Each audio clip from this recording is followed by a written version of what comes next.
No more bad government in Nigeria. Nigeria what? The only media that have been consistent speaking against the bad government and for the purpose for reformers. Nigeria what? Yo!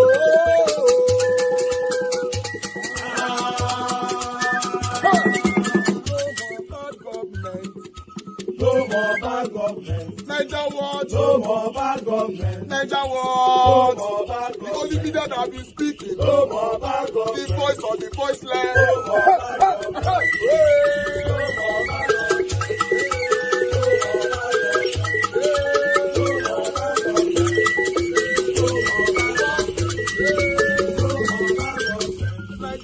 No more bad government. For the poor, no more bad government. Niger what? No more bad government. Niger what Libya? No more bad government. No more bad government. No more bad government. In Nigeria, no more bad government. No more bad government. No more bad government. The only media, the number one media in Nigeria, no more bad government. That have been speaking against government. No more bad government. Niger what? No more bad government.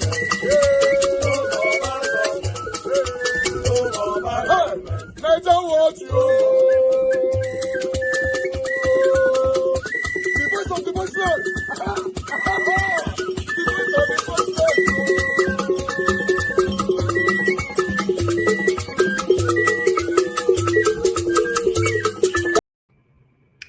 All right, guys. Good morning, good afternoon, good evening to every one of you. We don't come again. Today's Saturday, 28th of December 2024. The time, wow, the time is getting closer, to be 2025. It's very, very close. Today's 28th. All thanks belongs to God. Thank you very much, my people, for your time. For those of you that still have the time joining us this period, because I know it's a busy period, trust me. It's a festive period and all that. So anybody that have time to join and this period, or you don't have the time, I really totally understand. From January, we kickstart again, politics back to back, boza. But meanwhile, we are here. Mother of all, Mommy Diaspora, good evening to you, Mommy. Thank you very much for all that you do. Happy weekend to you, and happy weekend to every one of you right there. Thank you very much, Mr. Johnson Emmanuel. Thank you so much, Ajio Deborah Arize. Thank you, Madam Ame Bright. Thank you very much, man. God bless you. God bless you all. Thank you very much. You can see Tina in the building. Peggy Modi, thank you very much. Good evening, Mavis. Morris, I can see you. Edward Aguavon. Gladys, I can see you. Clifford, I can see you as well. Thank you. Peter Ife, right there with us. Kingsley Ogera, he's with us. Grace Home and Property, I can see you. Kangiwa, I can see you as well. Good evening to you all. Then I have Christian CXL. Thank you very much, my brother. Good evening to you. Tonya Tom is right there with us as well. Delaja Ogumbi, my brother, I can see you right there. Thank you very much. Season's greetings. Ajay Deborah, once more, good evening to you. Thank you, Pachano Fema Diesta. I can see you as well. Yes, I just want to verbally recognize you guys. You see Andrew, I can see you. Good evening to you. Martin Benjamin in the building. Thank you very much. Good evening to you, my brother. And again, Leonard Anozie and many others that I've mentioned already, I guess. Adewale James Obayale, thank you very much, sir. God bless you. All right, I'd like us to move on. I just wanted to play those videos for you guys to know the state of the nation, because a couple of days ago, I reported on this platform the statement of the president of Niger, saying that Nigeria is, doing one or two bajue with the France government with concern insecurity. I say make a put out like that. So now, this particular video that I finished playing from Nigeria Info, we're talking about it. We're talking about it. And then for the bill, for the tax bill, I am surprised that the Northerners are more concerned about this tax bill from Tinubu, because we need to know why it's affecting them, or why it's going to affect them more than other people in the country. So the way it's going on right now, it looks like we need to support Tinubu to make sure that this tax bill stands. Yes, because there's something these guys are seeing that we are not seeing, right? Why BC, even to the extent they are not threatening the president. Say, you say you're not going to move on. You say you're not going to stop Abi, we go show you Pepe. That means the thing Biasi gets. There's something is fishy right there. Although majority of Nigerians are now, because of that, are now saying that, yeah, I would prefer Tinubu to stick with his decision. Maybe we see what we ever go for. Yes, for me, be like saying, I'm waiting to go support you because say when these people are fighting for their selfish interest, they be as they get. So as they go, so when Tinubu just make it tighten up the button more, make we see why. Although it will still affect some of us though, but still, it doesn't matter. Any policy that comes in, that is being introduced during a new government in the country, it might affect or it normally affects majority of the citizens of the country. So it's a normal thing. We must adjust, adjust to it and live with it. Because Nigeria is a lawless country, that's why we all are where we are today. So, but meanwhile, you can see, before I will move on with this that we have on the screen, I would like us to move to Edo State quickly. Because there's a question on the screen, right? Do you agree the last time Nigeria was in a safe hand was during Obasanjo and Umaru Musa Yar'Adua? It's a question. That question was thrown on Twitter today, and a lot of people responded. So I brought some of the responses from Nigerians, concerns Nigerians.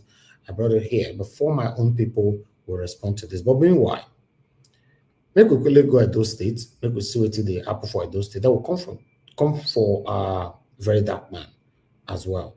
Let's take this one quickly, guys. Thank you. This is Old Saple Road, also known as Eka Community. Yeah. This road has been bad. I'm here with some elders, the Okaigele, and the elders of the street. So they want to beg Mr. Governor, sir, I bet we want to know this road, how it take connect to Benin City, because we know say from here to Saple Road, no far. Yes. This is our Benin. Make a happy Olam. Go ahead. Elder Joseph Osawaru. This is the first Benin Sapele Wari dualization road that from Benin that attach to Delta State from beginning. But we need the governor attention to help us to reactivate the road so that it will be useful, motorable to we inhabitants of the community. We are suffering a lot, as you can see here now. You can see. This we are now approaching dry season, but you can see even inside dry season, the road be like this. Yes, what you see. If rain start to the fall, I be say nobody will come out. Our chief here, our young chief here, that make here to be motorable for we the community. Otherwise, we should have been stranded in this community. Okay. There's other junction there, as you can see. The road that leading from here, Sapele Road to Ugbo community and community. Yeah, from this place, not yes, too far. Yeah, not too far. Even so that means here connect to GRA. Opposite zoo. Because you come out for your come back that side. Straight that road leads down to the community. Bo, Ugbo, Iriri. Yes, still lead to Ugbo. Very well. Still lead to Iriri. Yes. Now don't cry, give any government before me. Yoshomole came, he promised. He promised. Obaseki now, no way. So we are still crying out for the new governor to help us. Okay, Your Excellency, the autocrat governor, Senator Monday Okpero, the executive governor, Abego, they say that's why they cry for this road. And you don't tell us, say, any road where no good for Benin, you must repair them. This one are one of the major roads where they beg you, make you do for them. I mean, no be so. We are here. So this is Eka community. You know, say we not go just call Eka, and I know say Eka it get where for start. Make somebody explain where this road for start and how many community connect body join them. The road started from Ebori area. Joining Eka. Attached to Ube, Ugbo, Ogubi, That is straight one. Then the GRA side. All right. As far to Saple. Yes. To Saple direct. Yes.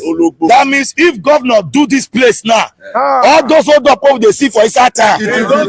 All those are done do. Okay, now do well.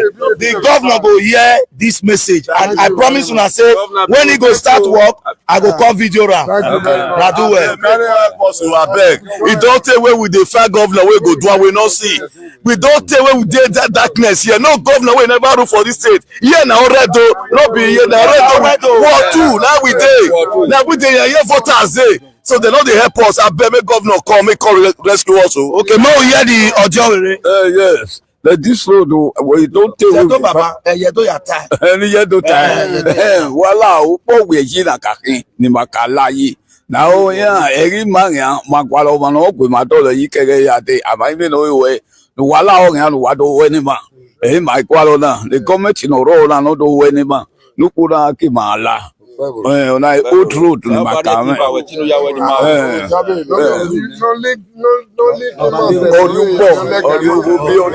Any other person again? We want you to look at Umaru.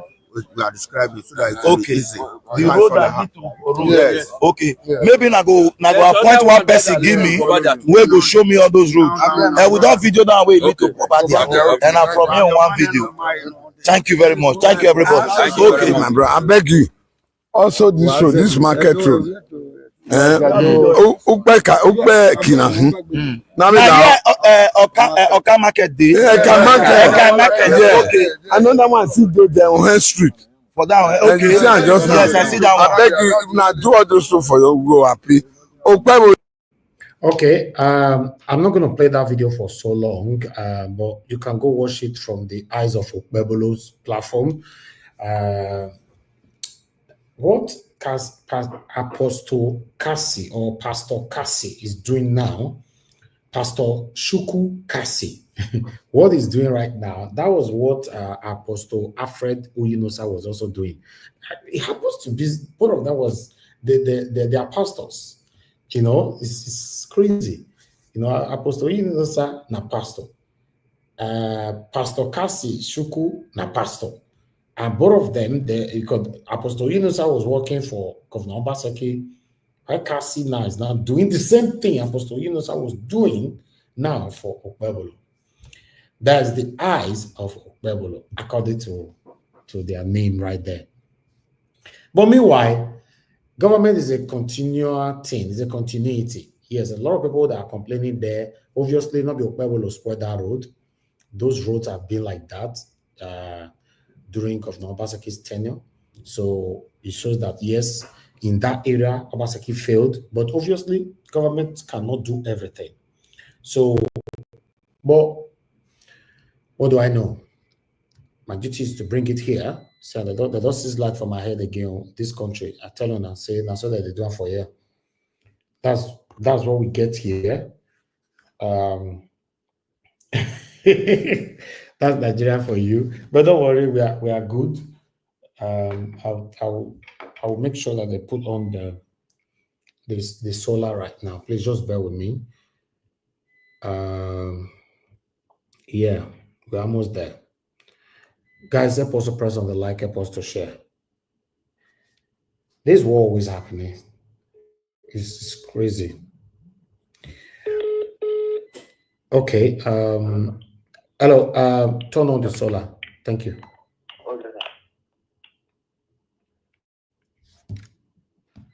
All right. Thank you very much, my people. Make it turn on. Make it take out from here.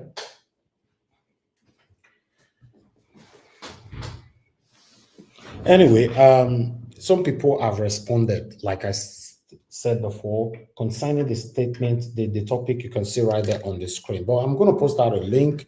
So let's see the people that will join us today. On a normal day, you know how they do it for here. When it consign 1 minute, guys. I think I'm distracted. So because of that, I need to go on a 30 seconds break. Let's understand what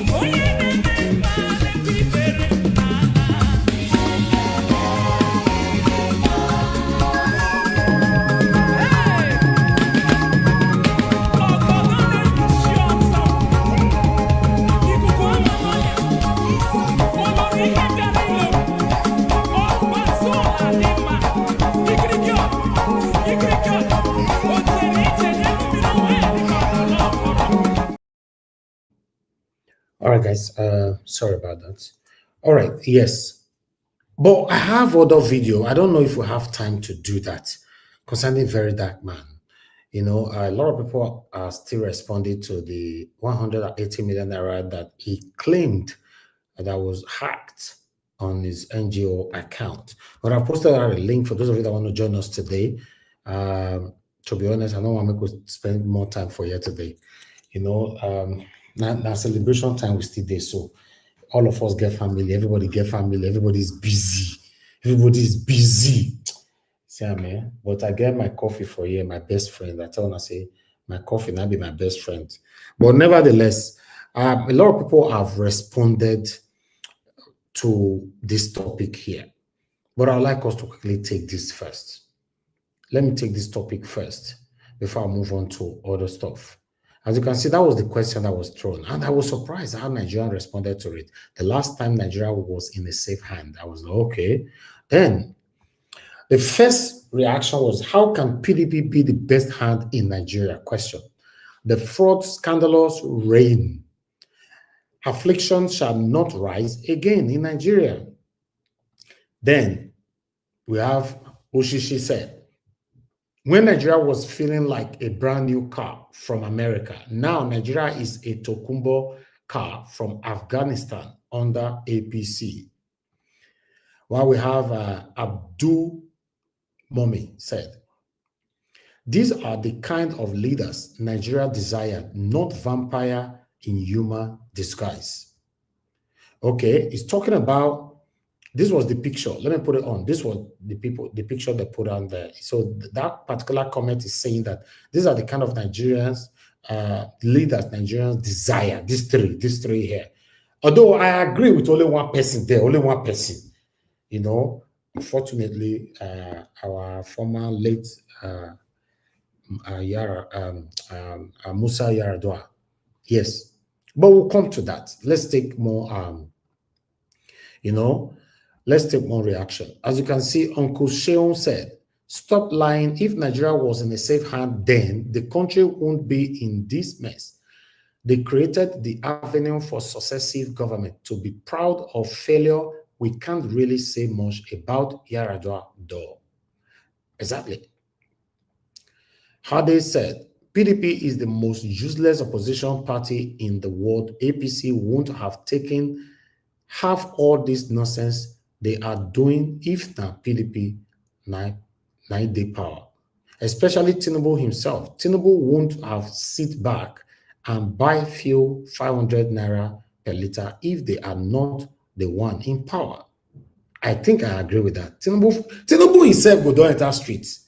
Yes, I think I agree. But meanwhile, Jide Water said, terrible hands from do or die election era to December petrol scarcity to lack of vision to save during oil boom to irresponsible removal of elected governors. Is that what you call safe to fiakwa? Okay. Then we have someone there. Yomitude said, LOL, laugh. There is no difference between APC and PDP. We won't accept the idea of lesser evil in Nigeria. Obasanjo also influenced INEC to favor Yar'Adua.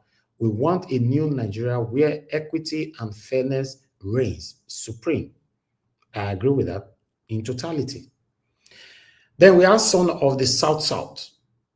And Atiku Abubakar, the serial loser and serial contestant, truncated the progress by supporting Buhari, his brother, to put Nigeria into retrogression. The PDP pigs are still warming up to give him ticket in 2027 to fail again. Inshallah.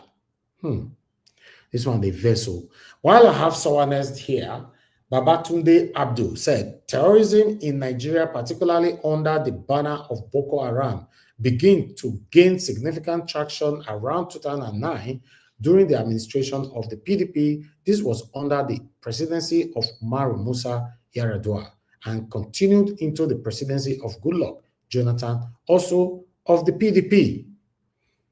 Then the last one. This one I can say, last time Nigeria was in a safe hand was under Abacha. Why we honored Abacha Nigerian government, he referenced to it. So, my own people here, what is your take? When do you think Nigeria was in a safe hand? Is it under Yar'Adua, Goodluck Jonathan, Obasanjo, Buhari, Tinubu? And so, what's your own take on that? You need to tell us.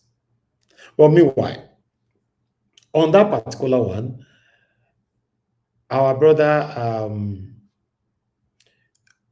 Magnus Oraka has something to say concerning Very Dark Man. I dropped the video earlier on Naija Wash YouTube channel, but I would like to quickly play it here for those of you that have not seen it yet, so that you can tell us what you think about that particular video and what you have to say. Because at the moment, although other people, okay, before I play that video, I'd like us to quickly hear what others have to say.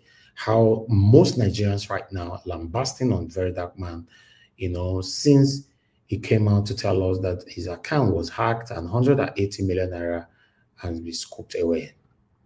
A lot of Nigerians have been lambasting on this man and here and there, although I'm not part of it, because for me, I believe this is all like a game. But the way the whole thing is going, it might be a different thing, but still. But I'd like us to see what some people here have to say. But let's listen to this.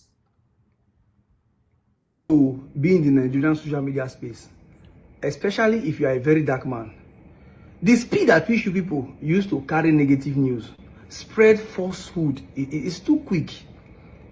It's shocking that within the twinkle of an eye, VDM don't turn to bad person. Where did that one start from?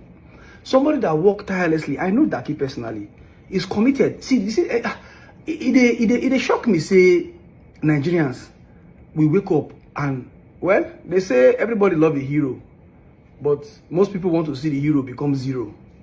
So I know they're too surprised, but every time they arrest, from when they arrest VDM, from when one story come outside, you are always very happy. Why? Is it that you people like this condition you are living in, or has the country no good, or things either the body sweet now, or as una life no dey better, una won't make other people life bitter? Because I don't understand. Some people don't talk say buy motor, some say buy house, some don't even they cost me join. I thank God for the police. I thank God for AIG Lawa Lamido that is leaving no stone unturned. With time, whoever is behind this will be brought to book. With time. And I trust God. I trust God. But all of you out there, it's so sad, though. It's so sad. I don't really tell Daki, but Daki know the year word. But it's so sad. It's okay. No, Allah, there's God. It's called copy. All right. What that guy was saying, because he's a very close part of Very Dark Man. I think I support him. You know why? On some area, I noticed in Nigeria, instead of us to unite, we are good in lambasting on each other. It's just like me now. Maybe I don't make small mistake tomorrow. You see the way people go, you eat me raw, like foul. Then you now begin to ask yourself that, oh, I'm a human being. I'm bound to make mistake, but what happened to all the things that I've been doing all these years perfectly, but only once and I don't make mistake, then they say bring and come, I could eat them. Even though none of us is sure that this really happened, because 99.9% believe nothing happened. Very Dark Man just want to see the reaction of people. It's just like somebody who pretend to die just to see the reaction. Maybe a man who pretend to die to see the reaction of his wife, or a woman who pretend to die to see the reaction of the husband, or siblings, or family members. We've watched movies like that in the past, to see how they are going to be fighting for your properties and all that, but you're still alive watching them from distance. Then you now get to come back again to say, oh my God, something like that, So I believe what the Very Dark Man is doing right now is just to see the reactions of people, although it's a very, very expensive reaction, though. Yes, it's a very, very expensive reaction. Attempt, or rather, step that is taken right now, but still, if we trust somebody, we still need to stick with them until that last minute you are certain that this person deliberately just went on to do this. You don't know. You see the reason why someone like me, I don't want me to be a politician, because if you meet a politician, you take picture, and that picture must go in circulation. People say, okay, Mr. Najah will go to social person like this. One of the top 3 governorship candidates during the time of Edo State governorship candidate, one of the top 3. So you should digest that by yourself. Told me, Elvis, how far now? You didn't, because I called from my Nigeria number. Elvis, how far now? Oh, you did Nigeria? Where you did? I said, I did Lagos, His Excellency. Say, okay. We need to see more. See this evening. Say, yes, sir. His Excellency. Okay, sir. That's why I say dribble till today. I not go. You know why? Not because I was too big. Normally, one of the top 3. You know people why they talk. Webolo, Aswe Wodaro, and Olumide Akpata is one of the 3 at the tell on as well.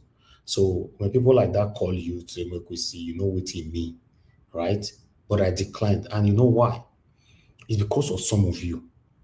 Some of you here, when I go change them. Just like I got my car the other day. Some of you now go to say, now you go, now that money go collect that day. You understand? And this is where we are having issue. I don't want anybody, I don't want to take picture with these people. Not that I hate them. I don't have anything against them. People will change them for your head. Say, oh, I don't see that day. Don't let me enter the panel. Maybe, yes, say, I want to talk this easy, blah, blah, blah. You know, they work for these people already, and blah, blah, blah. Listen, we shouldn't be so too quick. I still know the time where somebody was contesting to become a governor of one of the states, in Nigeria as well. He wanted to come to this platform.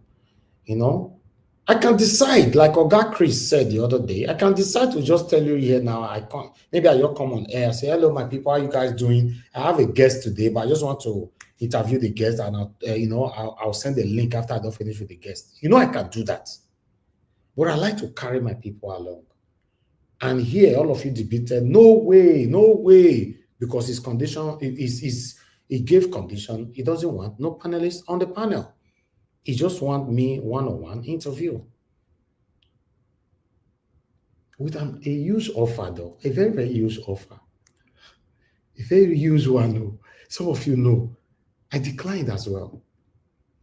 Yes, I declined. Not that I don't need this money. I need all of them, but I don't need the kind of money where I cannot answer. I will not be able to answer questions from my people. No. You see, that's my concern. So please, the way some of you are eating very dark man today, they take a easy sha.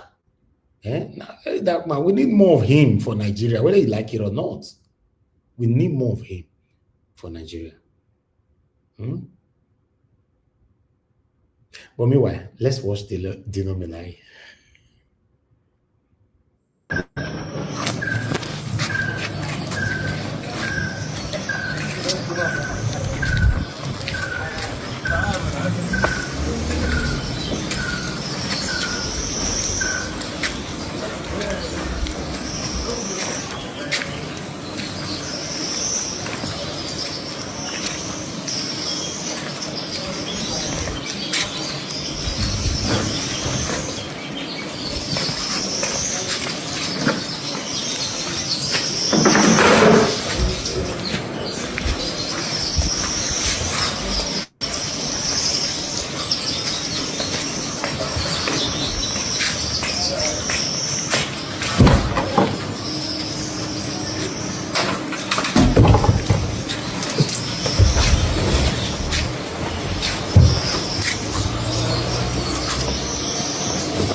In the midst of hunger, Dinomelai back to back, you're the pepper some Nigerians. I don't know why they do this one, but still, that is what you are seeing. He they do one for Dubai, he they do one for Nigeria, he they show now, because normally, Dinomelai flip of cars, is more than 10 billion naira. Yes, his flip of cars is more than 10 billion naira. So I don't know why he's doing this, but what do I know? When you hold a public office, You see why someone like me know why I don't want to run for any political office. So you know why? Question go too much. Coming out that kind of person, you know, I want to be free. I want to live my life. But the way they live my life before, let's say I can't be governor, I want to live on like that, or say a public fund. They while I don't come. Is there nothing like to say while I don't come for that time? Maybe we don't invest where before we become governor and everything. I say, okay, make I still enjoy myself. Make I put my jewelries on as I did do one before. Then while I go just come. So I don't all those Mama. excuses, you know, for water. All those excuses, you know. I know they fear answer question, though. I go use verse answer question. I beg. You know how water, because the truth is this: as long as good people begin to draw their leg and their nyash behind, we can't solve Nigeria problem. But Nigerians are not ready to encourage the good people. That's what we are saying. And we encourage. We are quick to eat our own. Eat our own raw. Wait, listen. You just talk about very dark man. Yeah. The thing be saying, Nigerians or human beings, now very few now go stand with you in good time and in bad time. You hear me? A lot of people, a lot of us, we are not proud of what he's doing. We are envious. So as soon as something come like this, we dey run with that. Like say, Nigeria, it not go happen to them.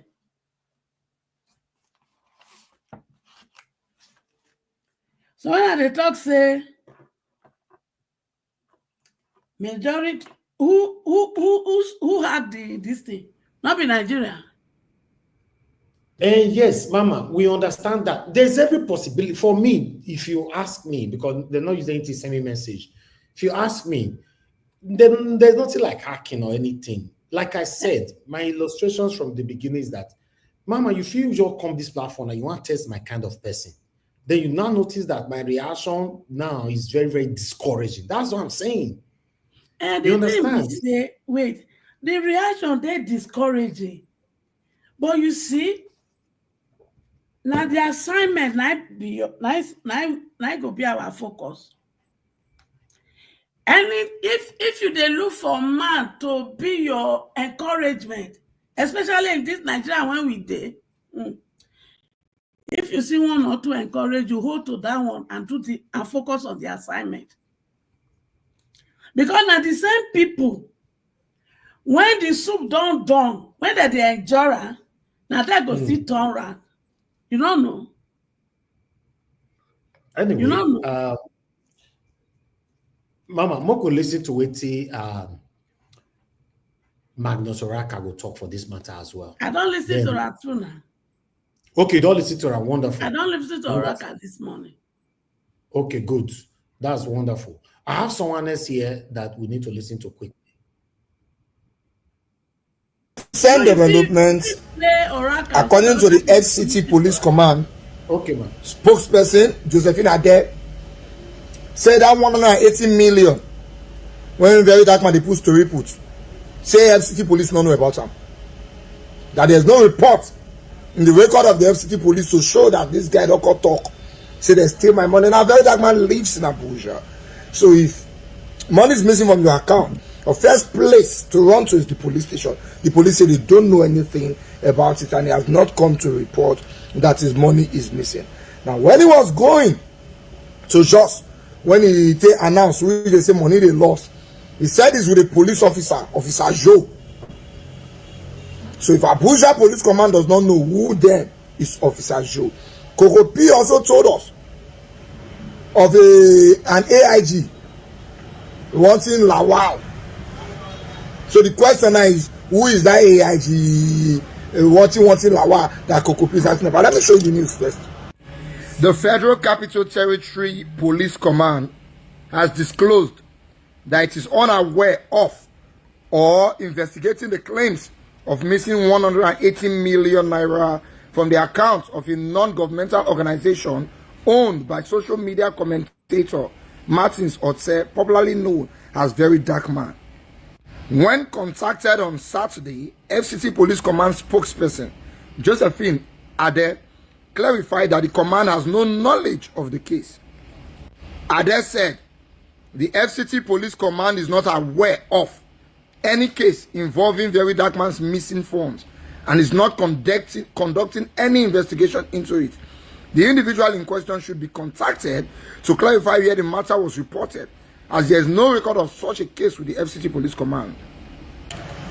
You see, for this matter, whether you are a supporter of Very Dark Man or not, many talk, not the add up. Yeah, to Very Dark Man fans, the add up because one are okay. Nothing they know they believe. But if you are a logical thinker, you don't even need to be a logical thinker. If you have common sense, many talk, no, they add up. Your money cannot be missing 160 million, and the police for your local police for your area never hear about them. Problem number one. You carried one single guy on the go just. You say in Officer Joe, it does not add up. Here's the guy that you said has been arrested. If you promise transparency, it's been 2 days now. We should have seen the guys, you understand? Meanwhile, when he was doing the video, he said for some days he hasn't gotten himself, which means the matter did not happen yesterday, it has happened for some days. But if you go to his Instagram page, he still was talking about cars 2 days ago. That is day before yesterday. He was talking about cars. They laugh, say after that they say NGO money does suffer. Which means as of when he did that video, that money that they lost. And he was so very relaxed, cracking jokes about the car where they say he drive.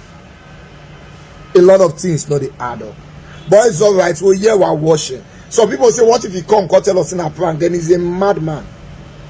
They prank Nigerians with public money. So as you come do the prank now, say 130 million they lost. If Nigerians can't believe, now they are you just could lock up now. Maybe that they call attempts to steal. He cannot come and say that. And if he says that, then he's embarrassing himself. But it's alright, let's see how things go. All right, more reactions are going on right there. Before I play another video, if the time is permissible, we have one man with us here. One man, thank you for joining us. Season's greetings to you. I think you want to quickly say something, right? Yes, thank you for having me, Elvis, and compliments of the season to yourself and to your audience. So thank you for having me here. Well, man, you want to like say no say I dare make I not ask you for New Year gift. That's my New Year gift. My presence here now, your New Year gift now. No, don't do that while you for me. Better send my New Year gift. All right, don't worry. It's in the post. I know they go worry. Talk to us, Mama, quick. So I'm not sure what your theme is, but you seem to be talking about the very dark, No, man. the topic is on the screen, and Very Dark Man is part of it. So any of the one you want to talk about, because Nigerians are saying that the last time Nigeria was in safe hands was during Obasanjo, Umaru, Yar'Adua. I disagree. I'm not sure. My memory doesn't go that far back to say how safe we were or not. But I think we're in safer hands now because I was watching a clip by Charles Onagoro or something. You know that Charles guy on Arise? And Yes. he was interviewing this lady journalist who is ardent, obedient.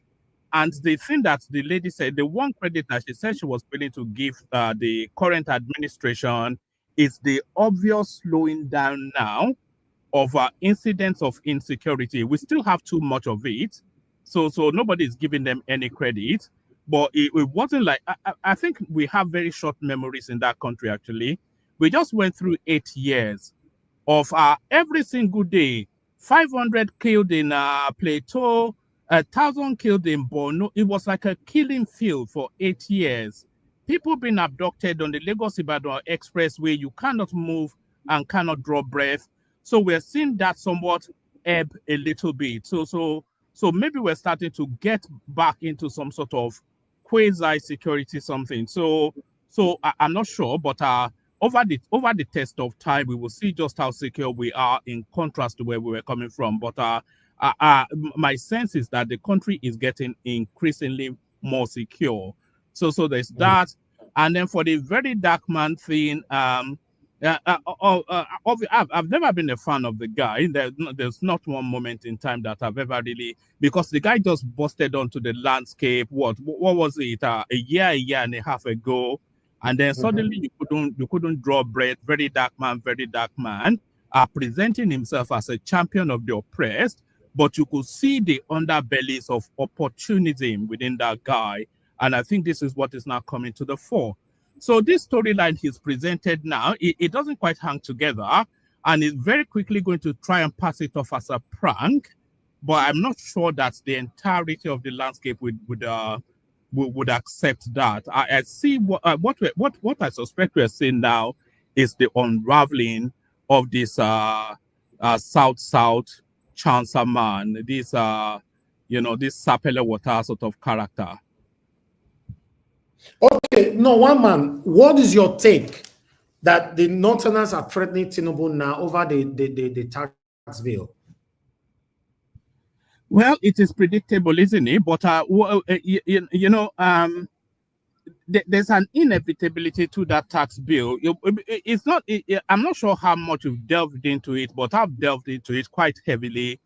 And the tax bill, if you delve into it sufficient enough, you will see it's somewhat like a Robin Hood sort of taxation, taking from the rich and giving it to the poor. The threshold of taxation has been leveraged so that it gives people a living opportunity, and then at the top end, it tries to harmonize so that the leakages within that tax structure is more centralized and is blocked off. So there's that. And then that harmonization, it takes away from all of these satellite little taxation hubs, and then it centralizes it. So that's good. But then that derivation something, that what's the one? Is it the derivation one that particularly rankles them?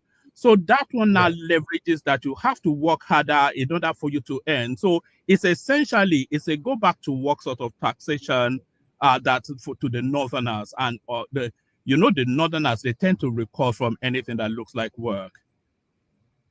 Okay. To be honest, your submission to today, one man, I agree with you 100%. Hold on. Then I changed my mind about everything I just said. I don't want to be in accordance with you. I don't know. The direct opposite of what you think is what I think.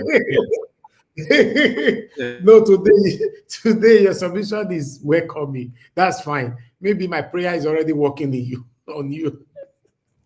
I'm doing fasting and prayer for you. I did do fasting and prayer for your head now. Anyway, Elvis, as always, is in and out. I just saw that you had just HO there. I just thought to come and keep you company. I see your crowd are coming in now. So let me bail out, listening in the background. Thanks for having me. Thank you, one man. I appreciate you. Thank you. All right. Yes, because no say for this tax bill. One man, we don't become crowd for your face. You must leave something where person will take answer you. You look a complete human being like this because they will be crowd. Anyway, that tax bill, for me, the day I presented it here, my submission was I support what Tinubu is doing, because we went through what people who earn between 0 naira to 800,000 naira. You guys remember, that they will be paying zero tax. So we went on with this to the highest figure at that particular time. Then my submission, I went on by saying, this looks like something that will be more beneficial to the poor.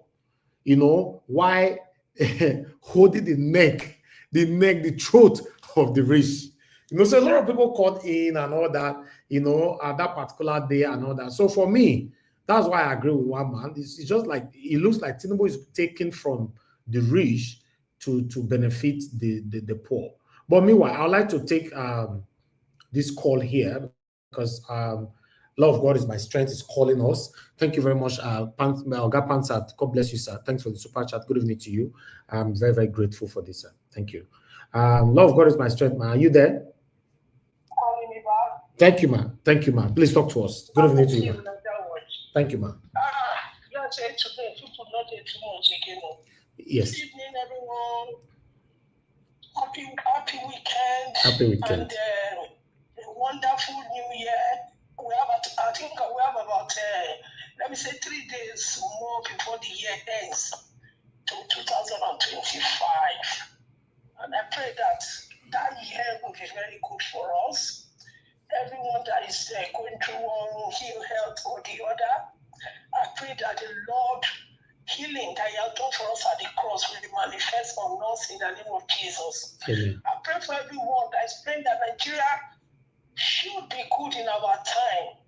That one day we'll see those things that we have enjoyed in our time when we are going to school and we are having free dinner, hot meal, and we are eager to go to school because of the food that we are going to eat. We pray that these children that we are going to have, our grandchildren, our great-grandchildren, will experience it in Nigeria in the name of Jesus Christ. Amen. And I pray our spiritual growth. That's the most important thing. No matter what you do, always pray that in the new year, you will go a step more in your spiritual life. God will build every one of us, and I encourage every one of us, if you're a believer in Christ Jesus, try once in a while, read your Bible. For me, I like to read my Bible every day.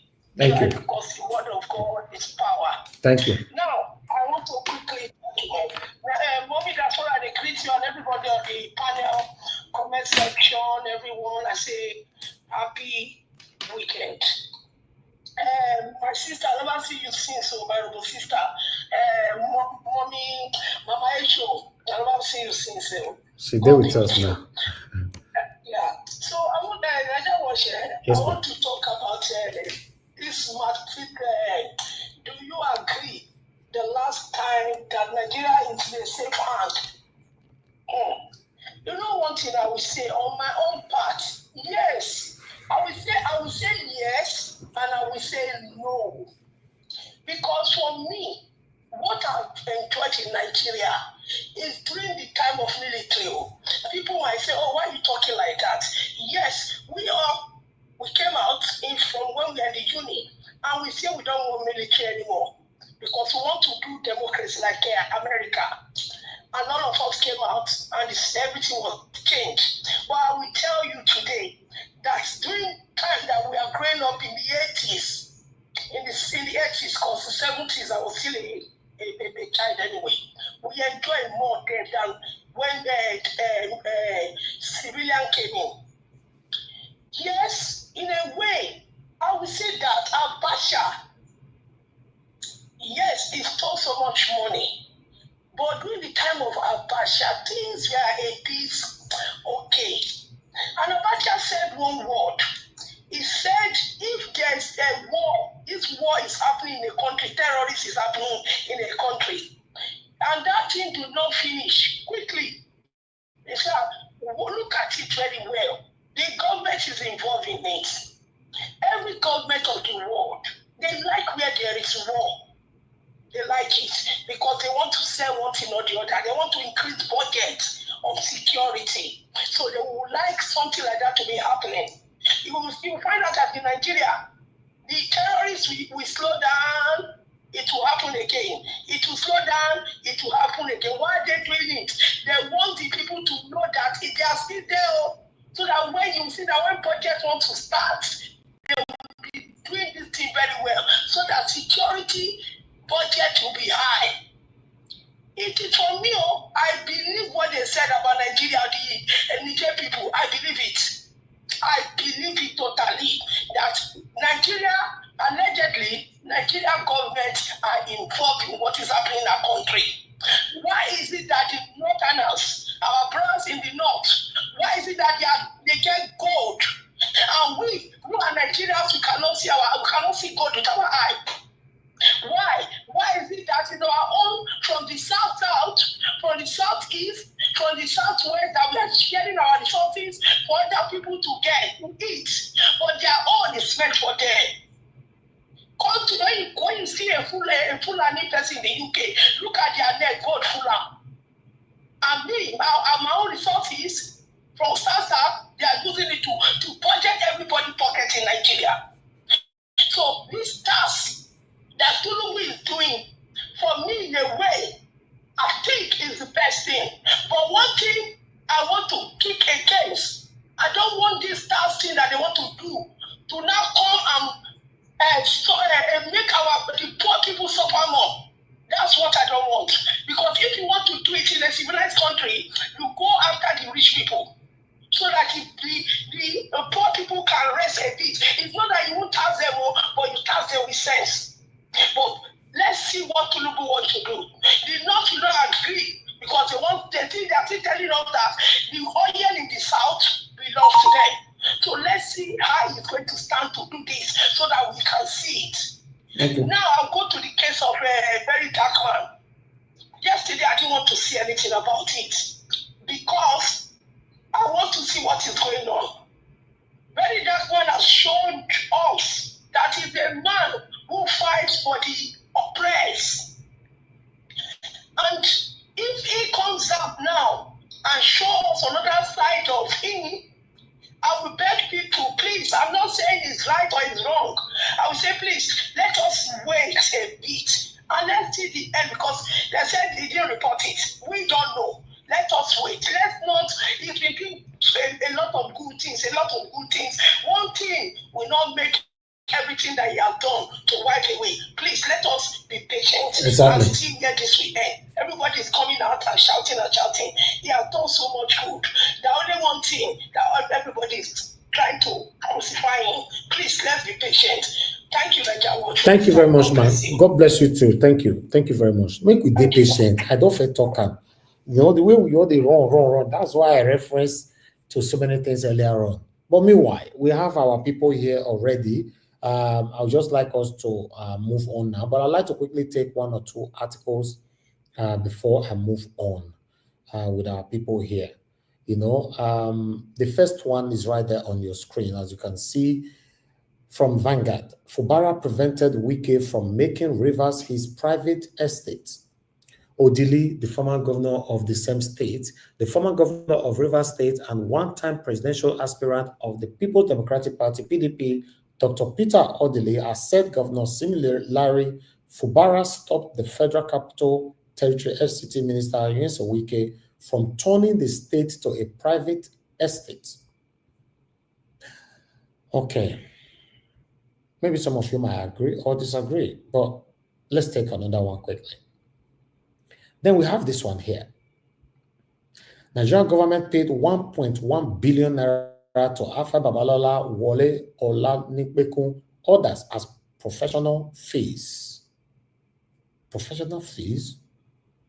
The revelation came to light after an analysis of the data from GovSpend, a platform that tracks government expenditures. The Nigerian government, through the Federal Ministry of Justice, has paid 1.1 billion naira in professional fees to top Nigerian lawyers over a 3-year period. The revelation, wow. Anyway, I'll just take that one there. Now, Sarah report and I report this one. And I'm not saying, as we say, and so they carry they come here. Nigeria West platform don't have assumption. We work with third parties. But meanwhile, we have another one right there. This one, police arrest officer demanding money to investigate missing girl in Ogun. This is crazy. Just today, I have a story, but which I don't want to go into that story, but let me talk about the surface of the story.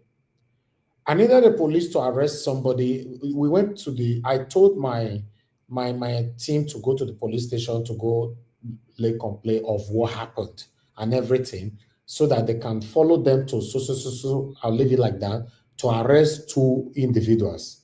So the report was passed on and order. Just today, the report was passed on, our statement was given, and I was not there, but my team went there.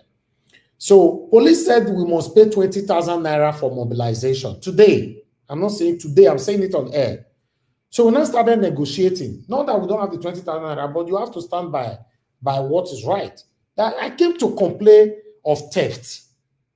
And you say, make I pay before you follow us go this place. Whether you like it or not, we have to drag it. We now have to drag it to 10,000 naira. Now, they now came to take these two people. Now, the police said it's full. For this person to spend the night there, we need to pay another 10,000 naira again. If not, they go release them, they come out. This time, we get problem for our culture, my people. I don't want to reveal more because many of you might get where I'm coming from, because it's not something that I really. That's why I brought this article, because when I saw this article this evening, I said, oh, this is exactly what happened, similar thing that happened to me today. You have to pay 20,000 naira for police to leave office. Remember when somebody hit my car the other day, police officers came in. They took me to corner asking me that, okay, I should mobilize them so that they can arrest the bus driver. I said, well, how? Mobilize you with what? It happens again today. Then, one of my team were arrested a couple of months ago. I think about 6, 7, 8 months ago, but it's a while, but this year. For this guy to be released, then we were charged 50,000 naira to release him.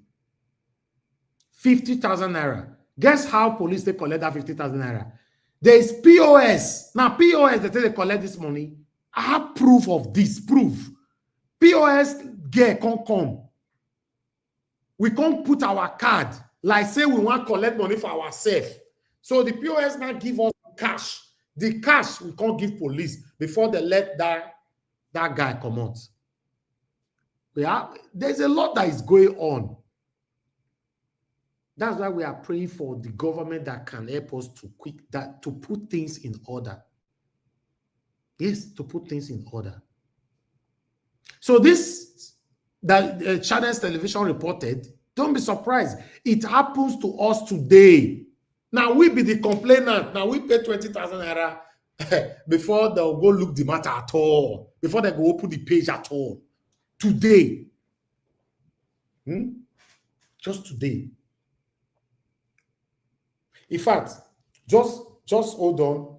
Just hold on 1 minute. Let me see if I can ask just 1 or 2 questions quickly here. Bear with me. It's crazy. It's just crazy. We can't continue like this. You know? So, my people, for Nigeria to be better, we all must put our head together to talk about what is affecting us. If we are attacking just president, somebody actually told me the other day, we're having a talk between ourselves that yes, you all are focusing on president. What about your governor? What about your own governor?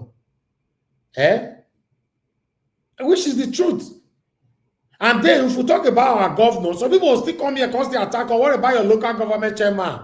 You know, they talk about them. It's crazy. We cannot continue like this because it's not working. And it's affecting all of us, whether you like it or not. You know? But nevertheless, I would like us to move on. I have audio that I needed to play. I was inside the car one day. And this is more than 3 weeks, but this audio, I don't know why I'm not playing since. We might go look for it. My send that come my system. I was inside the car, I was listening to FM. The way that they talk for that FM, the thing can't shock me. Guess what? I have to start recording. Cannot say, you know, say FM. I know the name of the FM safe. I know so I screenshotted them, but my first see how I want to get them first. Because I want to listen to this audio. It's about 3 minutes long, I guess. You know where you did now. Okay. Okay. Let me look for it now because I know I saved it that day. I was recording it, then I saved. I need to bring it to the panel, to the software, so that you all can listen to it. Just bear with me. I really want you guys to get this. If I not see, I'm go pay me. I believe this is it. Let me see. Let me see. Okay, yes, I got it. I got it already. Okay, guys, let me forward it to the system quickly. Okay, now you call me back. Let me see if I can quickly send it here before I pick this call. I just want to ask this call quickly. Okay, I'll send it there. Hello? Hello? Yes. Yeah, I don't want to mention your name, but you're on the live. You're live, okay? Yes. I put it on the speaker. I want to ask, what was the update today about the people that were arrested? Are they still there? Yes, they are still there. The issue is still under investigation, and if by Monday that we cannot find a reasonable conclusion on the matter, they will be remanded at the Crude maximum security prison. Okay, now what I want to confirm now is that how much did you pay before they have to follow you to go get these people arrested? So far, we've paid 30,000 naira. 30,000 naira altogether, right? Altogether, yes. For them to get them arrested. And the DPO requested for 20,000 naira. The DPO requested for 20,000 naira. Yes. Okay. All right. Thank you. I just wanted to confirm this with my people. Okay. My people, now here today, now me pay all this money where they see so. Now my pocket, because as the information come to me, I say, get them arrested. Straight away. I can't take this rubbish. Get them. Make police go there. Police say I must pay. If you not pay, nothing they happen. For our country. For theft. It's just like this similar video here. Before I play that audio, like this now. Look at the video that I saw today on our group. A caterer thief all the meat finished for where they go. They watch this. God. Jesus Christ.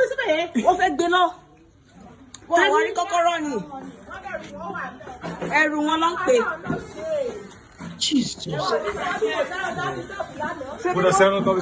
Look at.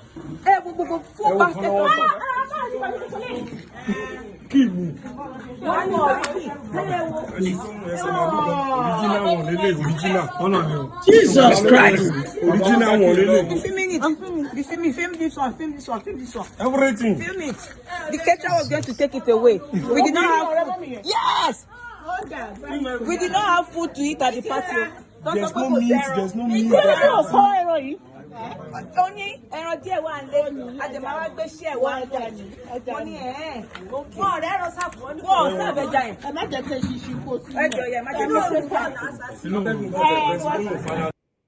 okay, let me say something, guys. You see what people they do people. See the meat will carry where they carry go house. How many cow they cooking for the party? So now when they go serve people a come party? Yes. No, the one way they take go as be this. Only you and the family. We will see how wicked we are as people. That's why you see when we are attacking the government, I say no, let's start carrying us, all of us together. Make we bother all of us because many of us are wicked. Okay, let me come back to what happened to me today. Somebody that I've blessed so much. Even this Christmas, I put so much smile on this person's face. Person where I arrest today. If I tell them wait thief, because the thing they of that investigation, I don't want to measure anything. But police I go pay before they'll go bundle arm. I have to pay my people. And they were actually looking for me. Make a guy say come now. Blah blah blah. No, I don't need to be there. If now let me go there, maybe money would have asked me for me more than 200,000 naira now. We have a long way to go. The people we are helping in Nigeria, they are more satanic than the government. Many of them want to buy you to even take what belongs to you. Many of them. The country is something else. I'm telling you.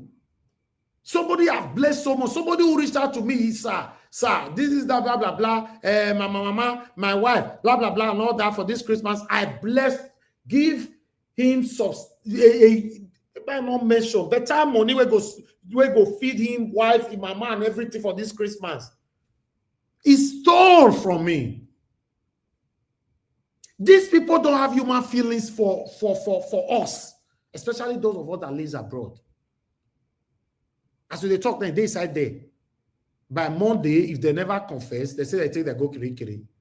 And I stood by it. But my main concern is not the people they arrested. It's the police that asked us to pay. I think that even 20,000 naira now. He don't reach 30,000 naira. The PO was saying no. He get his own money. He get the money for the counter. It's like, hey, we have a long way to go. But meanwhile, the audio why I say me could not listen to, I would like to quickly put it here. I was listening to this pastor. This one a pastor. This is FM. Somebody came to complain to let me see if I'll get the name of the FM because I need to reference it before all these satanic people that listen to us will start saying, okay, yes, I got it. Yes, because I know I actually snapped it while I was driving. You know, let me just put this is inside my car. I have to snap it. Let me just put it on the screen before I'll play it. At least everybody can see where this is coming from. I'm not saying Nigeria Watch, as we see on the report, I will not bring something here to just make people happy. We say it how it is. Yes. Bear with me, guys. Let me just put this on the screen. So that is the name there of the FM. 95.1 Wazobia, Shook Mount Station. I snapped it myself, you know, just to reference while listening to this audio there.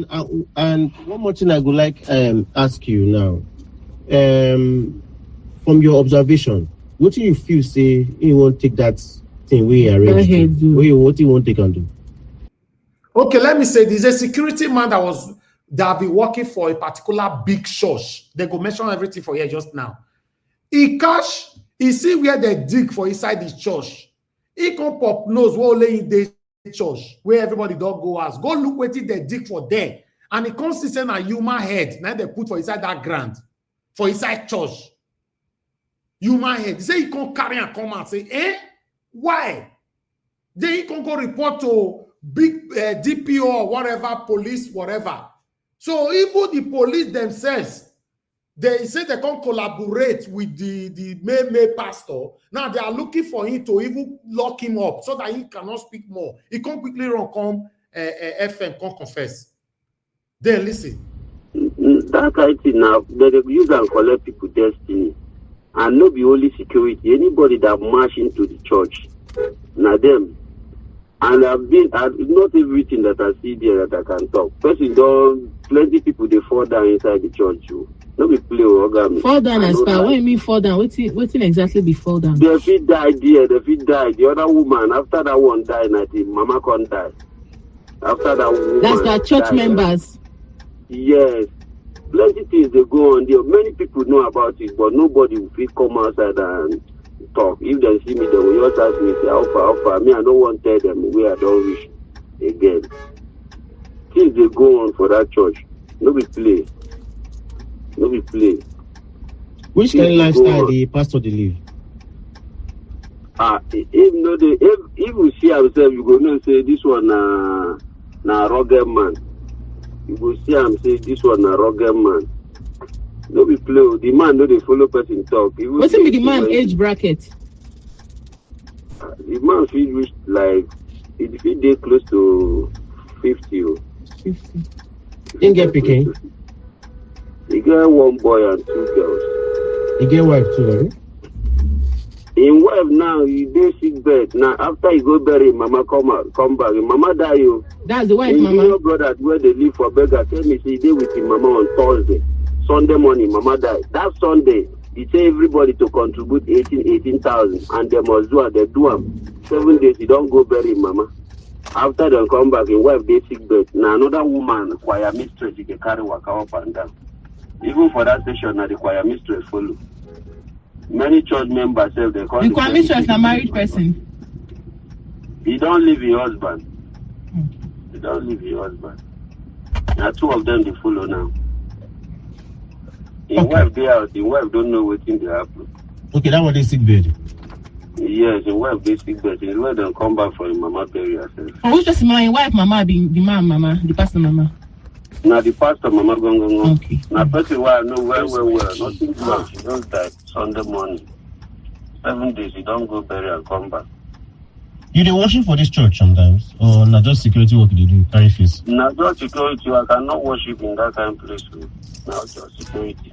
Because the pattern where the man they play, you will not say na money. This one that they find, no be God. Na money. From your little knowledge, or I know say you know the good there again, but if you see people still worship for them.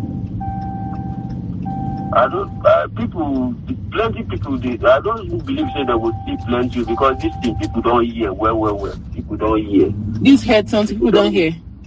They hear plenty. They hear. It's not news we don't carry for this our side. But one thing they see they threaten my life. I say as I'm talking, God be a business. Now inside bush I dey so. They threaten me. Even the other day, police they say he won't see me for station. I say, oh God, I don't get the business with tonight. Then waiting happen. They say I should. Now today 10 o'clock. They say I should come back to station. I mean, I dey fear to go meet them. Sometimes they will dey somewhere call me. All those so safe. They come. I want to see you. I say we no get business. Una be the same. I know if you come where we say una fit you cover my mouth. Those kind of people they fit go see me for anywhere so that I will not leak their secret. Quickly, So text me the pastor number now. The pastor number, every details what we need here. And send me the video for the thing with the video. Now, on top of WhatsApp. Thank you. Okay. You don't talk enough. Una hear am? I say this one, I just say I dey listen to radio, I dey traffic.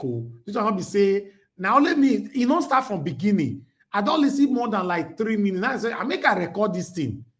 The guy say he dig the ground, come see the human, and they say, what be this? Since when he see him, pastor not saying he see him, he go report to police, carry the head, go give police, carry the conscious, see this thing. So as police don't collaborate with the pastor, they come they look for him. He don't run. Inside bush in day. He don't come up for house everywhere. He said pastor and police, they are working together, saying they fear for your life. A lot is going on in our country. A lot. But meanwhile, what do I know? As we see, I'm as well the reporter for here. Thank you very much, my people. Good morning, good afternoon, good evening to every one of you. Guys, help us to press on the like button, help us to share. Please somebody press on dollar sign, buy us a coffee. Thanks for your encouragement. God bless you all. I would like us to start hearing now from our wonderful panelists. As me, myself, I don't talk for so long. Let's start from Mama Esho. Mama Esho, thank you very much, ma, for your patience. Good evening to you. The next person, Mama Esho, they do lunch. Okay, we'll come to you. Okay, we'll come back to you. Okay, thank you, ma'am. Oga Midwest people, I hope you're available as well. You are the next before Mr. Jonathan. If you are there, sir, unmute yourself. Good evening to you. Season's greetings. Good evening, sir. I greet the house. I greet everybody. Thank you, I sir. greet my fellow listeners and viewers across the world. I greet my mommy diaspora. Selobeo. Ogbe Sena. So, my brother, you put some, let me just go to that security or insecurity. To be frankly speaking, right from time, if I should look at the current global challenges when they come to security, if you measure it with those olden days, if we were to be having this same challenge, I don't think Nigeria would be better than this situation. So time do change. So for me, I'm fully convinced that Obasanjo is number one architect why Nigeria democracy is failing today. Because he came in with the same military mentality and he failed to check the structure on ground. He said, "I need to put Nigeria together to start changing laws, digging into systems that's supposed to benefit every one of us." The man started jumping from one place to another, even to a point they were mocking him because he wasn't at home. He was just traveling. They said he wanted to, try to bring Nigeria image out to the world and so that people can trust us again since we are now out of military dictatorship. That will help investors to just come into the country. But today, here we are. I don't even know the kind of investors we are going to boast of because most of them, they are already fleeing the country. I think the share himself is already running away. So if you see those kind of company quitting your country, everybody should be worried because The oil is still there. The market is still going. Why are they running? So to tell you the kind of damages that man created, and even the insecurity we're talking about today, we still have to praise Tinubu because, to be frankly speaking, a few years ago, my brother, even bomb was falling in Ibadan, at Ibadan, and so many other places. Sometimes 70 people. Every blessed day, it's like Nigeria, we're just in a complete horror scene. But I'm not saying it's good now because there's nothing to write home about. But since we are making comparison between then and now, I will give credit to Tinubu. For now, he is even better than compared to that time. Because that time they were not having any challenges. They just failed to do the rightful thing. And what they failed, the rightful thing they failed to do is responsible for what we're facing today. If they have gotten it right from the beginning, our democracy would have prospered. So now here we are. We don't know whether Nigeria is under democracy or whether it's under dictatorship, apart from maybe when the season of election comes in, the multimillionaires who have made their billions through faith government system, they will start releasing money to people that they have impoverished for very long time and giving them small money, and everybody will be shouting and supporting them. And that's all. And after that, the entire system is dictatorship. Because if you look at the country, whether they go to House of Assembly to go and pass law, most of the law they want to pass is the law that Mr. President wants. So the one that he doesn't want, they have to throw it out, or else there will be big problem for all of them.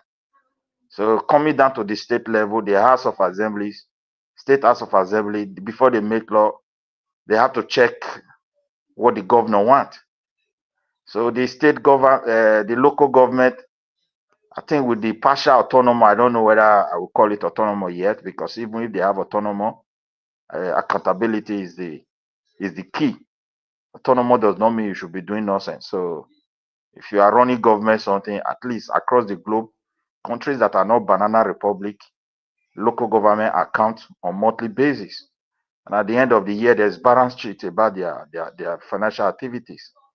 So if in our own case, people can just be running the show, awarding contract to ghost companies and running it with even only financial department in their office and claiming that we're in democracy, man, my brother, we are not going to move forward. As you said, Nigerians are becoming something else. Like you use that myth to make an example. That's the reality. In Benin parable, they said, what does that mean? If from the source of water, river always have a source where it's coming from.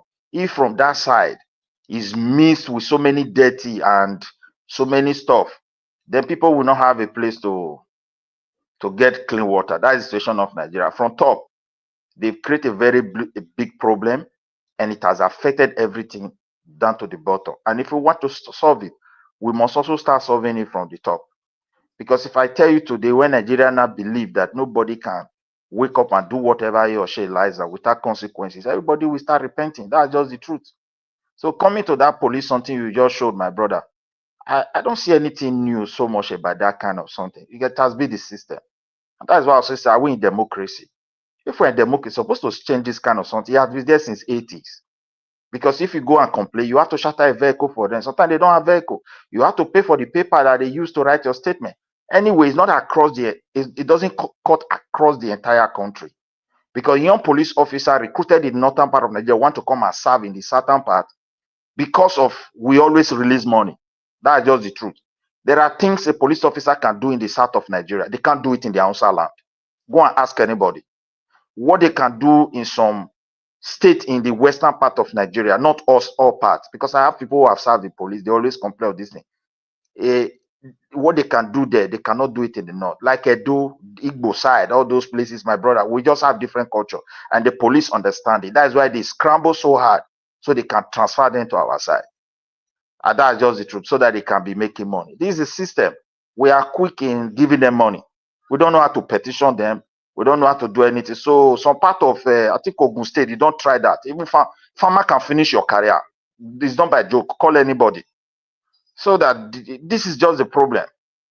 So In that case, it's the system. If you don't pay, they are not going to arrest that person. But if you don't pay, they look at the way the case, they can go after the person on your behalf, and they go and settle it with that person. And later, when you come back, you want to do anything, even when you have paid, they will turn you up and down, collect you, and be dribbling everybody. It's the system.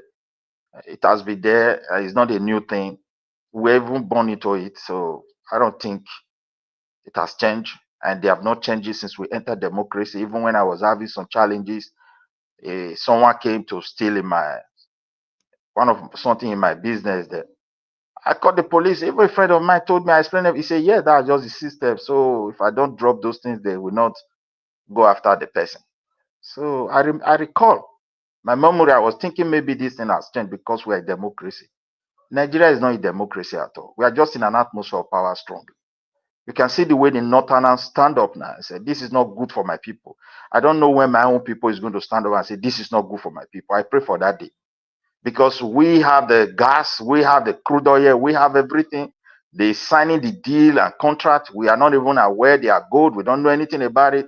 And our people are just singing hallelujah, hallelujah. But let this man come in and start campaigning. You see, upon all the horror that was taking place during Buhari administration. When this guy came out, Atiku, Delta State, Edo State, all these governors, they were queuing in, pumping money, supporting the same Northerners regime. It doesn't matter anymore. That is the level they have reduced us to. We don't even know what we want, particularly certain people. It just they know what they want for their people. It's like they even understand the country. They don't trust anybody, and they want to make sure they fight for their own. To be frankly speaking, Tinubu is trying to take Nigeria. These two things like local government autonomy, if we want to support it, we should support it and tell them we need accountability over this issue. Let the Minister of Finance be autonomous and let everybody be accounted to them the way it is across the world. Because when you have a financial department, your financial book does not end there. It was designed for you to report to somewhere, to keep record. Governor don't supposed to even go to local government chairman and be asking if we are not in a banana republic. Supposed to go to the Minister of Finance and demand for a certain record because they need those things for policy formation. You cannot wake up and just be deciding I want to build school, I want to build that. What of the money they have been spending into that system? They be pumping money into education. What really went wrong? Why are we in this situation? A good governor should ask for that, to be frankly speaking. But because everything is politicized and corruption is so high, we don't trust anybody anymore. We don't even know whether this one that the president is doing, whether he's doing it with good faith. But if it is good faith, I think all Nigeria should rally behind him and say, no, let us go back and work as people so that we can contribute more and develop our country. But it's very unfortunate that some people have been benefiting from this. A lot of people have been benefiting, or a few people, and they have been benefiting hugely from this mismanagement, and they want it to continue. That's just the situation we find ourselves. So I will give credit to the current president of the country, trying to enact a law, this tax reform, this local government, something through court and everything, pulling these governors down, trying to give autonomy to our local government. I gave him credit for those two things. Insecurity, there's nothing to write home about, but make a comparison with during Obasanjo time and his own time is better than those people, even Buhari time. Let us be honest about that. So that is my submission there. I give chance to the next person to also Thank put you. in their word. Thank you, sir.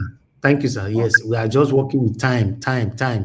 God bless you for your submission. Oga Midwest people, Iselogbe. Come on, sir. Okay, let me come to Mr. Jonathan. Mr. Jonathan, thank you very much, sir, for joining us. Good evening to you. I better talk to us, sir. You have 8 minutes, so say your long talk. You know, go get out today. 8 minutes that you get. Mr. Iris, thank you. Thank you very much. I greet you. Welcome.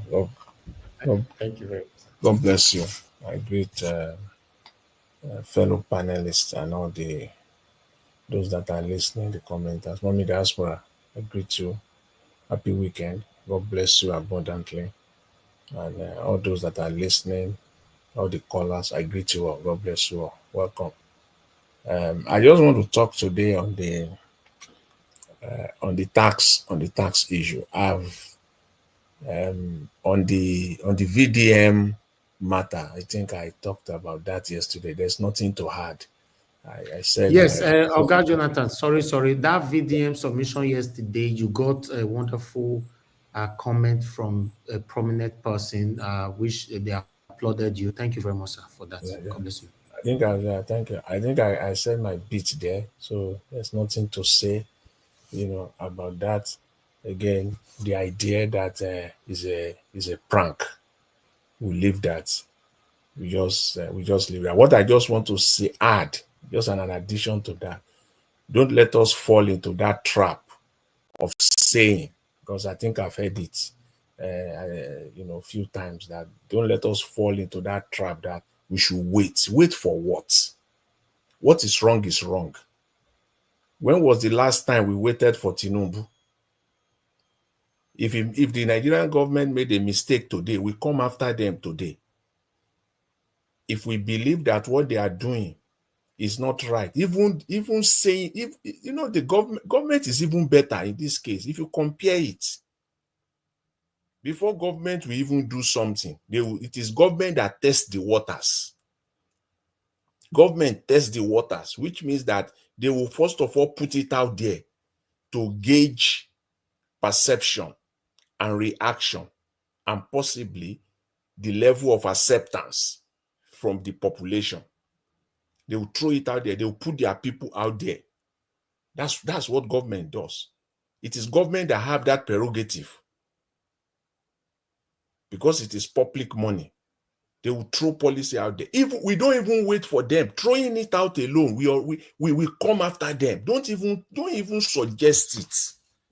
Don't even think about it. So we should all have the same standard. The idea that we should wait, for me personally, I don't think it is appropriate. It was a mistake. It was a blunder. There's nothing like waiting. If you don't test waters on what? What is not right is not right. And let us uphold the same standard that we use for our government, that we use to gauge them. This is the same standard that we use to follow them, to track them, to bring them to order. Let's use the same standard for ourselves. It's nothing like, waiting. Is this tax bill now? After all, it has not become a law. We also, that brings me to that tax issue. It's very easy also. Everybody can say that, let's just wait. After all, it is not law. We're just talking about it. You're going to wait until they decide your destiny. Who does that? Who? People are talking, and they are not just talking. They are talking vehemently. They are talking with every breath that is in them. Those that does not want it, they are fighting. They are fighting it with everything that they have. That this thing will not see the light of the day. They are not waiting. Nobody is waiting. So we shouldn't play that. On this tax bill, you see, generally speaking, overall, is a good tax. When you look at it, generally speaking, is a good tax. There's nothing, you see, there is nothing bad about it. In fact, it is better. It's an improvement. I give you this when you start, because I took my time to, in fact, I've not read it all. Very, very voluminous. But I've took my time to go through it, kind of a summary reading. It's a good bill. The tax that Nigerians were paying before, if you are earning 3 million naira, you are paying 24%. Just 3 million naira. 3 million naira that has no value in Nigeria of today. 3 million. As of today, people pay 24%. If you are paying taxes and you earn 3.2 million, to be specific, you will pay 24%. But today, this new tax bill, for you to pay that 24% now in Nigeria, you must earn 50 million and above. So people should get that straight. This is what the tax bill, propose. For you to pay 24%. In fact, in Nigeria now, this new tax bill, 25% is the maximum. If you like, earn 1 billion, it's 25% that you will pay from 50 billion and above, which is where there's still the disparity. It's not fair, but we can leave that for another day. Because if somebody is earning 500 million and I earn 51 million, I will still pay 25%. The person that earned 500 million will pay 25%. That is still somewhere, and I believe that they will sort that out. These are the things that people should know. 50 million naira now in Nigeria, easy. People earn 50 million, 51 million naira. The money that goes into your account that you put in there every year, the bank can track more than 50 million that you have to account for, and they will come after you for 50%. And somebody also who they track 300 million, 500 million is also going to pay the same 25%. I think that's where they have to draw the line. Somehow they must find an equilibrium there, how to sort that out. But for the majority of Nigerians, for more than 70-80% of Nigerians, it's a good tax bill. It's a good one. You are paying 8%, 13%. If you are earning 25 million naira, it's not bad. The problem is the first one that I mentioned. They must find that balance to be fair. The tax must be fair to everyone. So because there are people in Nigeria that are earning 1 billion naira, billions. And that is where government is targeting.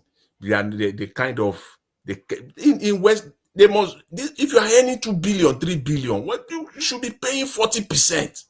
If we really, let's say it the way it is, if we want our country to develop, the Western world, they are paying 50, 60%. That's what we pay here.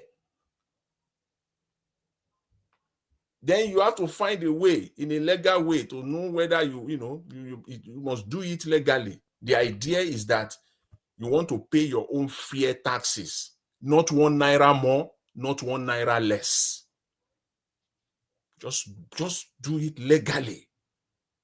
If you want to use the same system to offset, to get deductions and exemptions, if the law permits it, by all means, utilize every aspect of the law that you can use to save every dime.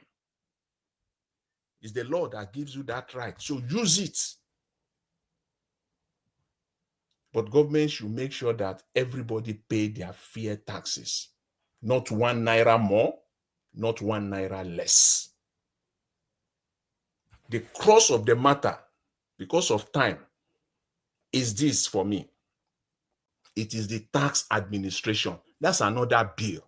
Because that was where I really spent my time, because I believe that is where the devil is. As they say, the devil is in the details. That's where I spent my time on. It is the administration of the tax. See, even the little challenges or positions that they are having right now, if they can address that area, let it be stated emphatically in that bill. All those people who are listening now, you are supporting APC, you are supporting Mr. Tinubu. This is the area where you must come out and be true to Nigeria. Let it be stated clearly on that document that the Nigerian taxes will not be outsourced. It must be written there. Under no circumstances, it will be a criminal offense. The president has no power. The Minister of Finance has no power. It is only the Federal Inland Revenue Services that will collect taxes on behalf of Nigeria. Nothing will be outsourced. Don't leave it vacant. Don't leave it don't let it be ambiguous. Let it be clearly stated That is the issue that I have. And for me, if they don't have that intention, they should have no issue in putting it. The clause must be, that line must be there. You cannot outsource the collection of Nigerian taxes to a third-party entity. No consultancy firm, nothing. It is the Federal Inland Revenue that will collect taxes on behalf of Nigeria. Period. That must be there. I went through that because there are 4 bills, the tax administration bill. I scanned through the document. I'm trying to see where that language will be. It is not there. So I'm calling on the National Assembly members, the senators, and House Rep. This is what you must do. As good as this tax bill is, this is what that clause must be there. I'm pleading. And for all those that are supporting this government, supporters of this government, it is on you. If you are a true Nigeria, you must argue for this. You must fight for this. This is very, very important. I don't know how I can stretch, how far I can stretch this. Because people are still saying that Mr. Tinubu is bringing the same tax system that he used in Lagos to the federal level. If you want to disprove people and you really want to tell them that that is not the case, it's only one sentence, and it will be clear and it will be settled. That's all. But overall, this tax bill is a good one for Nigeria. Let's start from somewhere. In fact, when you read the Tax Bill Act, for the very first time, that is why this thing is paining the Northerners. Mr. Elvis, you asked a question. You said there must be something in it. Let me tell you one of it. Let's put derivation aside. All this derivation thing. Exactly, because me, I want to know why. Why are they taking it too serious? I'm searching, but I have about. Let me tell you one. This is the one. One of them is this. They have taken away the collection of the taxes on the crude oil will now be collected by the Federal Inland Revenue Services. It's not by NNPCL, whatever they call themselves, or the regulators. No more. That's what they do in Nigeria. The money will be missing. You don't know where the money is. All the taxes that these international oil companies are paying, the likes of Mobil, Texaco, Ajib, that they are paying to the Nigerian government in the billions of naira. At the end of the day, you can't trace most of this money.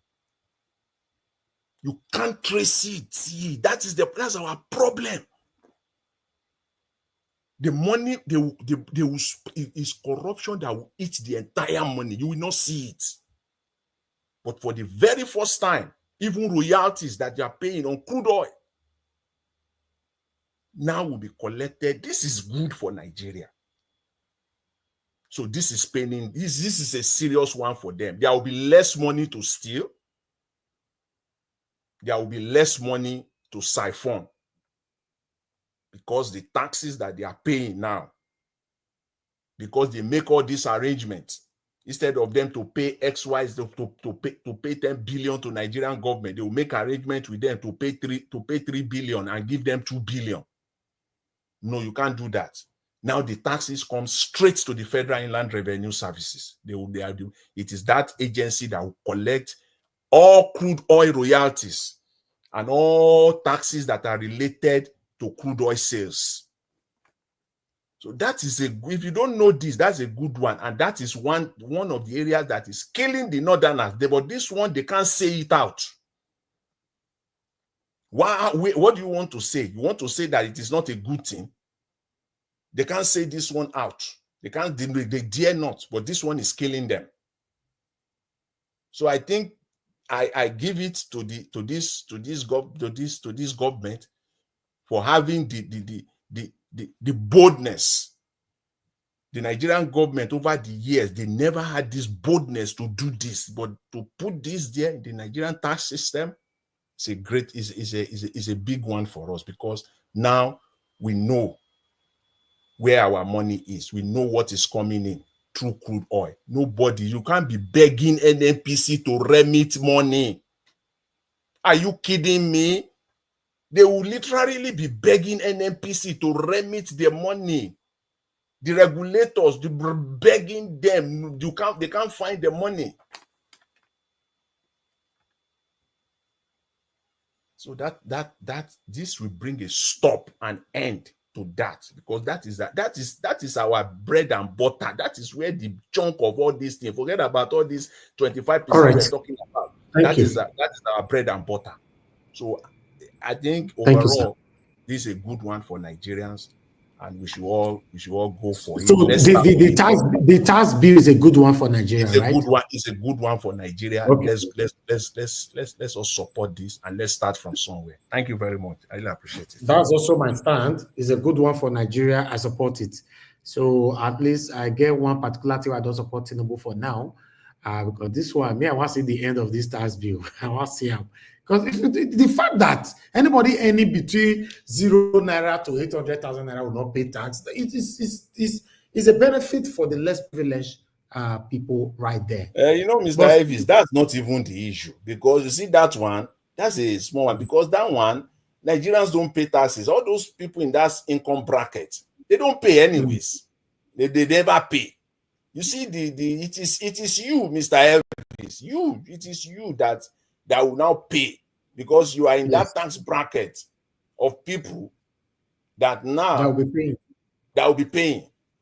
Which I think, let's pay our fair taxes. But the only concern is that let us now see whether the government will live up to the expectation of Nigerians by utilizing this tax money effectively. Exactly. And if you steal 1 naira, let them stop this nonsense, this romancing. You steal 1 naira of taxpayers' money, you should rot in jail. Period. Yes. That's my stand as well. But me, I don't get problem paying tax. I pay tax almost all my life for UK. So why go compensate the Nigeria and now we don't want to pay tax? Why? Let's pay the tax. The country may be better, but some of us don't want to be part of it. We are trying to bypass everything. No, it should be like that. In fact, I wish they will even put tax that people that have more than 1 car in their compound, everybody should be paid tax for all your cars.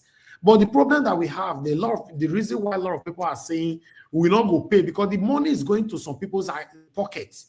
They're not using it for the betterment of the country. Yes, if they were to be using it properly, why not? I get 2 cars for UK. I pay for tax. We ask Mr. Jonathan a question. What of all these people they say pure water, granote, bakalakasera? Are they going to start paying? That's what I mean. That you see, this one they don't pay. This tax system benefits them. Yes, anybody that earns 0 to 800,000, we talk about answer. You don't pay tax. They're not part of that category. Midwest people. They won't be paying tax. They won't be paying taxes. This I get confused for the whole thing, because I don't know whether that federal law that they affect all these people. There's no confusion. It's a direct thing. If you earn between 0 to 800,000, don't pay tax. People who sell pure water is in that category, sir. So they don't pay. So if now we go affect, make it affect us, will they pay for UK? Everybody don't want anything free. How the country want it better? As I did Nigeria, so even though I spend 8 months for Nigeria, hold on, sir. Even though I spend 8 months for Nigeria, I dey pay tax for my car parked outside. I go pay for my wife home. You can't pay MOT. You can't pay insurance. We they pay Oga CM, they pay all this thing for your car. The thing is, Nigeria works. Where Jonathan just they talk about just and that be the major issue where really they are stake.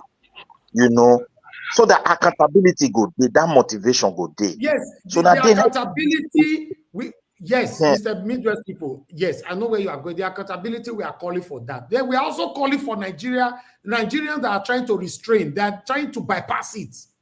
That if we want this thing to work, if they can put the accountability in place, then Nigerians have to pay.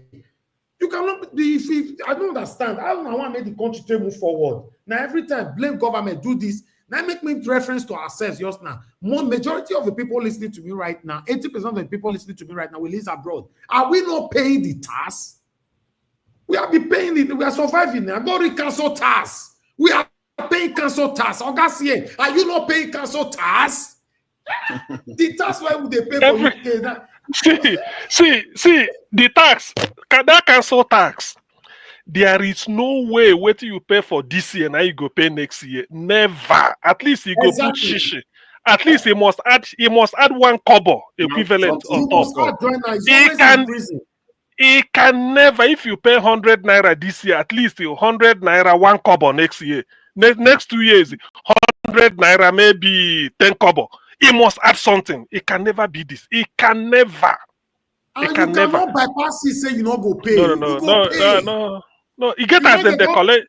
You get as in the collect the things. They don't send you that. They don't send you that final red paper. So you know, reminder. No, I travel home in those days. I was a bachelor then. I travel home.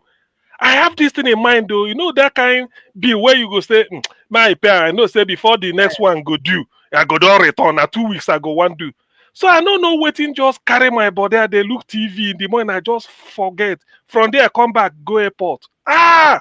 I did plane. I can't remember. And before I come back, letter don't they wait for me. Immediately I open the letter. They say they called me. I don't know whether they called me because I switch off the phone. He said that I should report to pay the distance to this address. So when I phone to phone, you see the way they pay them, then go give you telephone number. You know all those 08 number where you say immediately you dial them, you go just slash something come off for your bill. So when you pay, when you call the number, nobody did there and a computer go they talk to you. So it go nearly waste you 5 minutes, and as they waste it, just they read. They read. If you cut them, you start afresh. You go they come out money. So you hold them now. You go just the mean. I didn't hear it. He said, "Can you repeat again?" You know me where I get Nigerian accent and though in the UK, he could just say, "Hey, you know here." So the thing can't they pay me. You know what thing happened? By the time I pay and finish, my mom used to say nothing bad like "No, thank you." You know, nobody they thank you now. You know, say if I give you money now, you go say, thank you, CM. This one where you finish, no, thank you. You just pay. Now fine. This one now fine on top because they say no thank. You know the thing. After that, cash me for you. They send that can't give me for house to your address, and then they'll tell you to report. They'll take 3 points from your license. No two ways about it. If we want Nigeria to be better, make we stop all this bypassing. And that 3 points. See, Nigeria, watch. Do you know the consequence of that 3 points? Next year, go do insurance. By the time you put your what they call your driving license number, because that 3 point is recorded against your driving license number. So if you want to do insurance, then go say this guy na high risk. So make we take premium high. And Abala blue driver. So because of that, if nothing he go high. So you see as they eat you for pocket. Now so you both they do. And all those ones, no thank you. Now so you go just they waste money. No be our own policeman. No be our own police. We go won't collect 30,000, 20,000 naira before they do anything. Exactly. In 2025. You know, with what I'm hearing, the future regime, that's why you see that I echo this area where we're step more on toes. He's already, those of us that be angry, he's already president. The first day, so, you know what I said? I said the man is not faster. I say, it's not fast enough. That's what they call it for. Yes. It's not fast. It's not fast enough. I talk I'm here. Do you know that this tax? Do you know? But all of them, do you know one thing with me? Anything where people do they complain, I will go read them. You see this tax. If you ask all those people where they shout, "Hey, this tax go make not poor," how? Go fit explain. Tell them how. They can't explain it. You see, it's because I'm even surprised that on this VAT, 80% goes to Lagos. Tinubu agreed to reduce Lagos share to about 20. That is what Lagos will be getting. Other states will be getting higher. So when I read, I said, this man, they mad. You don't forget Lagos was getting 80%. But now, by this new tax, Lagos will lose and come down to 20. Rivers go come down. Some other states go just get. So when I look at all this, if you see people where they complain and all those cabals, now they complain. So ask them, say, maybe I asked somebody for I don't know where we there. I said this tax that they said how. He said, "Go me." I said, me, I know I be literate too, but explain to me how now I know. Do you know who I blame for all these things where they happen? All this, some people know there. Some people are not up to the job. This is if I'm to be in government or in politics, this is what I will tell Tinubu. You get Daniel Boy like they speak outside like Jaken Kanu. You don't need to be speaking grammar. Every ethnic group, you go get some people where they speak the language. May they use the language. Yes. May they, look, you need to go do. If you want really, if you like for me, where be Igbo, if you want make Igbo man follow what you later on a market day, just carry microphone. The moment you there, business every market it go stop. That thing where you talk, nobody go to radio again tonight. Then go say, they tell us for market now. They gather people. Say this tax where they come. Now so you go to explain as you talk for Robo. Now so you go to talk for a John language. So you go to talk for Yoruba. By the time you do it, that is you beat the hands down. People will go north. Talking for different languages. That is what we are there for government now.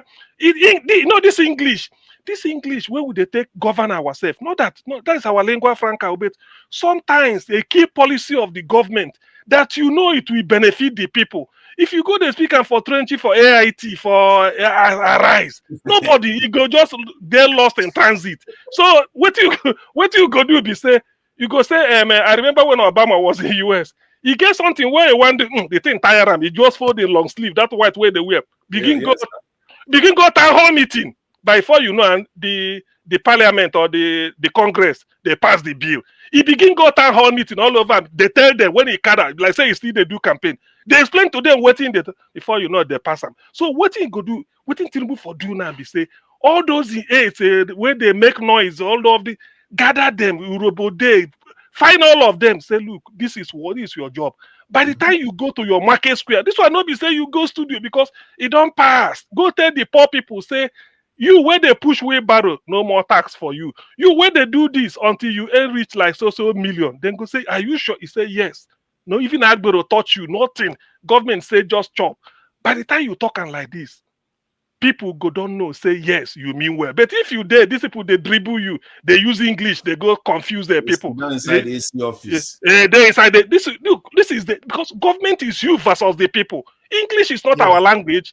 You use any Bini language, go explain them for new Bini market. He said, load this tax when we they talk, when are they hear when. Use them by the time you talk them.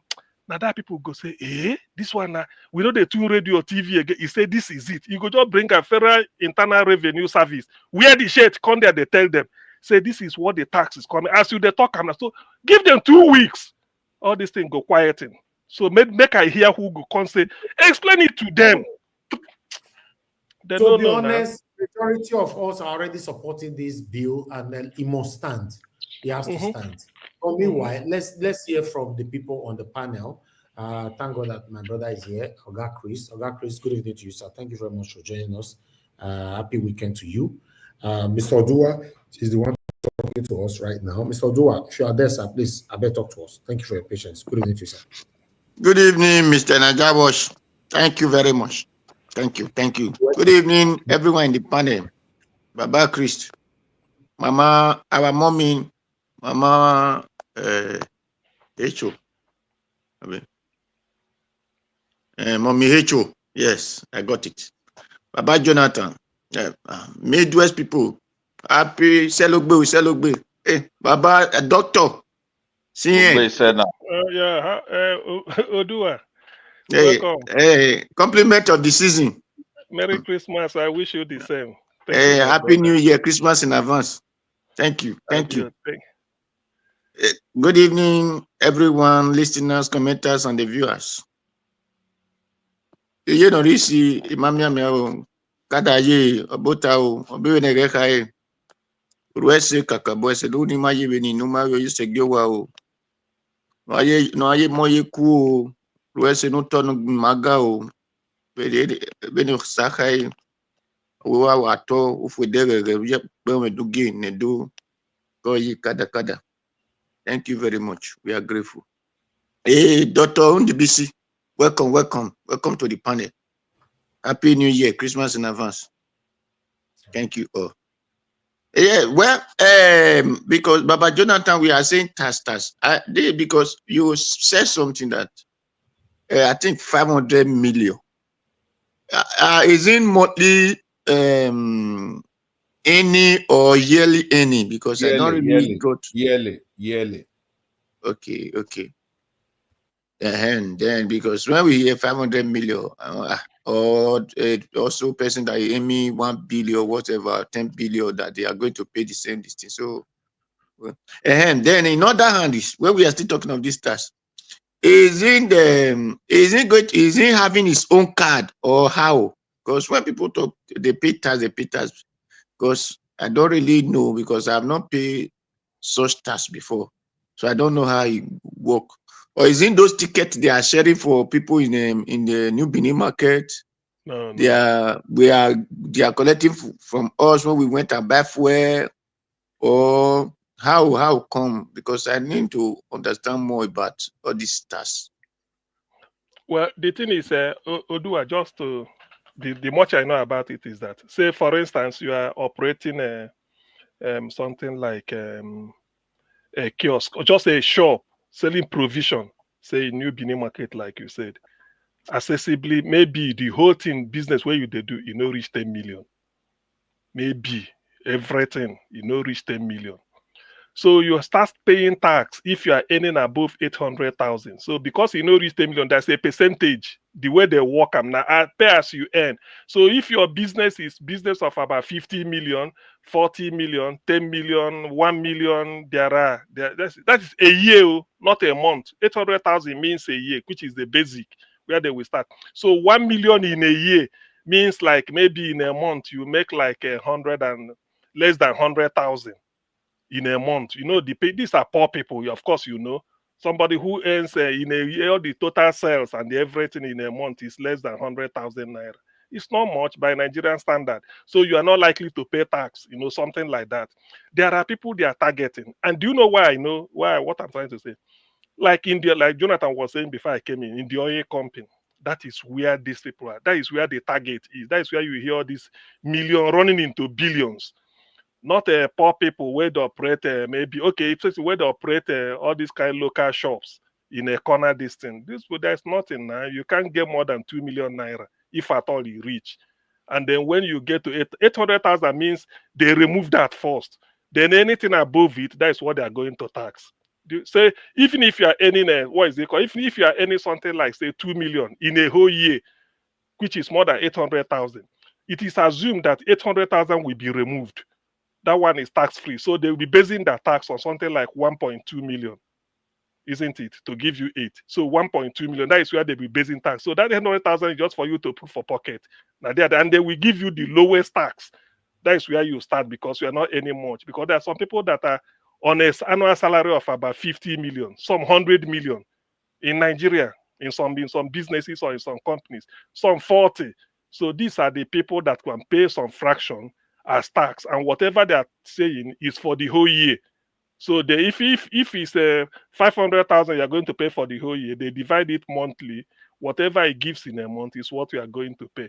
But what this thing is really targeting is that before, even if Nashishi, it doesn't enter into government account. That is what they are targeting because there are a lot of loopholes. So when you centralize it through Federal Land Revenue Service, the body that will collect the tax, they will now collect the tax, put it in one distance, and then start to use the derivation or something like the way, I don't forgetting the formula. They use it then to give it directly to the states. So with it now, they can use it to develop. But before, it wasn't like this. That's why you hear under Jonathan in those days, they say NPC didn't remit $20 billion. Later they say is it 20 million? I don't know how many dollars they call. Later it came down to. So most of these things doesn't happen. People just they eat money with reckless abandon. If you collect money for JAMB, you swallow. You post authority, it doesn't rent. So all this revenue collection are part of tax because when you say tax, individual they pay, company they pay too. Ministries, if they have say one, they have to pay. They pay. Everybody pays, whether you are corporate in terms of business or you are an individual. So when they get all these things, they want the whole money to be coming together. So it then means it's not meaningless. You will be big or guy in NNPC or maybe in Post Authority, because all the government revenue you collect from people as tax and exercise duty, you pocket them, or you remit the one you want to remit, even if na NEPA, all these things we are seeing. So a lot of fraud, but now they want to streamline it based on percentage. And in trying to streamline it, they now remove the poor people. Poor in the sense that if you are earning very low, so your tax won't be that much, because already people know you are trying to survive. So you can't tell somebody who is earning about 80,000 naira a month, make it begin to pay tax. You know, well, if you check them in a year, 8 times 12, 96, 960,000. By the time you remove 800,000, then what remains is 160,000. How much will he pay? 160,000 for the whole year. Do you see it? So it's very low. That's what they're saying, because there's what they call basic tax. Even in UK here, there are one to before they take your tax. There's one they will say this is the bench and the threshold. So they will remove that. They call it personal allowance. Say you don't pay tax on this. Then from here they start to calculate tax. That is the principle, the way it's gonna work, and it will be very, very good. For the first time, Nigeria haven't refunded their tax. That's why the people in the north, I don't know why they are shouting that it will impoverish them. If you ask them how, they are not willing to come up to explain to you how. How will it make you how will it impoverish you? Dr. CM, thank you. I think you are a teacher. You broke it down. You see, even in the north that they are talking about, the largest percentage of them do not even earn 1 million. That is the thing. So literally, these people they say they are fighting for this tax bill, they will pay nothing. Exactly. Is issue China or the person where they say sugarcane? Now you go now. Wait till how much they sugarcane? Where you go they talk say they make them, or person where they say suya? How many billion? No, nothing. So it's the really, money they are stealing that they are taking away from them. That's all. That is why they don't. If you ask them how, let them explain to you how you can impoverish them. They can't come up with it. Just they talk this thing. They fight. Tinubu is not even fast. That is it's too slow. Quick the team, the fast, everything. Just the churn out bill. Make we know where we are heading to. All this one we are talking. Why must you go for 2027? 2024 years is okay for you to achieve a massive change. Do it. That's what people are waiting for. You are waiting for 2027. Do everything. Now, even that 2014 conference, bring it out. Start it. Everything should be going in hand in hand. That's what we are saying. So that people, the tension go cool down. Everybody we know exactly where we are headed. Than all this paddy, go panda to these people, panda, go consult emir. Should be they say you have to consult traditional ruler for tax? Now you go consult traditional ruler. Waiting concern traditional ruler, concern tax, for God's sake. You say you consult businessmen or people that are in corporate. That's what people you talk to. You say we have to consult our constituency, consult business for tax. No, it doesn't require consultation. The percentage is there. If I see I'm not earning up to 4 million in a year, maybe I'm earning 3 million. You remove 800,000, which is the basic, because I don't have to pay tax on that. Anything above, that is where you start paying. Anything above. So they check 2.2 million for me and then see what it gives in a month, how much in a year. Then I slash them into 1 month, every monthly go pay. So it's more or less 800 should be your personal allowance for people within that category. Even if you're earning 50 million, there's a place you start to pay different percentage on the first 50 million, the subsequent one. So in that case, you see, if this thing is being done like this, that is where you now hold government to account, because you can come out to demonstrate, say, see, look at my pay slip, look at my tax bill, look at this. Then people will know. And anybody can easily know how much government earns as tax, how many trillion or billion that enters, and how it is shared. That's what it should be. But, in Nigeria, the politicians will always obfuscate everything. Know this thing. The key to all these things is translate this Turenchi grammar to local language. Go market places, go there, talk to them. Like say they do campaign. Explain to them what you want to do. People will see reasoning. Find them that you waving the driver keke napep. How much is your business worth? How much can you this? They will tell you. They will tell you. than everything. And you choking the people. The money that comes from crude oil sales, we don't know. Look at our seaport. When Jonathan said if we streamline it, we don't even need oil. Seaport is okay if we streamline it. All the revenue they enter government purse. We may not need crude oil. President Jonathan said it. Now where is the money? That's why some people go just they eat pension. Nobody they account for that. Oh, but Tinubu is too slow. That is in this aspect. If not me, Thank you, sir. No mercy. Thank you. Yeah. Anyway, but you people is not to tell us how they are going to align it, where they are going to get the list of the people who are aiming like that or who are not aiming those kind of Then such.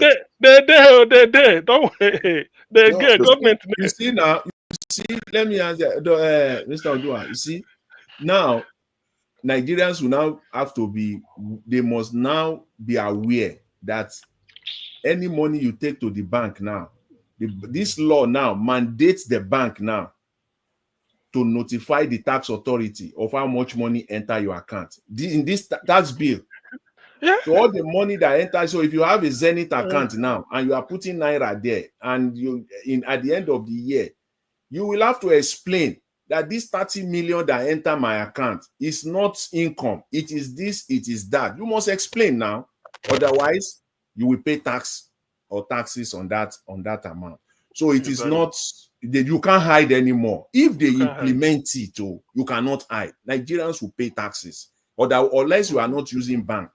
If you are putting your money inside bank, my brother gave me money. You see all this money you are sending, we send to our families and it goes into their bank account. They must be able to explain where this money comes from. Otherwise, they will pay taxes. So it's a big one. More money will enter. Obviously, they will get more money into the government purse. But as you know, Dr. CM have analyzed, it is at the end of the day, what will they use this money for? That Nigerians will see tangible. Exactly, it's true. Okay, Mr. Jonathan, I beg, you will have lots of people. You know, I think I need to assign for Mr. Chris now. Mr. Pansad, I can see you on the backstage. Thank you very much, Mr. Pansad. Good evening to you, sir. I hope you're not in rush because we have lots of people on the panel. Aga Pansad, unmute yourself, talk to us. Are you rushing or you're willing to wait? What I would do, if it's okay, maybe I just take 2 minutes and then I will exit again. Okay. All right. I'm amenable to anything. If you want me to wait, then I'll wait. You are our principal on this platform. Yeah, if you want to take 2 minutes and still wait, that will be fine. But we don't want you to exit. You can just take that you wait. But let me get attention of Mr. Chris first. Okay, Mr. Chris, sir. Good evening to you, my brother. How about it today? Sir. Good evening to you, sir. Good evening, everybody. It's good to be on the broadcast today. Sir. Yeah, thank you very much, Mr. Chris. The way it is right now on the table, Mr. Odoa has spoken. The next person is supposed to be Oga CM, but now Mr. Pansad needs 2 minutes. You know, please allow him for that just 2 minutes and stop. You know, Mr. Pansad like to consume minutes. You know, I don't ready. Okay, Mama Esho, you know, Mama Esho, after Mr. Pansad 2 minutes, then we'll come to you. Thank you, ma'am. Mr. Chris, you have the floor, sir. Thank you. Okay, Mr. Yar'Adua, once again, thank you very much for this opportunity for we to talk to Nigerians and air our views on the issues that are affecting you and I. And without much ado, let me quickly invite Mr. Pansad to give us his 2 minutes. And Mr. Pansad, good evening, sir. It's good to have you on the broadcast. You want to talk to us for 2 minutes? Thank you, sir. Thank you very much, and hello to everybody on the platform. Principal, Mr. Niger Watch, Elvis, you co-moderator, Chris Dublin, Mama H.O., Dr. C.M., Midwest People, Jonathan Kingsley, my brother Odua, Prince, Ojuagan Alabo, and Mommy Diaspora, and those in the comment section. Now, I've listened very carefully and I've read extensively on the bill, on the bills. Dr. CM, uncharacteristically, is just supporting something and it's going on and on about it. And normally, when I come in and there's an issue, I find out where Dr. CM is, and that's where I am. And I don't even care about looking at it. But this time, I have to disagree with him vehemently on this one. The way politics work and people being charged taxes is based on representation. That's what caused the American Revolution. No taxes without representation. I'm with the North on this one. Tinubu is the worst messenger for this. The North are against the bill based on the fact that it's not time for this. That's a time for everything in the Bible. It's a time for bringing in revenue, make the people have money, and then there's a time to tax them. It's a time for war, there's a time for peace. If you have a daughter and she's 10 years old and she comes to you, Daddy, I want to have a baby. You could say, you know what? It's not time for that. I support you to have a baby, but there are two things I want from you. Number one, I want you to finish school, get older, get married first. And then you have baby. Baby is a bundle of joy. This is no time to talk about taxes, and this is actually not the person to talk about it. Some people have made references to his past life in Lagos and what he did. I believe my brother Jonathan said that there are some clauses that's missing there. It's deliberate that it's missing. That no third party should collect the taxes. How could you even do a tax bill without the mode of collection? It means you're deceitful. It's mendacious. And I don't blame the North for doing that. Now, how could somebody like Tinubu come and say, you know what? I'm going to be altruistic this time. I'm going to reduce the revenue I get for Lagos and the revenue that River State gets with Wike there. And they're not fighting it. Lagos say, hey, do it, reduce our taxes. River State says, we do that. There's something there then, right? So I don't blame them. They don't trust the messenger. Tinubu did not win the election. He did not win the election. He rigged the election. He's a crook. So why would he see people with over 30%, 39%, maybe 40-something%, hyperinflation in the country? People are starving. People can't eat. Instead of him rushing to the marketplaces, go and talk to Nigerians, make himself available, try to ameliorate the situation. So what he's doing is going and trying to do some kind of omnibus bill with 4 different tax bills, rushing it through the legislature, second reading already. And these people say, no, we don't want it. Now, somebody asked here, why should they talk to their village heads? You want to round up in 10 seconds? Yeah, well. All right, so why should they talk to those people? That's how they're structured. There's no orthodox way of talking to your people. The way they're structured is they want to talk to their people there. So I support them on this, and it's quite astounding that people will support a man like this who doesn't care, no empathy. It's not time for this. We'll get to it. Taxes need to be done, but we need mechanism, structure. We need things that will show exactly how many people are there, how much people make. How do you determine that? It's not going to be by self-reporting and say, I make less than 800,000 naira. Besides, that's nothing. So I say to those who are saying we need a new Nigeria to emerge, let's first concentrate on new Nigeria emerging, including the electoral reform, have INEC be responsible and independent. Let's select leaders who would then represent us and go there with credibility. When they suggest something, we know it's fine. Please. Thank you very much. I'm very disappointed. Yeah, thank you very much, Mr. Pansat, for that submission. It was short, but the message was passed. And in going forward, please, everybody, we have to stick to time. And please let me call Mama H.O. to talk to us. Mama H.O., it's good to have you on the broadcast today. You want to talk to us for 8 minutes? I can see you are ready. Welcome to the show. Yeah, greetings, everybody. And the compliment of the season to everyone. And having said that, let me start with the tax bill.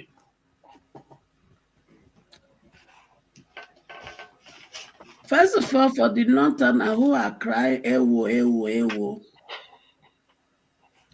are they making those cry because of the people, or they are making those cry because of the elite that is affected? Because to the best of my ability, most of the people that speak from the north, they don't really speak for the general benefit of the average northerner. They speak for their own benefit. And I will support the idea of them interpreting the content of the bill. Let it be interpreted in every language that is being spoken in Nigeria, so that the common man and every person will know exactly what is there. English language is not our language. We all have dialect that we speak. So it is high time that crucial things like this should be spoken to the people with the language that they best know. So to me, that would be one of my suggestions to the government. But now let's look at the bill critically. Yes, in most of we are in the Western world, we pay taxes. Yes, of course. But there are benefits put in place by the government for which those of us who pay taxes still benefit from. So the question to the Nigerian government is this: what benefit that is in place for the people to benefit from? Is it the price of petrol that has gone up, that has skyrocketed and affect every aspect of people, businesses, and a lot of businesses are laying off some of their staff, and some are struggling to be able to keep their business running? Is that the same people you are still putting this tax upon their head? Because for you to get from the people, you must invest in the people. For you to get from the businesses established by the people, the government has to invest in those businesses. Nigeria government do not give the electricity to run their businesses. They don't give the water to use to run their businesses. They don't provide security for them to safeguard their businesses. So what exactly is the federal government of Nigeria providing for the people in order to be able to get these taxes from them?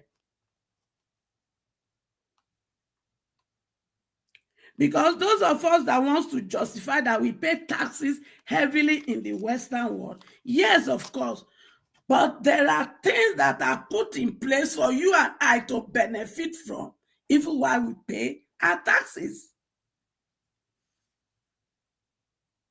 So the question to the Nigerian government is this: what exactly is Nigerian people benefiting from you people for you to be taxing them this way? Let them be able to show it to us. So as long that they are not giving us anything for us benefit, then they don't have the right to take taxes of this percentage from the people. Look at the media chat he had with us. Is there any iota that man care about anybody? Or is there anything that proves to him that he even understands the reality of what is going on in the life of the Nigerian people? So why is he becoming Oliver Twist?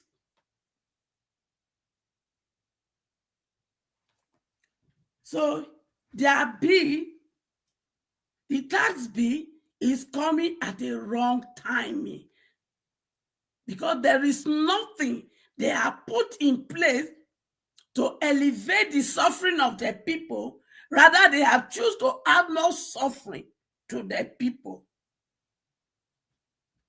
And by the time begin to go into businesses, a lot of people that are managing to give our brothers and sisters little work to do for them to get just little, will end up begin to sack more people, and the unemployment will begin to increase them more. And when unemployment begin to increase them more, all the things that are negative that our people are doing to survive will also increase. So at the end of the day, it is the Nigerians that will still suffer it. So clapping for him that he has done anything good, he has nothing good in stock. It took him 20 years plus to prepare for how to rig himself into power. And none of the problem he met that has changed. That means he was supposed to use that same number of years to prepare to solve that problem. But because he didn't come into power to solve any problem, but he came into power to make the Nigerians, in order to be able to celebrate their lifestyle, that is why he will continue to create chaos policy that will continue to cause both Nigeria at home and Nigeria in abroad problem. Because those of us who are overseas, your bill that your family, friends tax you now doubles. So we have to work several jobs in order to be able to meet up with this obligation.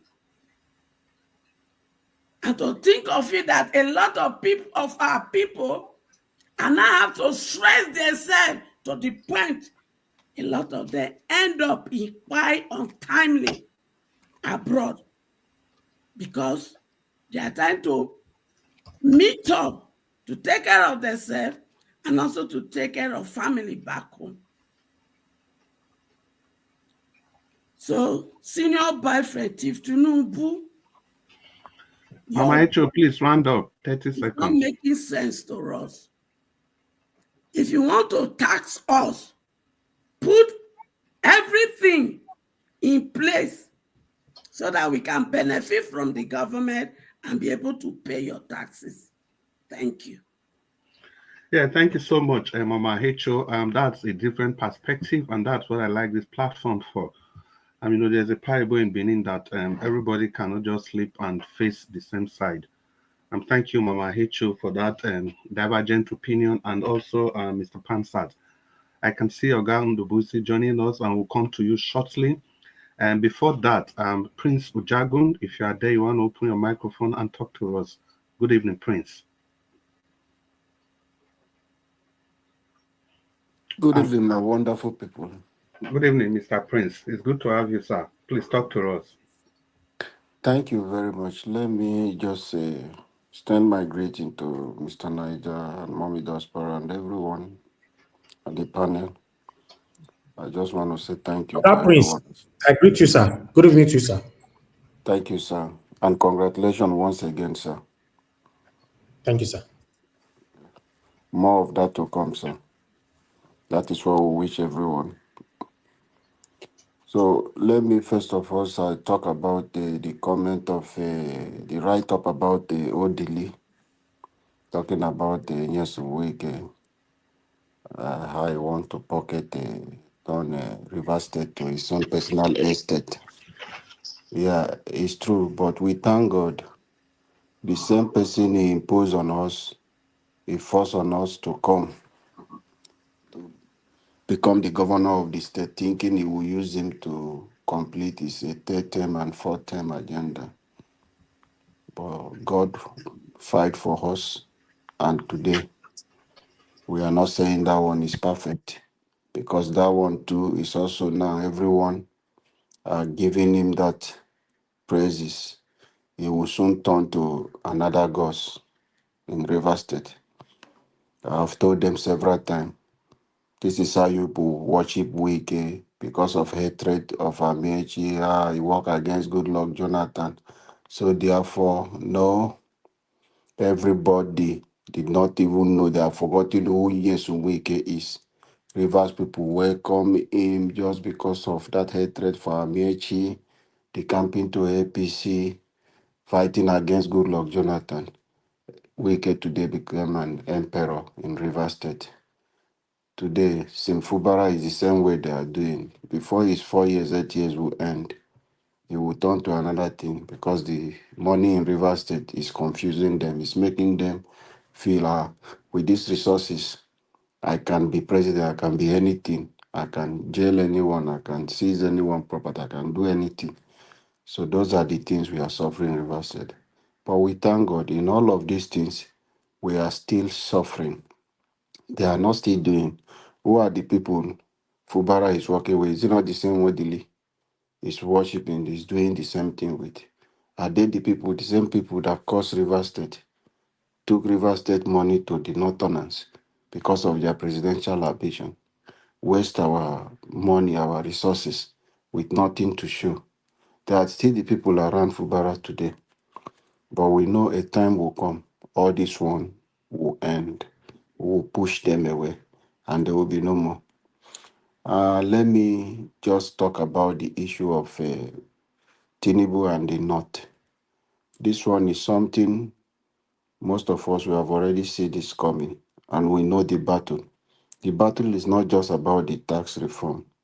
There are a lot of things behind it, because if you go through the tax reform bill, if you look at those things, it's something that everyone will appreciate. But the problem is the person bringing it, looking at his own record, track record with what is happening with tax in Lagos State.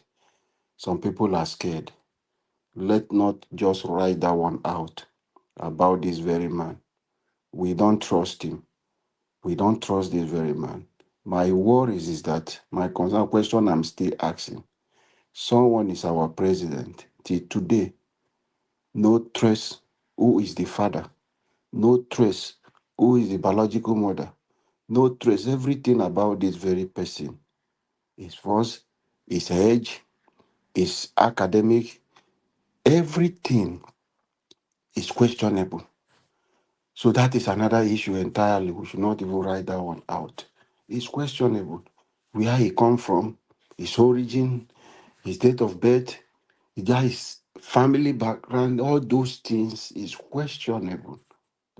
Until today, nobody know where is this person really from. Who is the father? Who is the mother? Who is the brother? Blood brother? Sister? So it's something else. But let's keep that one aside. The North today are coming. Everyone is fighting. Everyone want to finish the oil. Then go back to their farm. That is why nobody wants to be creative.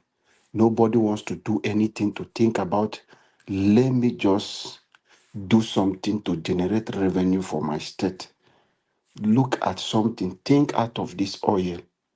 Everybody want to sit down and just wait at the end of the month, come and divide the sale from any crude oil and whatever thing you have gotten from these people. They sit down and share it, and they go back and share that money, go to buy property in abroad, not doing the things that Nigeria needed. This is a time for everyone to wake up. And it's going to be a battle. But Nigeria want us to just fall down and watch this. All this fight you are seeing is towards the 2027. Tinubu is building his structure. He's building his empire. That after he finish, he will be able to just carry somebody and put, and nothing will happen. That is what this man is building.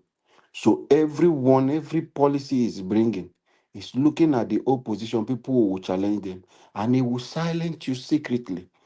All these Northerners who are coming together, I'm giving you, within a time, you will not hear them again talking about this thing. The game changer, the master planner, Tinubu, will silence them. Mark my word, he will silence them, it will stop. Because Nigeria, as it's going, the only people that can save Nigeria today is not about this elite, no. It's we, the citizens, that can save Nigeria from the present state we'll find ourselves. Looking at those Bala Mohammed coming out to do all those ones, they can't do anything to Tinubu. He has already put a lot of people, even people who are working with a Bola Mohammed, who are inside those who think they are Fulani call people who are against this bill. They are working with Tinubu. Nigeria, it's as if we underrate this man as our president. He's a master planner. So everything you are doing is getting information. You know this. That is why he told you that this bill is going to stay, and it will stay. He will pick them one by one and take people he wants to take out, push this, because he has a personal interest on that one. But it will put a lot of things on this. If you look at the clause for those bills, a lot of them will look as if it's shining for you as a citizens. Like as we are arguing, some people will not pay to favor the less privileged. Do you think he's doing it for you? No, the bigger thing is for him, that will go for him. A man who have told you that you want to reduce the purchasing power of you, the common man on the street, do you think he will think anything positive for you that will benefit you if he does not have a bigger interest? So that one is a special package for him, which is pushing, and nobody can stop it because he knows what he will take out from there. So when we look at my pursuit and what I am praying for Nigerians, which I want everybody to wake up, is for us to begin to call. I will keep saying it every day. Electoral reform is the only way out. Lastly, I just want to talk because I had experience. That is why if Nigeria has not happened to you, the Nigeria police with all this issue of them collecting money. I lost a phone. That was long time ago. You know, when this Nokia phone them came out, that you need to buy those products. I bought a phone and someone stole it at a bus station. That was a 2000, I think it should be 2004 or 5, if I'm not mistaken. And this guy stole my phone with enough airtime and was calling people. So I went to say, okay, this phone has gone. Let me just leave. I went to say, okay, let me just get a SIM, retrieve my SIM. They asked me, okay, when did you lost your phone? I said, so time. They said, but you are making call this morning. You sent text message to so people. I said, me? No, I've lost this phone 3 days ago. So the person was still using the phone. So they said, okay, MTN said they cannot release the information for me. I have to go to police. This Nokia phone, I did not buy it round too. up. Yes, I did not buy Round up. it. It wasn't an expensive phone. But when I went to police to report, I just wanted to report a crime to this police. That I just want you to get hold of this person. That is just what I want. Do you know I end up spending more than the money I spend?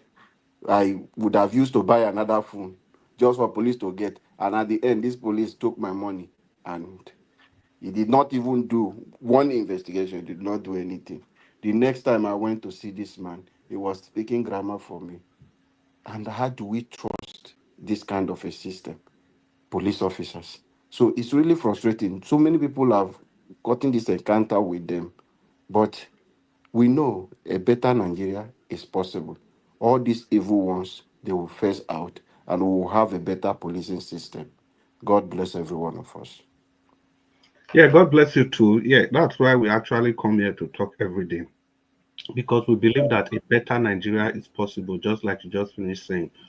And it's Exactly. also with Sorry, Mr. Jonathan.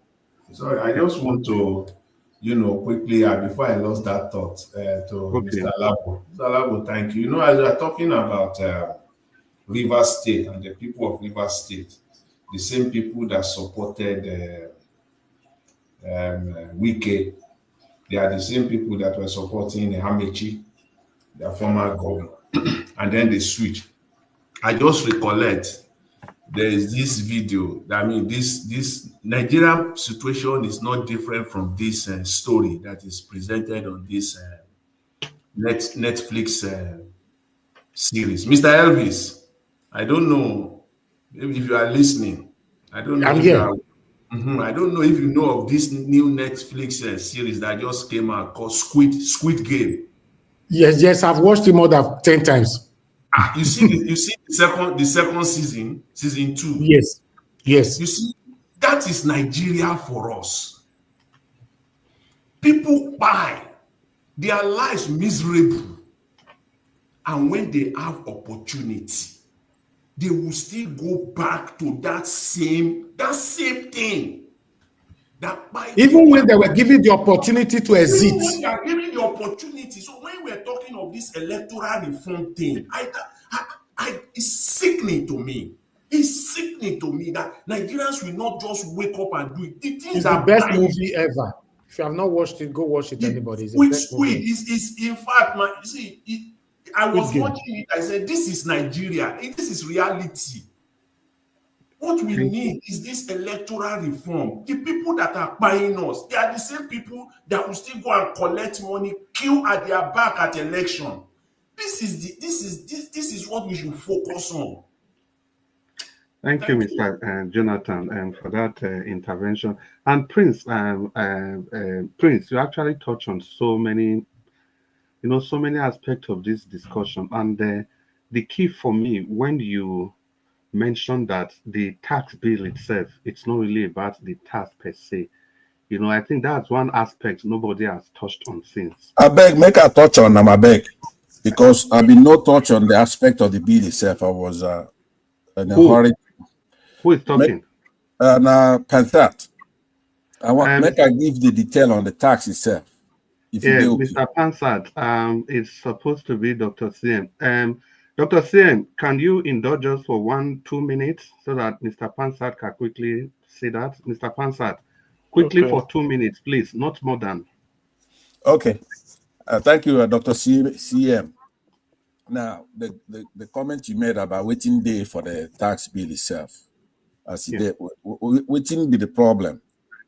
We know say government won't share the tax money where did they give for the country. It's touched many different areas, the ratio where people will pay for personal income, for corporate tax, then for national insurance contributions and value added tax, right? So make we look at the tax bill. How does it affect states for Nigeria? The tax reform bill will change the sharing formula where government they use. So the portion where many states they collect before will change. Up or down.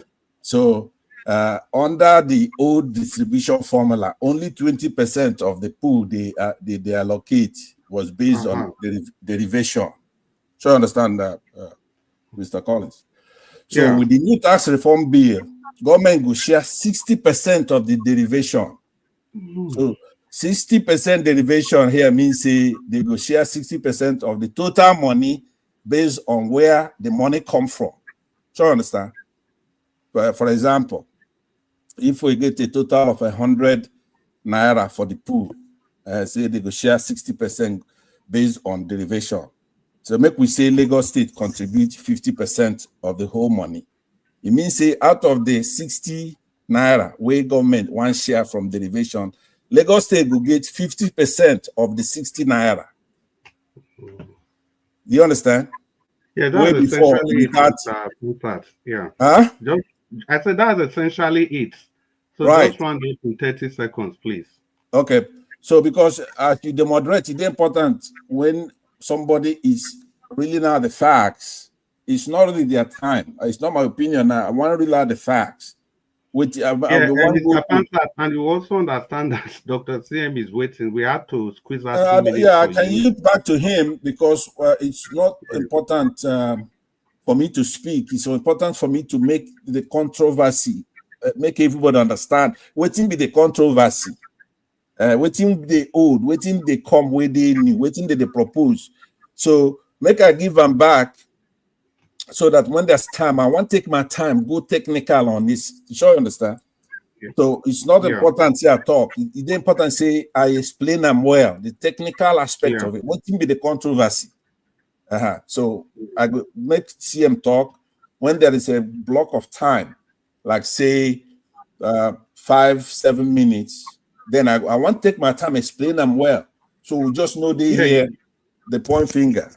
Okay. Mr. Panfan, you are going to have that time. You know, it was your request that you needed a very short time earlier on that was granted to you. And that's what I'm saying. When it comes to your time, you still have your normal 8 minutes. And now the reason I brought out is because I've been listening to the task discussion. And it was very instructive that Prince Ujagu mentioned something that nobody has touched on. And obviously, everybody knows that, like from what you just explained, it's very clear you knew, but it's just that you didn't touch on it. And I'm 100% sure that Mr. Jonathan knows and Dr. CM, they all know about it. Maybe they didn't just touch on it, but Prince Ujagun mentioned that the tax itself, it's a step towards, because if you read the bill, just like Prince Ujagun said that if you read, you see that it is actually a step towards devolution of power. It's a step toward, because the 800,000 that the Northerners are crying about, how many people, Mr. Jonathan made that point, how many people That's not what they're crying about. See, that's why it's so when not they cry poverty will affect the North, they're not crying about that at all. That's not what they're crying about. Workforce, And they have a legitimate reason why they're crying. That's why they're crying, because nobody is saying what the problem is. The problem to the North is that they know it is the instrument of control that Tinubu is taking away from them. That is all. That's what it's all about. How much do they pay their civil servant there? Now, if you are talking about the 800,000, it means you must earn 66,000 naira every month. And before you do that, I think Mr. Jonathan is even the finance. Listen, even if you are earning 66,000, before they start taxing you, they have to make allowance for your family, the number of children you have, and stuff like that, before they not even think about taxing. So at the end of the day, Tinubu is so smart that he can always make a case for this tax. Because at the end of the day, how is it going to affect the common man technically? But wait, before we even go into tax, did we even look at the budget of 2025? Are we looking at it? Yeah, Mama Hecho, you see that budget thing is. Why are they still budgeting for new car when they just bought new car in 2024? Yeah, Mama Hecho. Why are they still budgeting for renovation of houses when they just renovated houses? Mama Hecho, that's another topic altogether. In fact, Nigeria will make you bring that budget, make we analyze them again. Let's move on. Let's take a practical example, like what Mr. Pansat was saying. See, take for example, JAM makes 5 billion naira a year. Before, as they made this 5 billion naira a year, the 19 northern states, permit me to remove the North Central states, because those people, they contribute substantially. The other 12 northern states, the other 13 northern states, their contribution to that jump pause is less than 15%. But the current structure dictates that if you want to do that sharing, Kano has 44 local government, Katsina, Yobe, Jigawa, those local governments, if you want to do the sharing, they get more than 15% of that 5 billion, just comes to about, I think about 57 million naira. That's what they contribute. But if they want to share, about 60% of that goes to the North. So from that 5 billion, they're already getting over 2.5 billion. But with what Tinubu has done, you get what you contribute. So those 13 northern states that we talked about now, with this new system, they are going to get a patry, maybe 100 million, compared to 2.5 billion that they would have gotten. You can see it's about control. Tinubu is very clear. He's clear-headed. And I don't want to say he's cool, but he's so street smart. We can't take that away from him. Well, let's just continue. Prince, thank you for bringing that aspect. And I hope subsequently other people will talk about that. Dr. CM, talk to us, but not before we appreciate Stella Imasemedo. I've been itching to kind of appreciate you. Thank you so much for this wonderful gift. I didn't want to thank you during the discussion, the heated debate and everything. We just want to appreciate you from the depth of our heart. May the good Lord continue to bless you, Stella Emerson. You always do this. Thank you so much, my sister. Dr. CM. Okay, Chris, actually, let me start on this principle. I want people so that we do not misunderstand each other. They say, if it's not broken, why fix it? If the way we collect our tax is good, I mean, let's leave it. But the fact that it will be tweaked means that there is a need for it to rebalance it. That is the Dr. issue. CM, please, can you be very, very explicit? Is the tax collection system, do you say it's broken or it's not broken? No, I said there's something they said. If something is not broken, yeah, if you it's don't not need to fix broken, it. you don't need to change a fix winning it. team. You don't change a winning team. When So you start to, the question is this: do you think the tax collecting system in Nigeria, the tax system as a whole, is broken or not? it is. It Very is. correct. That's what I'm saying. For them to go into it, there is need. But let me say this up front. Because of the hula baloo, it's not hula baloo, because of the misgivings some people may have about the tax or whatever, rather than leave the threshold means the amount you must earn, I mean, above which you start paying tax. Because it's 800,000, if I'm to beg Tinubu and to appeal to Tinubu, make it 1 million. Do you know why? Make it 1 million. So that even if you are earning 90,000 a month, times 12 is 108. So by the time you cross 100,000, I mean, you cross 1 million, is it not? 1.8 million. By the time you cross 1 million with about 80 naira or whatever, you start paying tax. But that is by the way. You see, why this tax, to be honest with you, from the look of things, there are more poor people that will make up to 800,000 or a million a year in Nigeria. There are many of them. So invariably, they are not affected.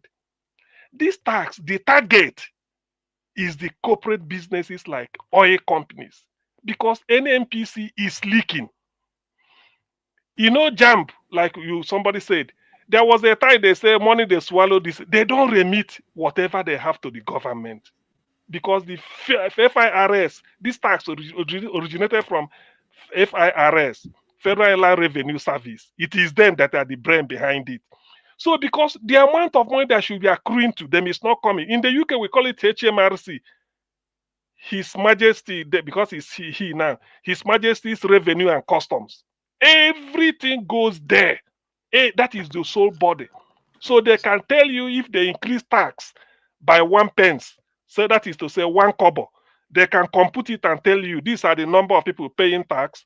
If we put one kobo on what you pay every month for 1 year, we are going to get 12 kobo. So that 12 kobo by this, they tell you how many million.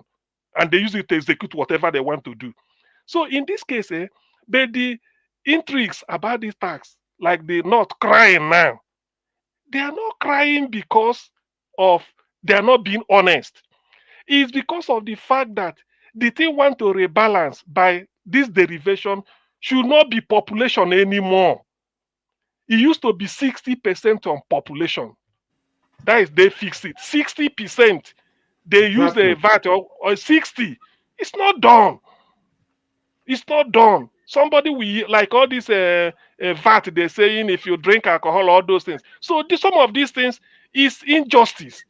So this tax is trying to sort of, turn it from injustice to justice. If you listen to, maybe, what you have to replay it again when you have time.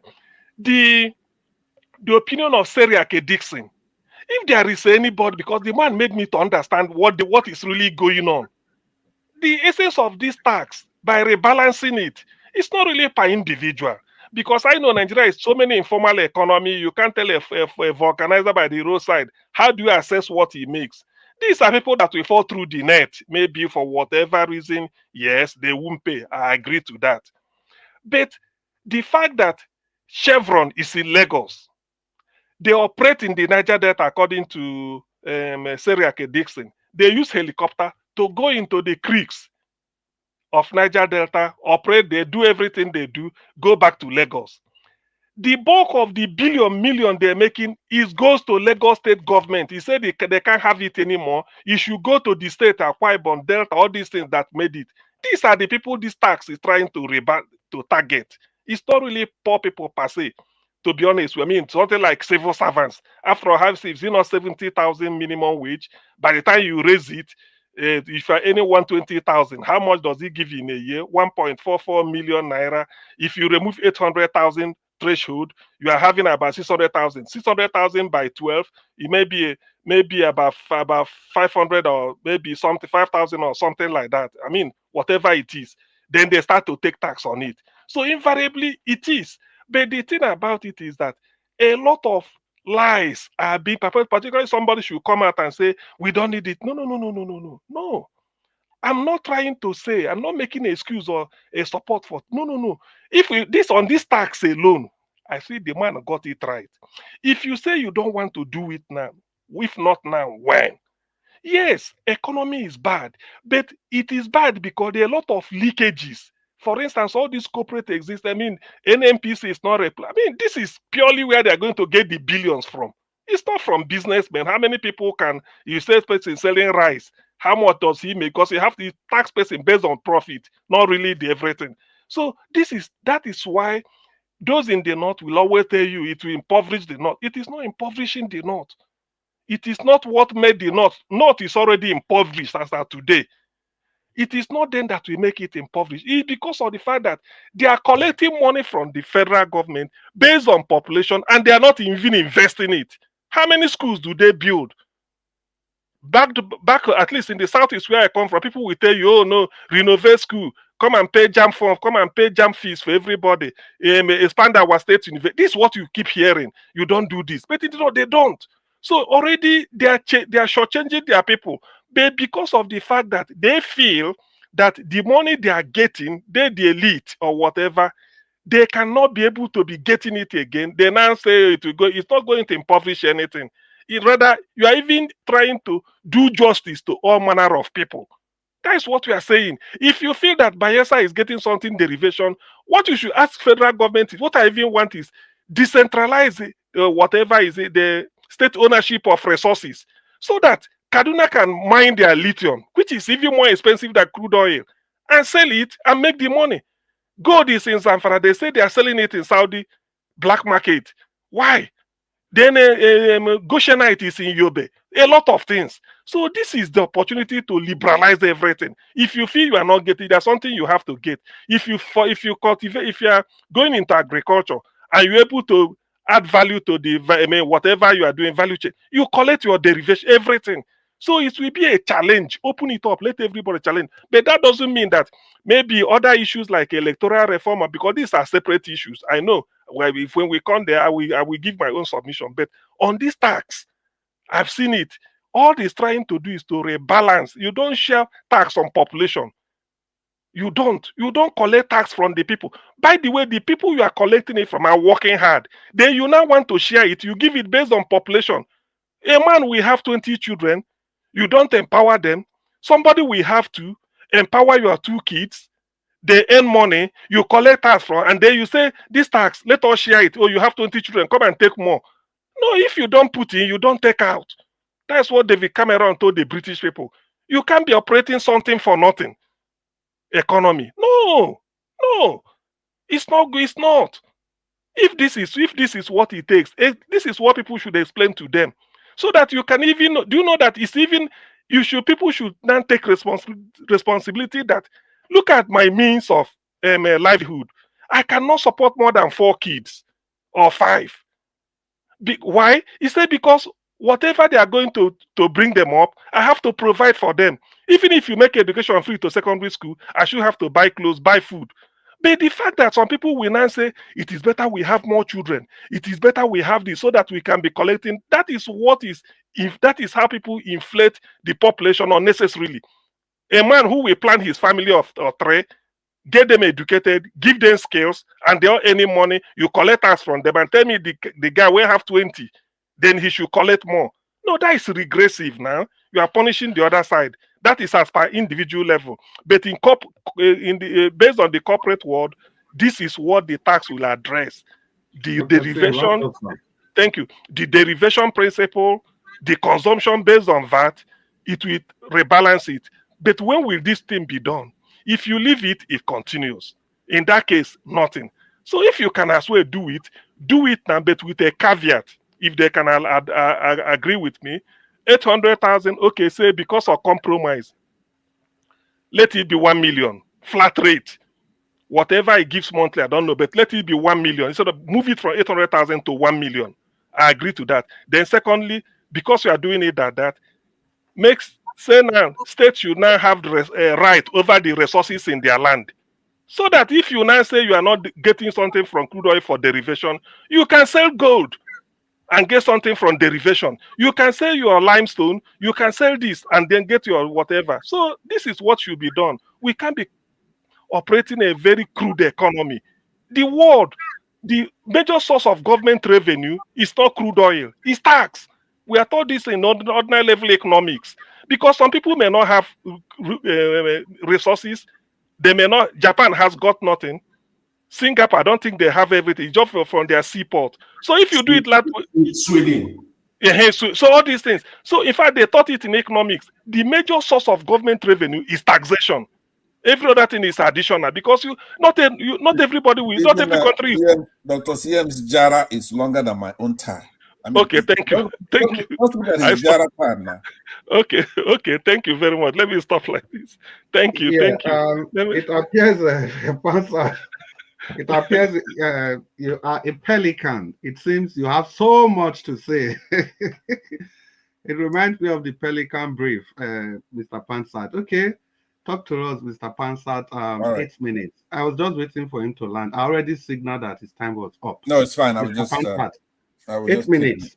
It's okay. 8 minutes. We're Compress not your thoughts. Yeah. we're not in the military here. Somebody could go over a little bit, and they're not against that. If the only way Dr. CM will be right is that we are bound to either choose the old tax system we have, which is old and needs to be reformed, and then this one. We're not bound to choose the old one or this proposal. There are many, many variations. We could do it the way it should be done. For example, in the VAT, value-added tax itself, the federal government is not supposed to be involved in that. Here in the United States, the federal government does not collect value-added tax. It's only the states. It's not supposed to cross borders. We do it here. Some come in the form of tax when you buy something. State tax. You buy something, you get taxed on it. Some local governments could impose VAT. They say value-added tax. So the federal government, if they're serious, they say they want restructuring, then that's the kind of reform that when Nigerians elect their leaders, when they come on board, they will make proposal for tax. We can discuss taxes at the time. Just because we have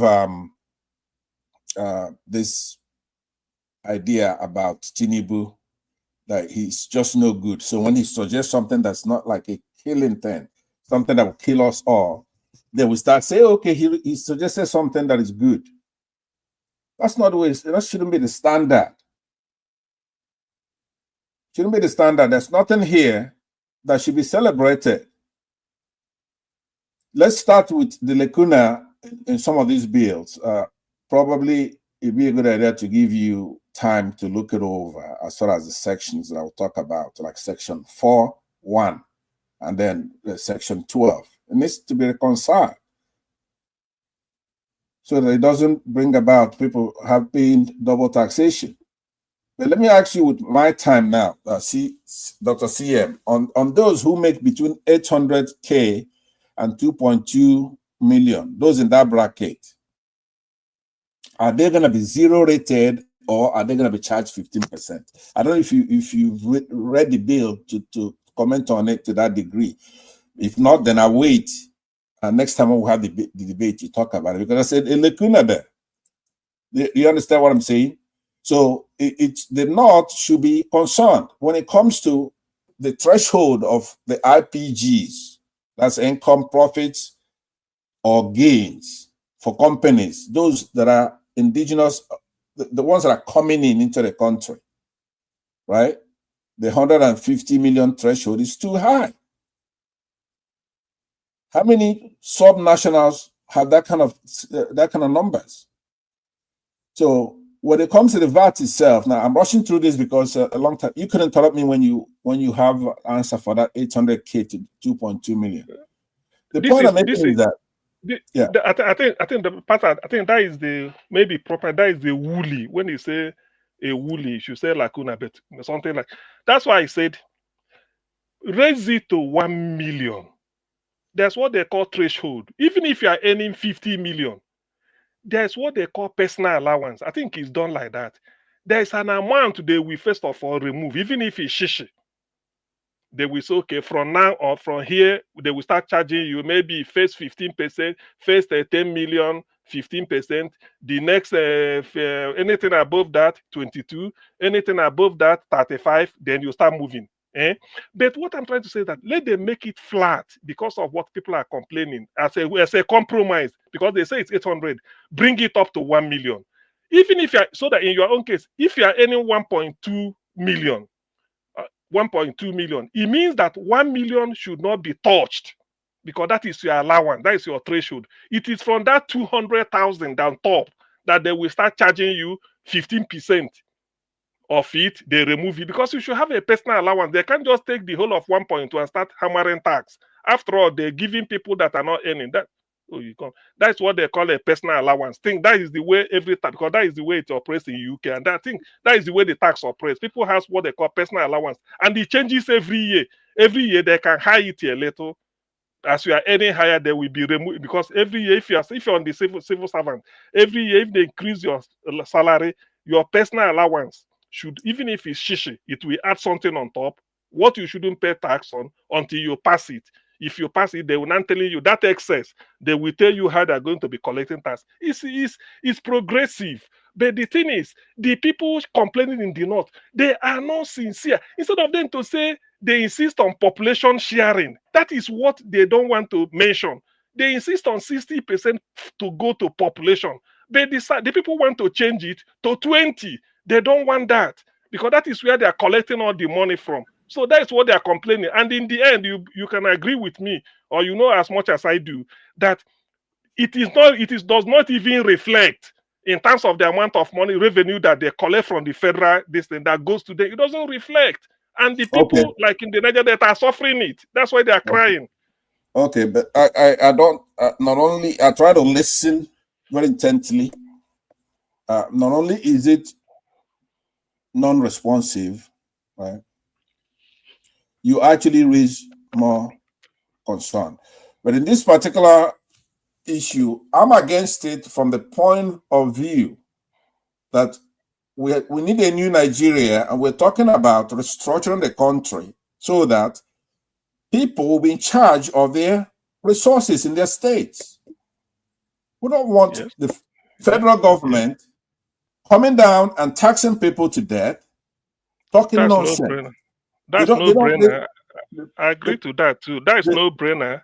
That is no-brainer. So, that's why I'm saying. That's why I'm saying Tinubu should be fast and then put the bill for restructuring immediately. That's why I mean. No, I said he's too slow.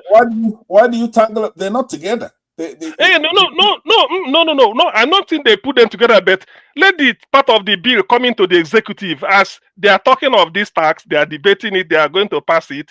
Then you are telling people you benefit, because to me, if he put the bill of restructuring, whereby you control whatever comes, I mean, you don't have to be telling people because already it's 50%, maybe derivation, or maybe they say keep 60, bring 40, or keep 70, bring 30. Because in that case, the federal government will now reduce its power. You can't be controlling everything.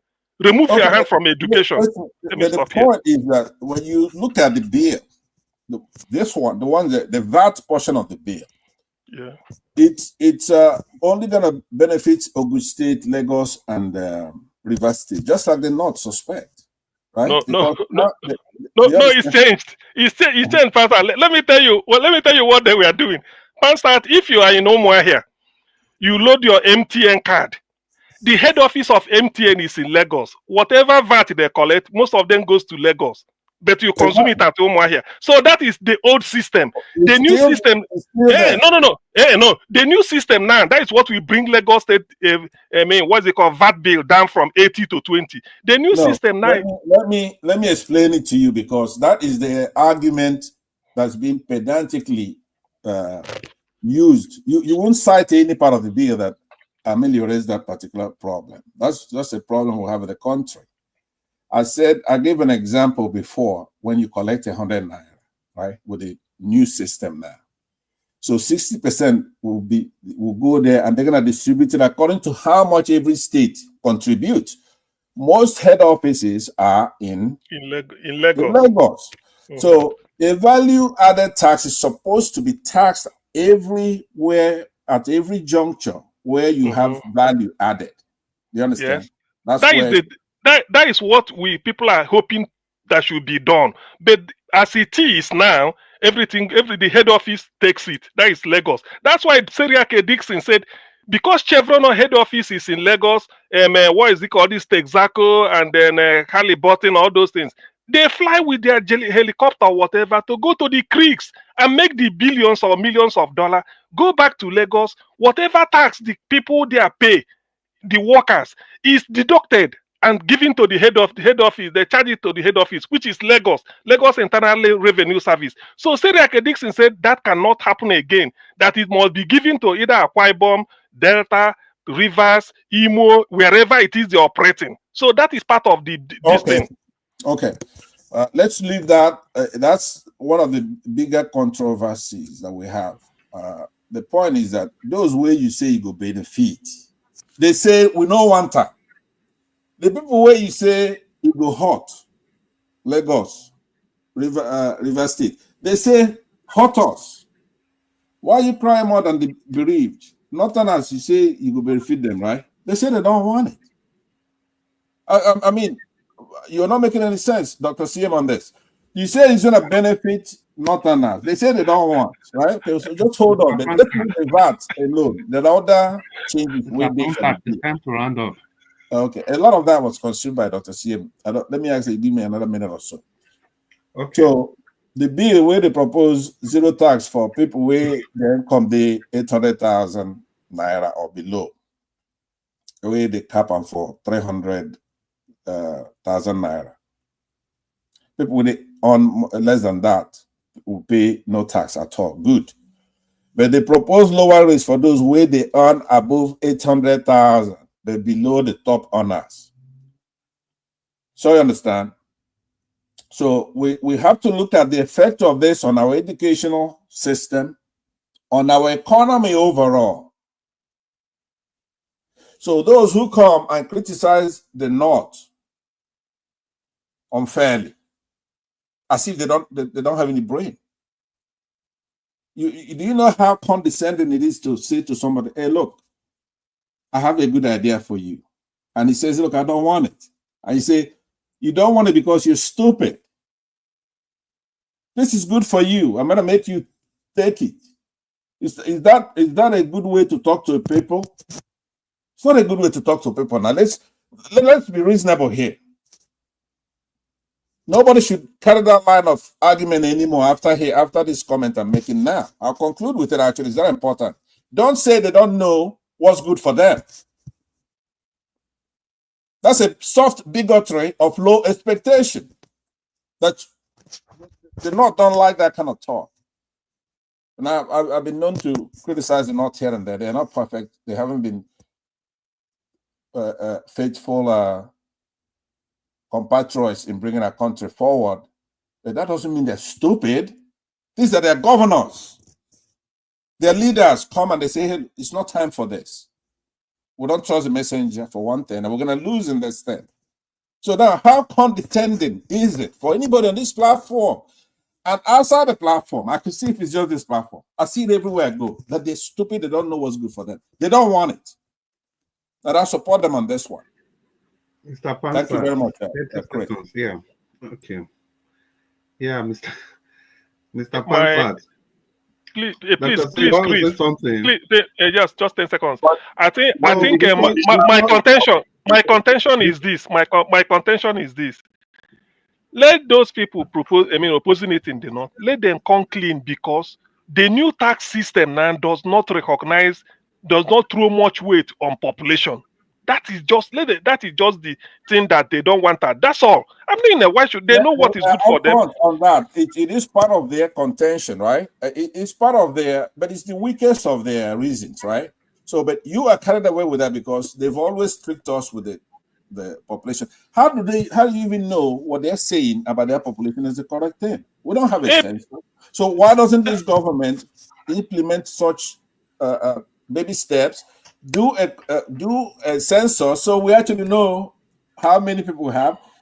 Do this, here's what gets me, Chris. I don't know if you can indulge me for 1 second, because there's a statement that I read somewhere. Please, quickly.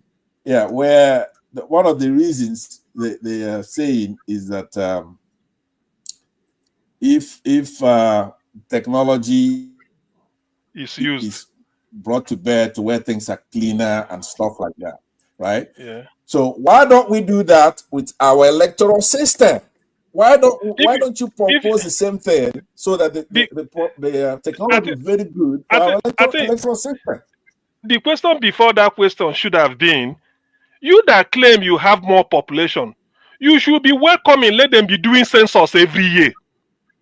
If you claim, because my population is bigger than, come and do census, I will tell you. But they are the people that will be opposing census. So they based it on, what is it called, sort of projection. If you know that you are more populated, you should be the person always saying, let's be doing census all the time. After we have more beds, we have everything. Thank you. Dr. CM, thank you so much. People, let's continue on the broadcast, because Mr. Chris, like this, I mean, never reach my turn. I don't listen well.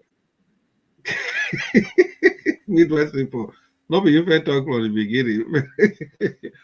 When we continue, I beg, ladies and gentlemen, like I was trying to say, issues like this, it becomes so difficult to get to a compromise. But the most important thing for you listeners is to be able to listen to both parties and draw your conclusion from your end. That is it. It's going to come up another day, today, tomorrow, next tomorrow, and it's going to continue. We all have our biases, we all have our expectations. I'm from a leader, but for whatever it is, let's always remember, it ought to be Nigeria at every point in time, Nigeria first at every point in time. On that note, ladies and gentlemen, we are coming to the second segment of this broadcast, and because we started in a hurry, I was not able to greet the people in the comment section and everybody listening to us from all over the world. I just want to say good evening to you all, and especially Mommy Diaspora. Good evening, Mommy Diaspora. I'm greeting you very late, but it happens once in a while. Thank you so much for everything you do. And so we continue on the broadcast. Now is the second segment, and how we do it. It's going to be 3 minutes apiece. And please, people, try and compress your thoughts so that you can quickly get to that 3-minute conclusion. And after that, as usual, we may get 10 seconds just for your final thoughts and nothing more than that, because we must end this broadcast today, not tomorrow. Thank you, everybody. So let me see. Yeah, it will be Midwest people. After Midwest people, I'll be calling on a Yar'Adua. After a Yar'Adua, Prince. After Prince, Mr. Pansat, if you still be with us, or Mr. Pansat, if you need to talk quickly, you let us know. If you want to talk quickly, you let us know so that we can prioritize you, Mr. Pansat. And after that, Dr. CM and Mr. Jonathan will be giving a final submission. Okay, Midwest people, talk to us. Mr. Pansat, hope you are listening. If you want to talk quickly, you let us know. Midwest people, it's good to have you. Can I just beg, Mr. Chris? Can I beg to just speak because I'm leaving, please? Who is that? It's me, Prince. Yeah, Prince. Okay. Midwest people. If you allow Prince talk, I beg. Yeah, make it talk. Okay, Prince, quickly, 3 minutes. Thank you, Midwest people. All right, thank you, my brother. I appreciate. Like I was saying earlier, the tax reform stuff is not just about what we are seeing is about the power control. Exactly. The North felt that Tinubu is coming to take power from them. And we understand the president already is taking the structure, is taking everything. So they are scared. So that is what is really playing out. So it's about a power. Who is going to control? Who are you? We are the people in charge. Who do you think you are? Because they think they hold Nigeria. So who is this person who think he wants to come and take power from them? And the man is showing them literally. But for me, as Nigerians, we will just wait. This is the area the Bible said God will fight for you and you will hold your peace. I can't wait for this thing to really play out in a way that our enemies will fight against themselves and Nigeria will hold peace. We are waiting for that very time, and it will soon play out very soon. Well, thank you, everyone. Thank you, Nigerians. Wherever you are, we should understand one thing, that for Nigeria to be the Nigeria of our dream that we want, that we hope for, lies in your hands. You have the power, you have the ability, you have everything to make it a reality. The problem with us is who will bail the cat. All of us don't want to die, but we want to make heaven with this physical body. No one wants to make sacrifice. Everybody wants to be alive to see the Nigeria. We are not saying we are going to die, but we need to take a step. The lepers who stood by the gate, they did not allow them to enter because of their sickness. But the day they stepped out, the enemy camp thought they are coming with several forces. They ran away. They are the same people who liberate the people who refuse them to come into the community. So we must wake up, and the time is now for us to start calling for electoral reform. As a citizen, we have this power. Politicians, they are scared of us. That is why they bring in every strategy to disorganize you, to bring things to distract you. They don't want you to step out and make your demands, because they know the day you step out, they are in trouble. So it is high time for us to please. Wherever you are, all of us need to come out and bail this cat so that we will all have peace. So I pray that Nigeria of our dream, I will witness it and I will be part of this journey. I have already started and I will not end. And I pray we will not give up. And I pray God will give us the strength to continue this struggle to get the Nigeria of our dream and take it from these few individuals who said no to us. God bless us. God bless Niger Watch. God bless everyone. God bless everyone on the comment section. God bless everyone on the panel. God bless Mommy Daspara. God bless Niger Watch. I appreciate your effort. It's not an easy journey, but we will get there. Thank you, everyone. Yeah, a big amen to those prayers. Thank you so much. You know, I really like the part that when you initially said, God, one day God will liberate us, but you just quickly went ahead to say that we have to do something. Yes, we really have to. We don't pray. We have to. Because I remember a dictum in Latin, laborare et orare, to work is to pray. And man must not wait for God to do for man what man must do for himself. Midwest people, talk to us. Good evening. Thank you. Good evening. I greet the house. What I want to say Midwest. is, yeah. Are I you hail hearing you. me? Yeah, I hail you. I just Yeah. hail you. So, my brother, if you look at the old tax reform, I still concentrate on that tax reform. The thing is this: we have to be honest. There are a lot of challenges to really have an effective tax system in Nigeria, or naturally or practically, there is no a system or format on ground to really ensure proper tax collection as far as the country is concerned. But one thing I agree with that, we have to start from somewhere. As far as huge percentage will now be going to states, and state now been able to account to the federal to know the exactly percentage to be the federal should keep and the exactly percentage for the state. So it means you are liberating the state now to have right to ask some certain questions, because what is going on, the cheating is too much. You see, some companies are in your own state, but they pay tax somewhere. They just bring their people, they work, they go and pay tax somewhere. So those things need to stop. I think we have to support Tinubu that we do understand that there are a lot of challenges, because economically, Nigeria is not a capitalist country.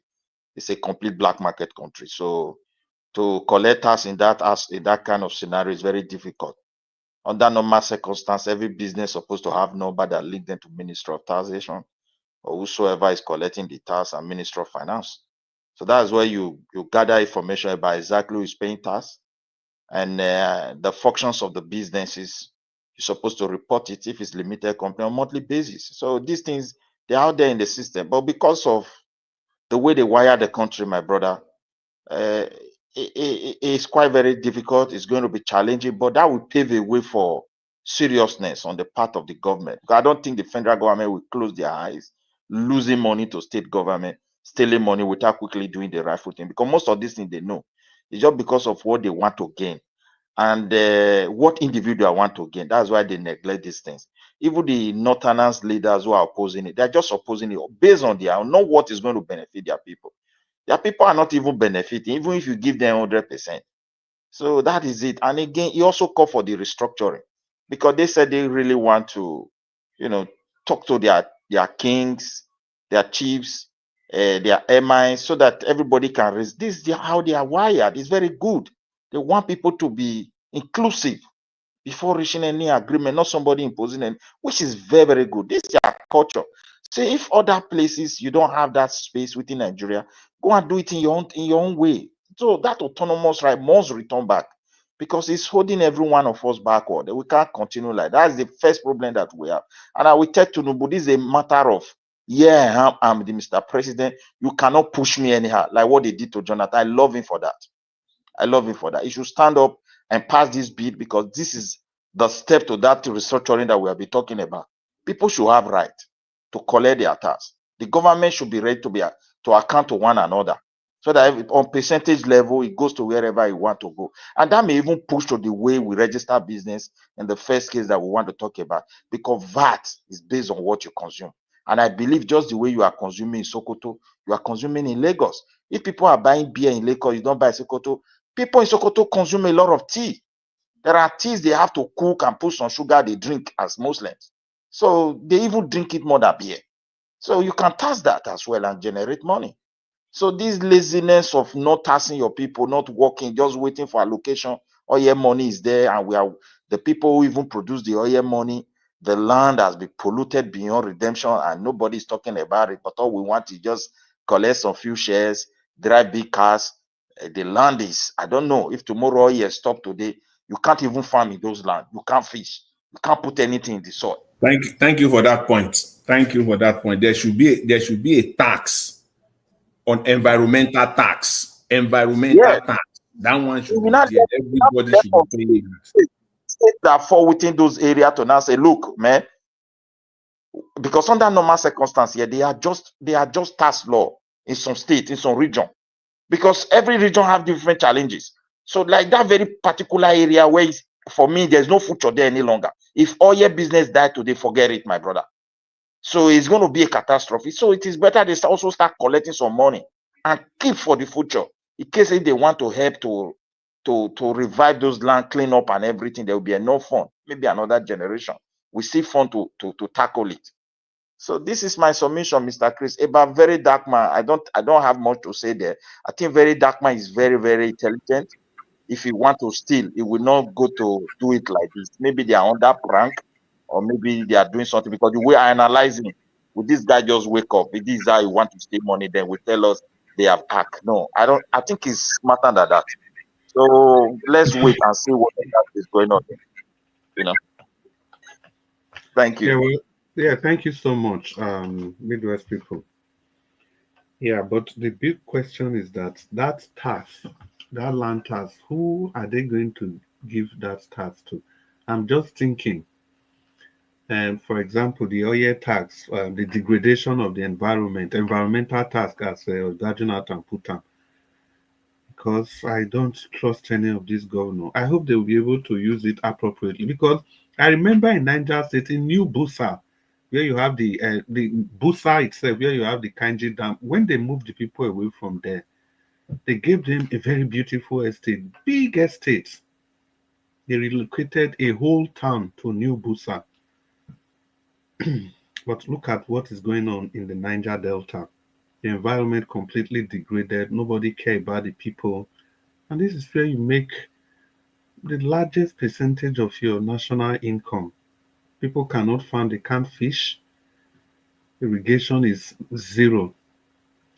I don't know. What a country. Well, let's continue.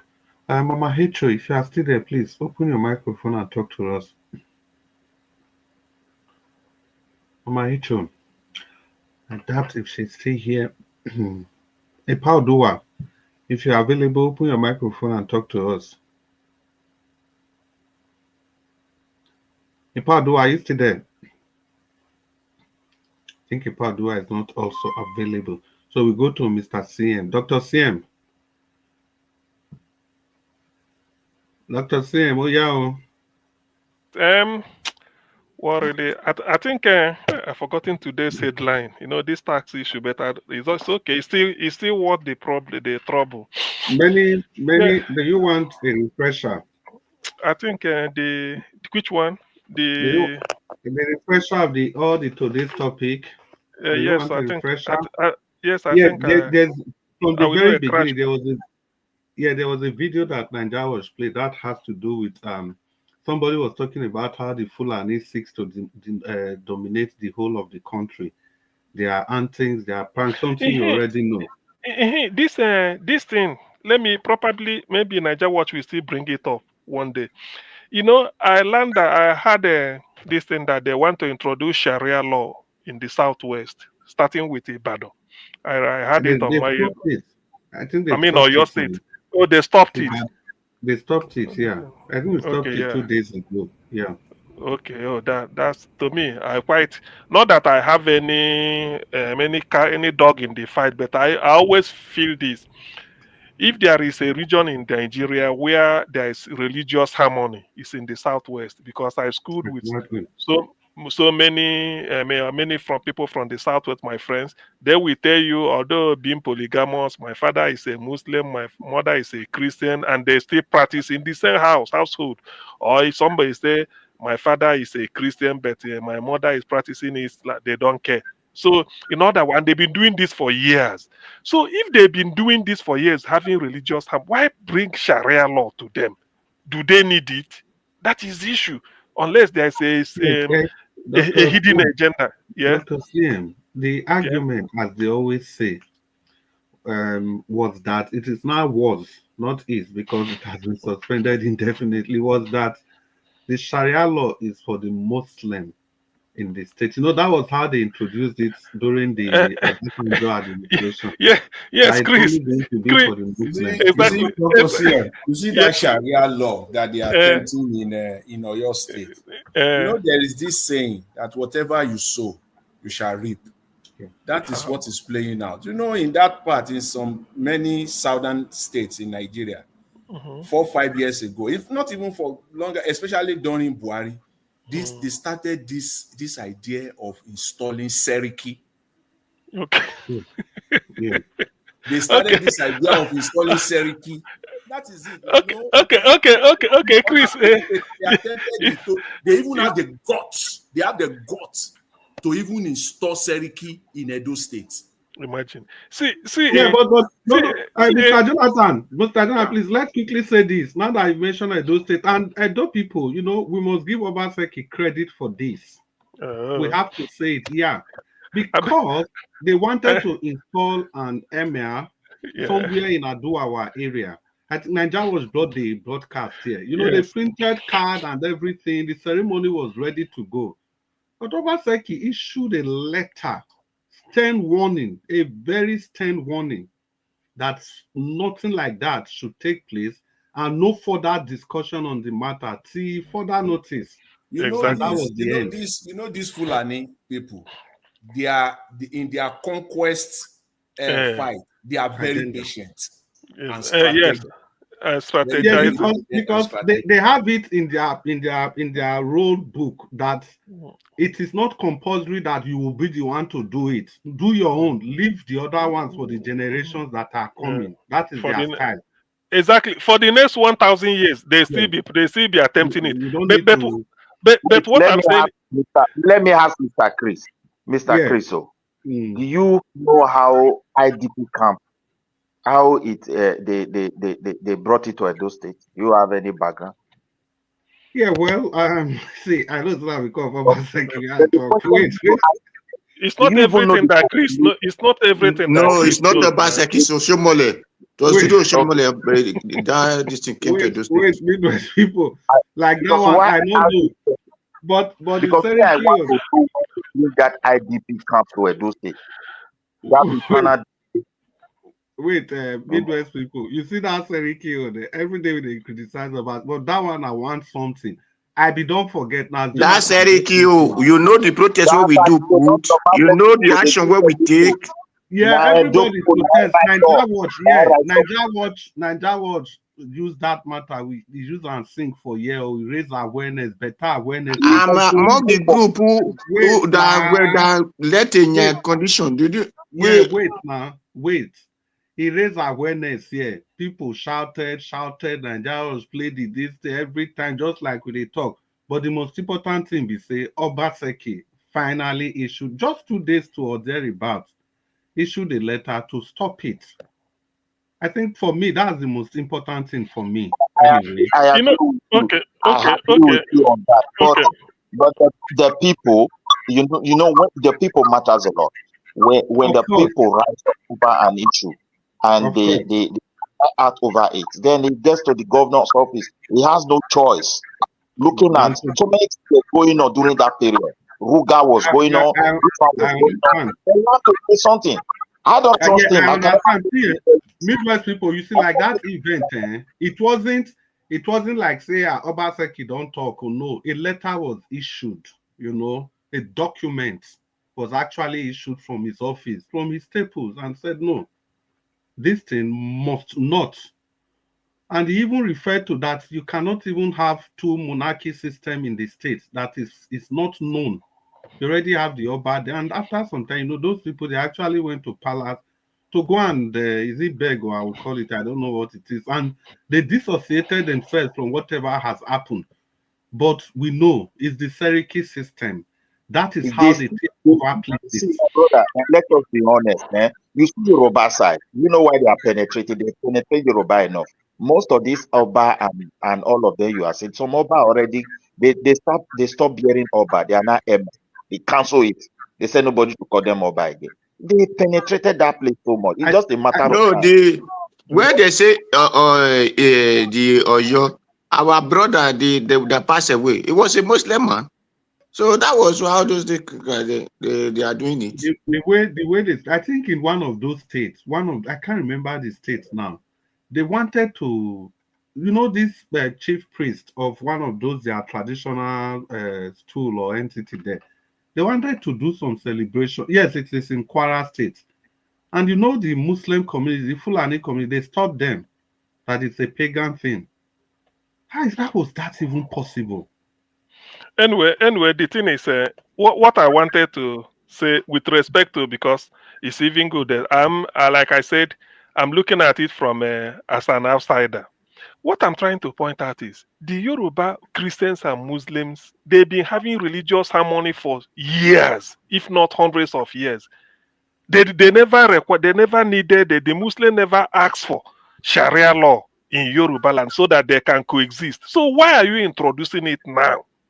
Why? No, see, may I come in there? See, may I come in there? So when they come into people's life, when you look at Yoruba civilization, there's nothing like Islam there. So when they come into people's life, they come gradually. As their population grow, they will start perfecting so many things, until it gets to a point where those people can no longer be able to say we have a voice. This is just their strategy. So now they feel they have gotten to a point, particularly in that Kwaria area. Let's seize this one first. Most of these traditional throne that is still there, they are trying to penetrate. Like Oyona, they have taken over. So what is left? Our monarch or your monarch is a Muslim. It's a Muslim. Okay. It Now was Muslim burial they give to him. Let me say this again. Let me say this. I may be wrong, but I'm having this sense that the moment they introduce this Sharia, you think that it's just Sharia the way you know it, maybe interpret Quran. It will be a pathway for terrorists to start taking root. You doubt it? Look at Sharia. It is a way of look at what it means. You know, they also brought it to the parliament about finance or social bank or something like that. That these people throw it away. They are trying to push it. The day they push anyone into the nationals, it means they are advancing. They are testing the ground. Let us define it. I will say something about the Sharia. The Sharia, the moment Sharia is. Just hold on. Dr. Sim, just give your 3 minutes. Your 3 minutes, so that we can get to Mr. Jonathan quickly. Okay, let me quickly, because I think I've spoken quite a lot today. So, in all these times, I'm saying is that I opened this vista of Sharia. I'm having the feeling that if they allow it officially to say that they are not Sharia law operating in any way, that is opportune, because before you know it, one grand caddy go come with right, because grand caddy means something like their chief judge. We now come as they are bringing it, okay, look at Samfara. Look at all those Sharia belts. Are they not where they, we have 6 terrorist group in Nigeria now. Boko Haram, ISWAP, Islamic State of West Africa, and then the other one. ISIS, ISIL, the new one now. Mieti. No, I'm coming. Mieti Hala Kotanhore, which is the satellite of a Fulani herdsman. Then the new one, La Kurawa. La Kurawa, yeah. That is the latest.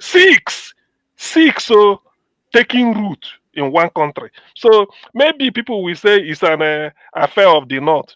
If they allow it in Oyo, from what Maigu was saying, from Oyo to Lagos, Lagos to Oshun to Ogun State, they just leave Ondo and the Ekiti for this thing.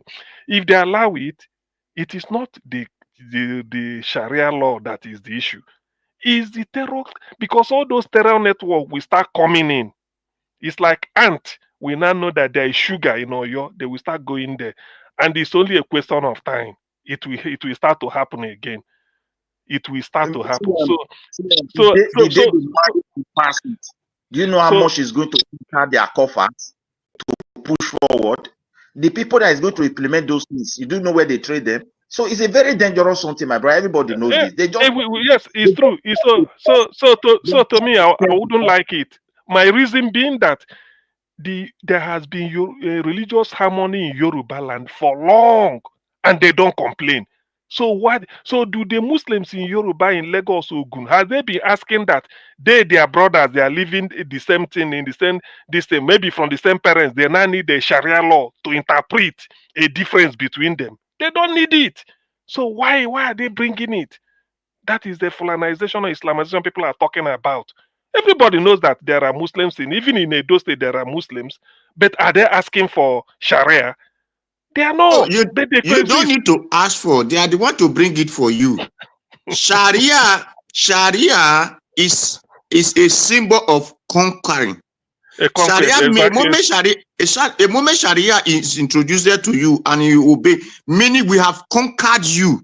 That is why, because they have not yet able to conquer the Yorubas. That is why they will tell you Yoruba are not really Muslim.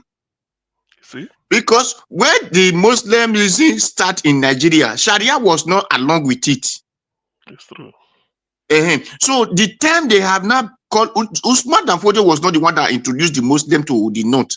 They called him because he was the Sharia master. They call him after they have introduced the Muslimism to our brothers have said. They did not call their father, that is Usman that fooled you, then that one that brings Sharia to them. That shows automatically conquerors. And that is why when our brother that just passed away, the Alafi was a Muslim. And it shows, and when they want to give him burial, they allowed that Muslim burial to be done instead of doing it in our tradition way.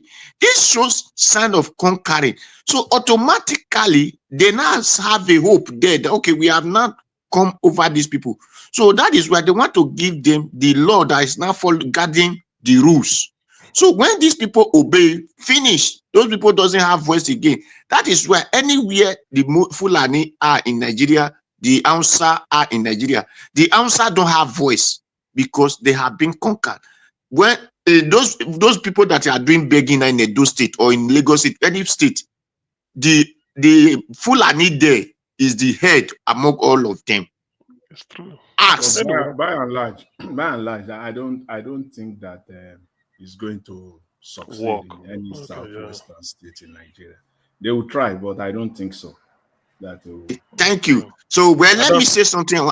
I want to say you because I just want to let you know the reason of that Sharia shows they have conquered you. Wait, come your turn. I beg, Dr. Slim, just round up. I thought he has come my turn. Sorry. No. Okay. So like we are saying, at least I'm reassured by what Jonathan just said. Now I don't even want it. Let it be an affair of the North. I know that I'm against you because a Yoruba Muslim is enlightened, so to speak. So it won't just. That's why sometimes when you hear that a cartoonist in Denmark cartoon something that they feel is offensive to the religion, you don't see the Yorubas in the Southwest reacting the way they react in the North. So probably they are not fanatical. They understand, just like Muslims in Ghana and everything. It's only in the northern Nigeria that you hear Muslim put Islam, everything Islam. In Ghana, they have Muslims, but you don't see them. You don't see them play like that. So that's what I'm saying. Thank you. Let me stop here. Yeah, thank you, Dr. Sim. So, Yar'Adua, quickly now, your 3 minutes. Thank you. I want to say something. You see, Pastor Cassie Abikesi, whatever he's called, you see where he showed today, old roads. And the day I traveled to Nigeria, I saw the old road at our backyard. I cried for Nigeria. I cried for my state. I said, if this place were to be a white man land, this road will have been tied by now. Instead of condemning the road that is now a mud road, they will have tied it. It will have been bypass from the major road. So if really that Sapele old road has been tied as a state road, I believe it is not all vehicle that will be causing traffic jam in Sapele road anymore. Some vehicle will be using those roads. So this is the reason I said the people that are leading our state are not worthy and capable to do it because they don't know the work to do. And that is why I still talk to your daddy that it is not overhead bridge we need at Bubahi, but it is the bypass road that came from the upper and the one that come from Aduwawa to Agbo Road. So those are the areas our people need to be thinking of, not overhead bridge. Overhead bridge is not the solution, but the major road, because we have 200, you have a road. And there are roads that don't supposed to operate as two-way. There are roads that are supposed to be operating as one-way, especially that Edo State, since we have 200 by road. You will never see traffic jam in anywhere if we do that. So those are the things I said, let me talk to. Then the other hand, they said, Nigeria was Nigeria was in safe hand. Nigeria has never been a safe hand. Even Yar'Adua that we were talking that is a safe hand. Yar'Adua, because the pass away did not allow us to understand what he will have do. That's why it put 5-point agenda. If really Yar'Adua was the safe hand, why did they went and borrow money after Obasanjo paid the debt? Why did the Yar'Adua went and borrow money and put Nigeria into debt again? It was a safe hand. So Nigeria have never been a safe hand. The only time we'll have said Nigeria been a safe hand, maybe we are not born yet. Or that is it. That is the way they say Awolowo or so on and so forth. But after that, since I was born, whether Babangida, whether Buhari, whether this Obasanjo himself, Nigeria has never been a safe hand. So because if we are safe hand, we will have not be living this kind of life we are living today. Because we have food, but we cannot cook. We have food, we have yam. We have land, but we cannot dig anything inside the land if we have a safe hand. So those are things. Thank you. Thank you. Yar'Adua, thank you so much for making it very short. So we come to Mr. Jonathan now. Finally, Mr. Jonathan, give us your final thoughts on this. Thank you. It's even good you are speaking I last. beg you, Baba Jonathan. I be asked for your number that time. I be want to ask you about some school badge for my son. Okay. I will. You can call Niger Watch. Niger Watch. Niger Watch will give me. Okay, Mr. So, Mr. Odua. Jonathan, it's good you are speaking last. Sir, yeah, you can call Mr. Okay, thank you. Tomorrow, we do that tomorrow. All right, okay. Thank you. Mr. Jonathan, once again, it's good you are speaking last so that you can highlight this this Sharia law coming to the that Sharia law thing. I really, I said what you sow, you shall reap. When in the southern state they started accommodating, this because it's a process. They don't just get to Sharia law just like that. It's a process. The first process is that they start positioning their own system through Seriki. Seriki is the lower level, and then even in some state they are attempting to even have emirs. That is the process. So once you have Seriki, then those Serikis can now demand. They start demanding because those Seriki now will be some of these state House Rep members, the State House of Assembly members will be under this Seriki, and these Serikis, they will use money. They will even be funding them, under the table. And before you know it, they can, there will be that marriage, amongst them. And before you can say Jack, you just see that they are so. But even at that, what Dr. CM said, the southwestern state, Nigeria, is so the connection between Christians and Muslims, the tolerance level is high.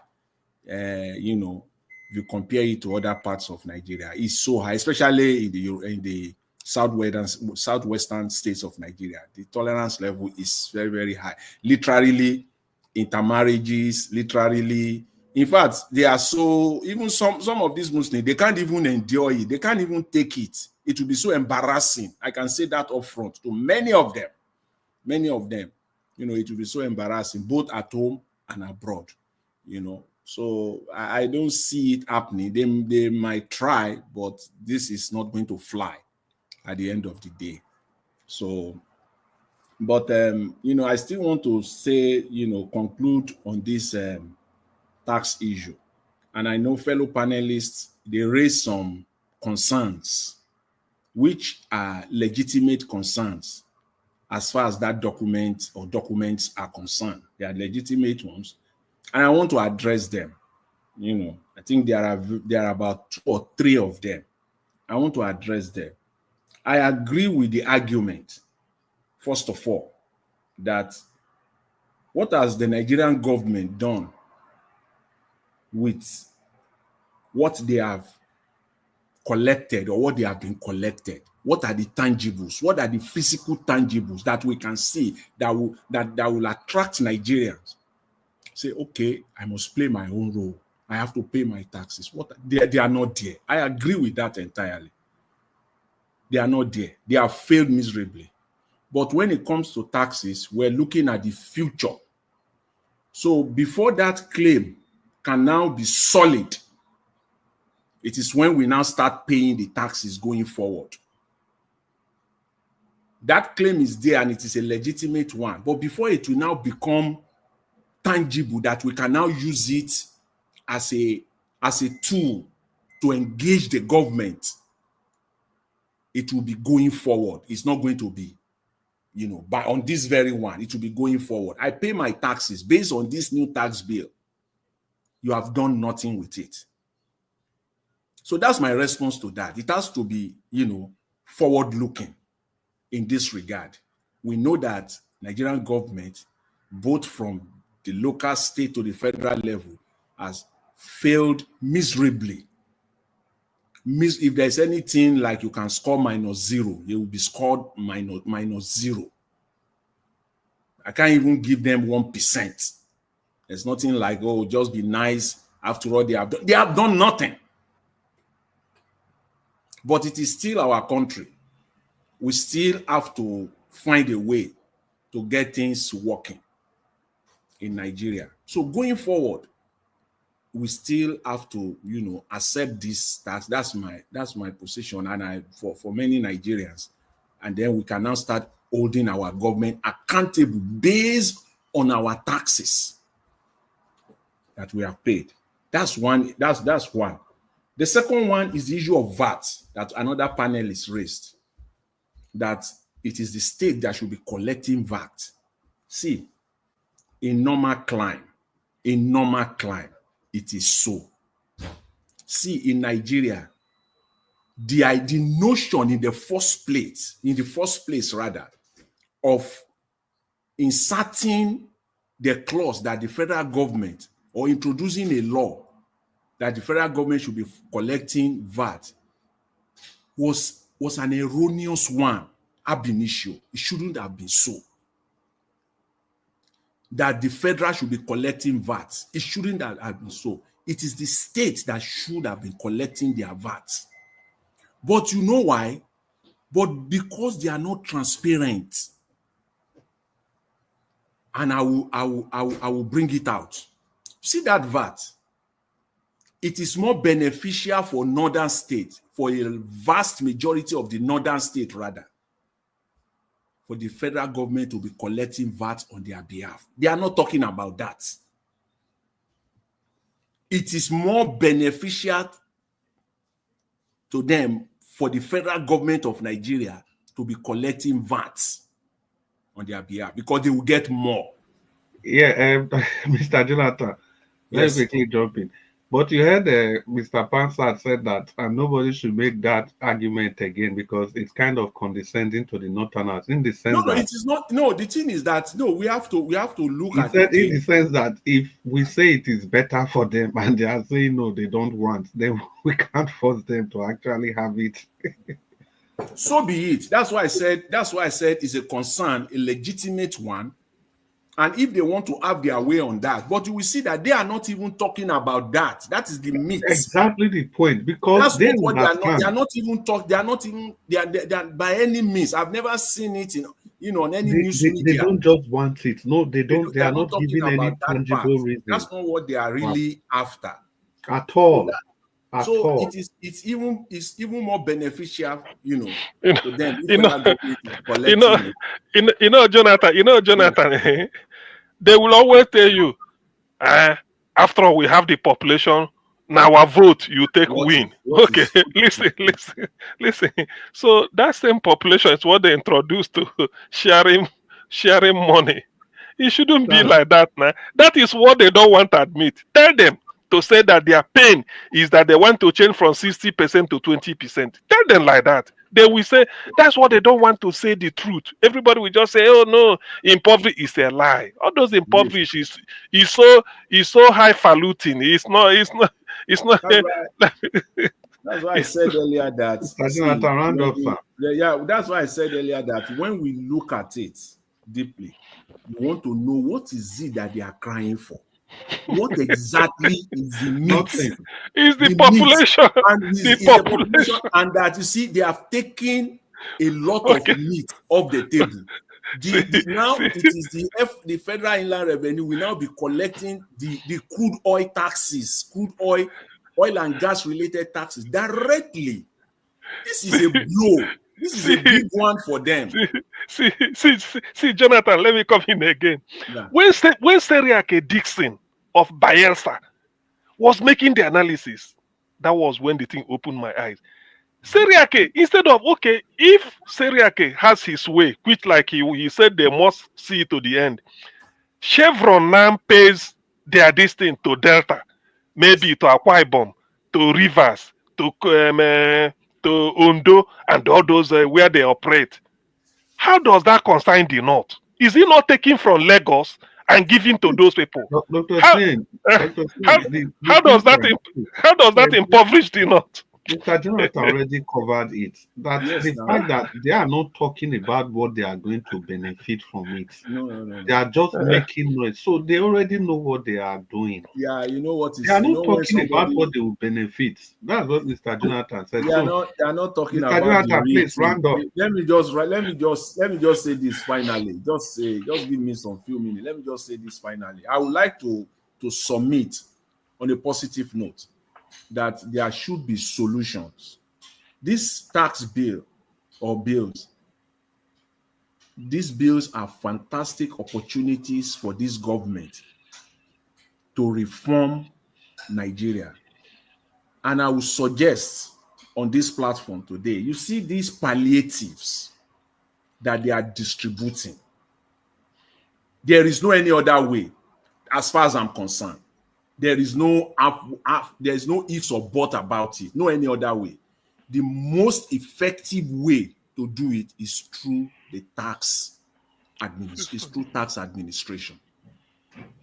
It is only I believe it was Dr. CM. He talked about, somebody was talking about how do they get taxes from the organizer on the road, Exactly. the woman that is frying corn and plantain on the side. There's a lot of money are sitting down on the table that the government of Nigeria is just letting go. There's so much money, and the only way you can get something from these people, no matter how little it is through an efficient tax administration that will create millions of jobs. If they are listed, it will create millions of jobs. Accountants will get jobs. If Tinubu wants to give Nigerians 50,000 naira, have you filed your tax return? And it is only the FIRS that will pay that 50,000 to that Nigerian, not through consultants, not the likes of Beta Hedu that are still in government today and appointing appointing consultants that will pay the no. It is when you pay it does not matter whether you're an alumajiri, you didn't go to school. It doesn't matter. Go to your state, file your tax. Then we will know that you are in Nigeria. Then you are qualified for this 50,000. It is the easiest and the most effective way to gather data and to know who we are in Nigeria. If you don't find, you can do it. This is not within 60 days, 90 days. Government wants to distribute 50,000 naira each to 30 million Nigerians. But before you lay your hands on it, all you need to do is to file your tax. Exactly. We will know where you are. And then the FIRS will pay you the 50,000. And consultants will now be accountants, all these people, they will tell them that I will get 5% from that 50,000, but I will help you to submit it. But I will get 5%. Don't you know the amount of jobs that will be created? Some people, they will open offices all across Nigeria. By the time you file taxes for 1,000 people, and you are getting 5,000 naira, you yourself have created your own life, and indirectly government will also be taxing you back again from that money that you collected from people. Thank you, Mr. All these are our young accountants that study accountancy all across Nigeria, polytechnics, just roaming the streets, doing some administrative services, paying them 30,000 naira, 40,000 naira. They will all be engaged. All you need to do is just go and do 1 or 2 certificate course, 2 weeks program, 4 weeks program on the Nigerian tax, whatever. Then you can be filing taxes. These are the ways to do it.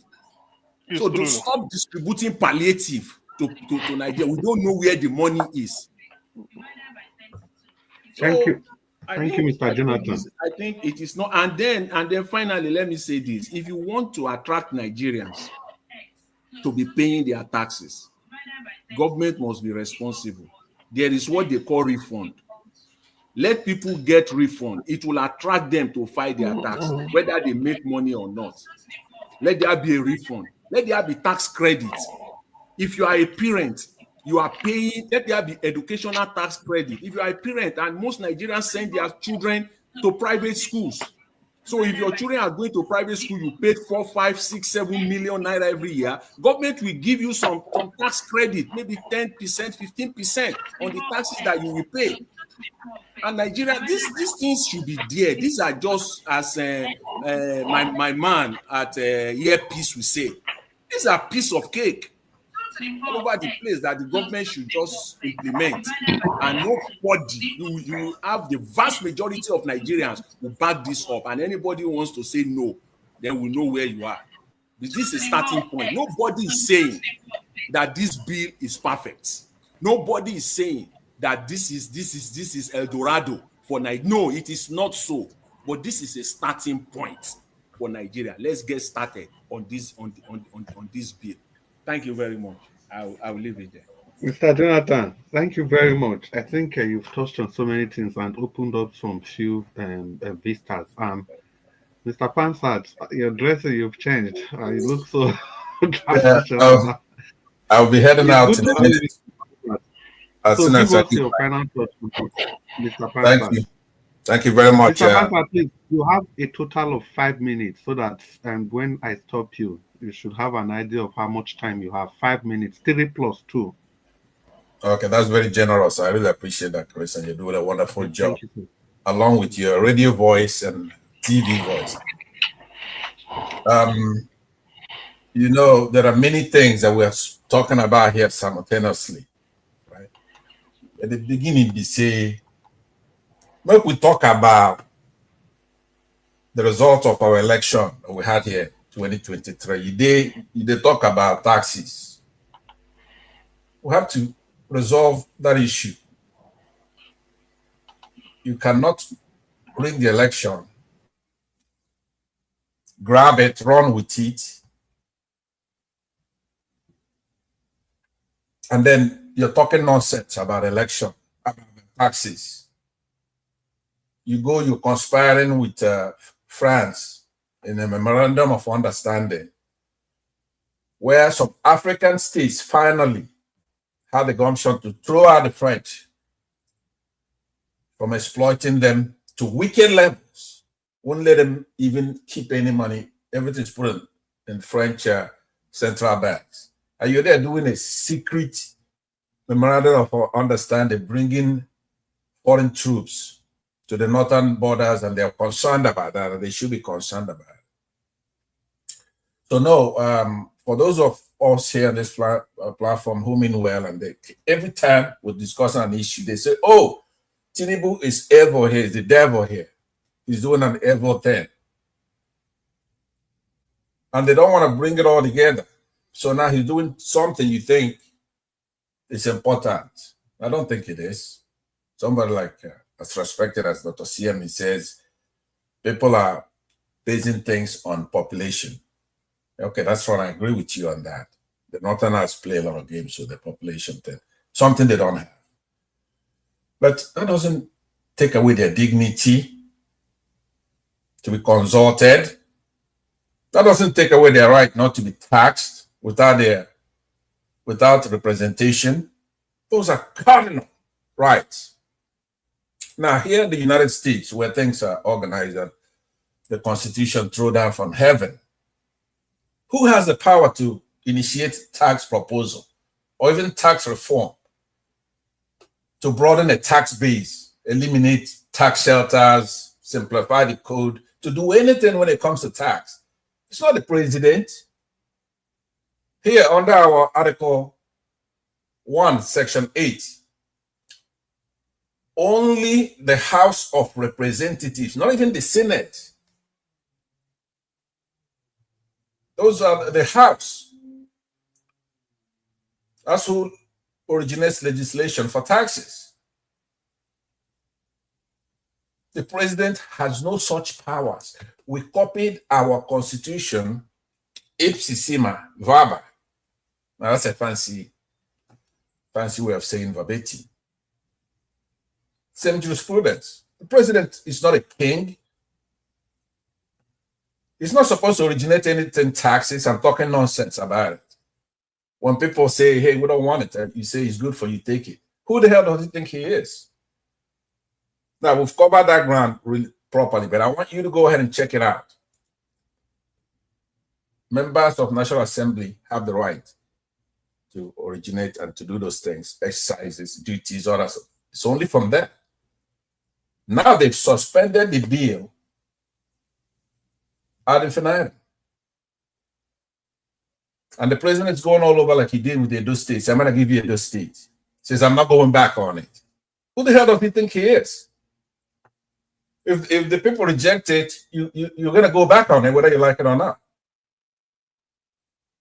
You stole the election. We're talking about that election. We want to see the results of that. Turn back that device on. Turn it back on. You're not home free yet. I know that, of course, I'm disappointed when I see people here who describe Tinubu as the devil himself. Portray him as the devil.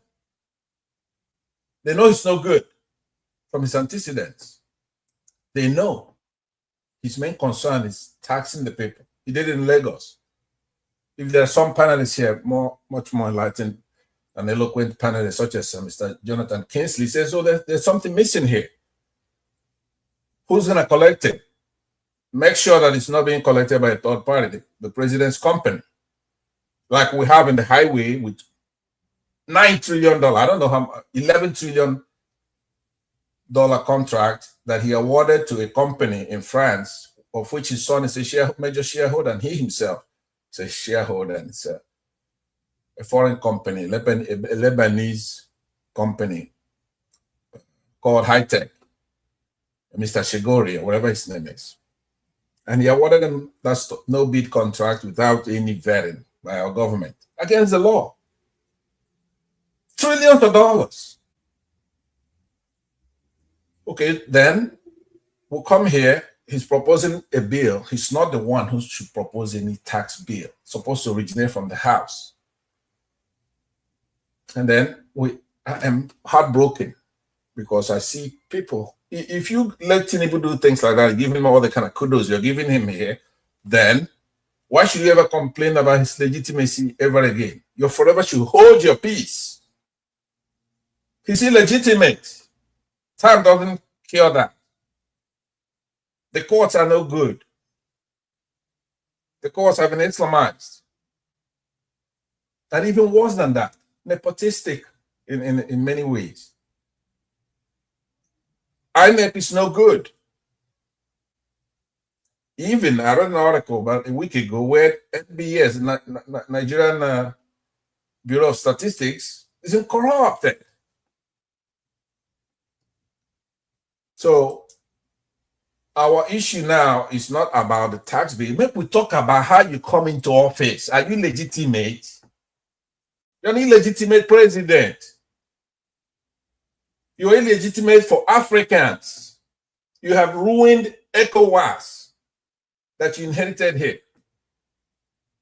A lot of states have left. They're accusing you of conspiring with France. That's what we should be talking about and waiting out your time so you could get the hell out of there. You're not a president.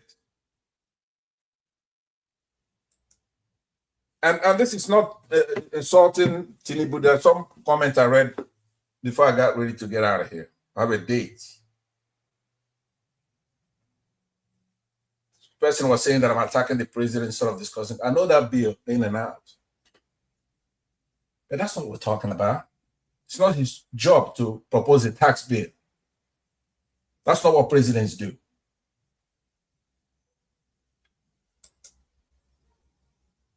So we look at the process itself and look at the Constitution. If he wants to do reforms, he should begin with giving Nigerians a peace of mind that when they go to the polls and they cast their votes and give a mandate, that mandate goes to the person that they chose. Because now he's getting too comfortable, too wide-eyed. I'm not one of those, and I oppose the North when they're wrong, which they're wrong a lot. But I also respect them when they're right. I'm a fair guy. I'm fair. So the discussion we'll have to have with this man, it's his legitimacy. Mr. Pansa, he has to respect. Yeah, he has to respect. He has to respect the Nigerian people. He does. If he doesn't respect the Nigerian people, the way I see him going with his hubris, saying, I'm gonna do that tax whether they like it or not. I'm gonna bring in French soldiers whether you like it or not. Be opaque, disrespectful. That Nigerian army is made up of regional people. There are northerners in that army. There are southeasterners in that army, Nigerian army, and all the armed forces. Southeasterners. They're not as smart as they should be there. They're not doing what they're supposed to do there. That's true. But we have a lot of numbers there. Not just IPOB. We have Nigerian soldiers. Yes, and there are good Yorubas in the military who do not agree with his methods. So I just wanted to know that, and it left to his priorities as a man to wrestle. I wrestle him to the ground by myself, right? Obviously, that's true. So his strength is in our constitution. He cannot be thwarting the constitution then talking nonsense. You cannot be snatching ballots and run with it. And then when Northerners tell you that they don't want taxation without representation, you say, you're going to pass it. Or they say, we're going to vote you out of office in 2027. You say you're not Jonathan. If they vote you out of office, that you're not going to leave. What's going to keep you there? You and who is going to keep you there when we eventually get rid of you, which we're going to do in 2027? Who's going to keep you there? So that's what I want to talk about. No, so in conclusion, Chris, I'm not into the bill. I'm with the North that we don't even want to talk about the merits of the bill. We don't want it. Thank you. Yeah, well, Mr. Pansat, thank you very much for your submission. I was going to ask you a question at the end of your submission, but you just answered the question. I wanted to ask you if this your last submission is with or without prejudice to your earlier submission and when you praised the bill, but somehow you were able to telepathically find out what question I was going to ask you, and you just answered it in one sentence. And that was the final sentence. And thank you so much for your presentation. And yeah, I can see Ogam Dubuisi just owning his camera. Ogam Dubuisi, we are almost close, but now that you are here, you want to talk to us for 3 minutes. Good evening, sir. Happy New Year, Happy Christmas to you. Please, 3 minutes, sir. Your microphone is off. Yeah. Good. Yeah. Good evening, everyone. Merry Christmas and Happy New Year in view in 3 days' time. Good evening, Mr. Elvis, and good evening, our mommy diaspora. I greet everybody. I have a lot to say, but there's no time. I joined earlier, and then at some point, I got busy, and I had to leave again. Okay, if you can compress your thoughts in 5 minutes, for the Yes, fact that for the tax reform, it is not a bad idea. For taxes, the parliament can propose a tax.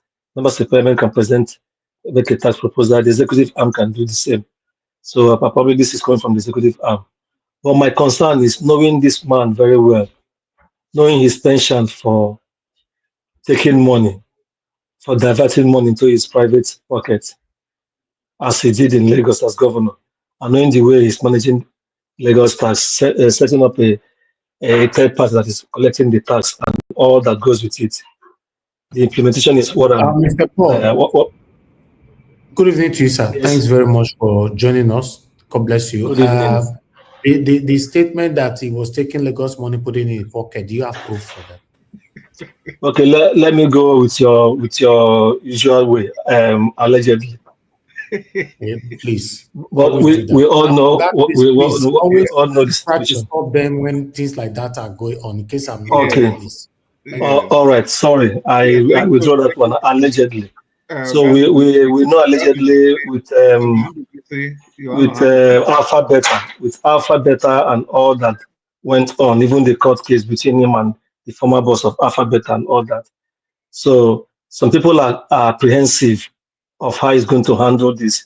And with all the men in the financial positions in his government that are from his regime in Lagos. So that is a cause for concern. So it's really a problem, but if it is going to be implemented the way it is being planned, that what you get, you get a return based on what you put in.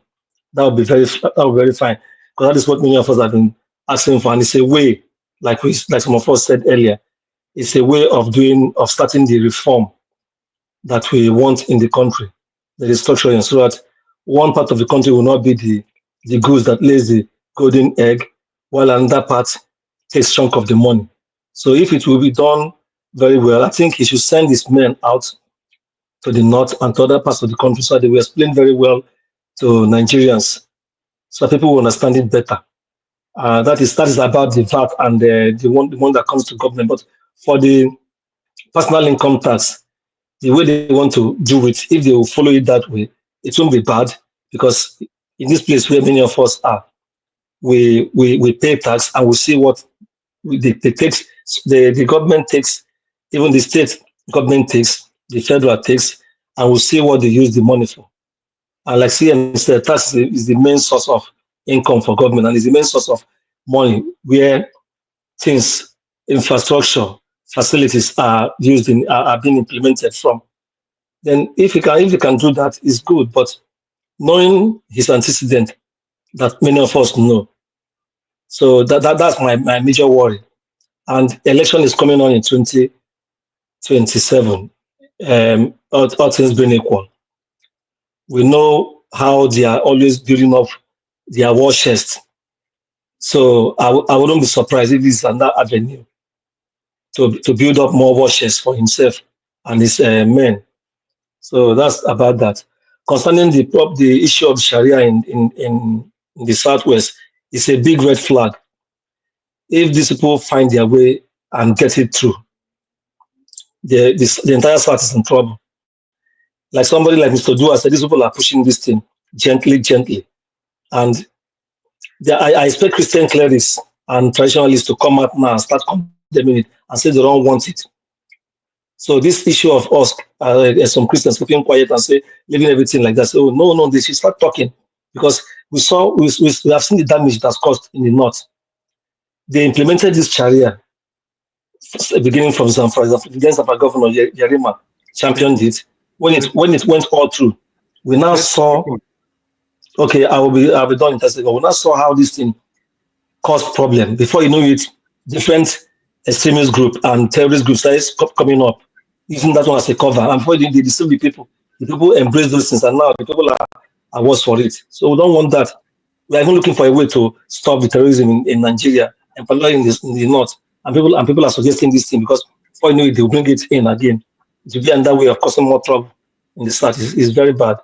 So I think everybody, all eyes must be open, and everybody should be vigilant. So the people pushing these things, they should get them and ask them what is their intention. They should know where these things are coming from and stop it forthwith.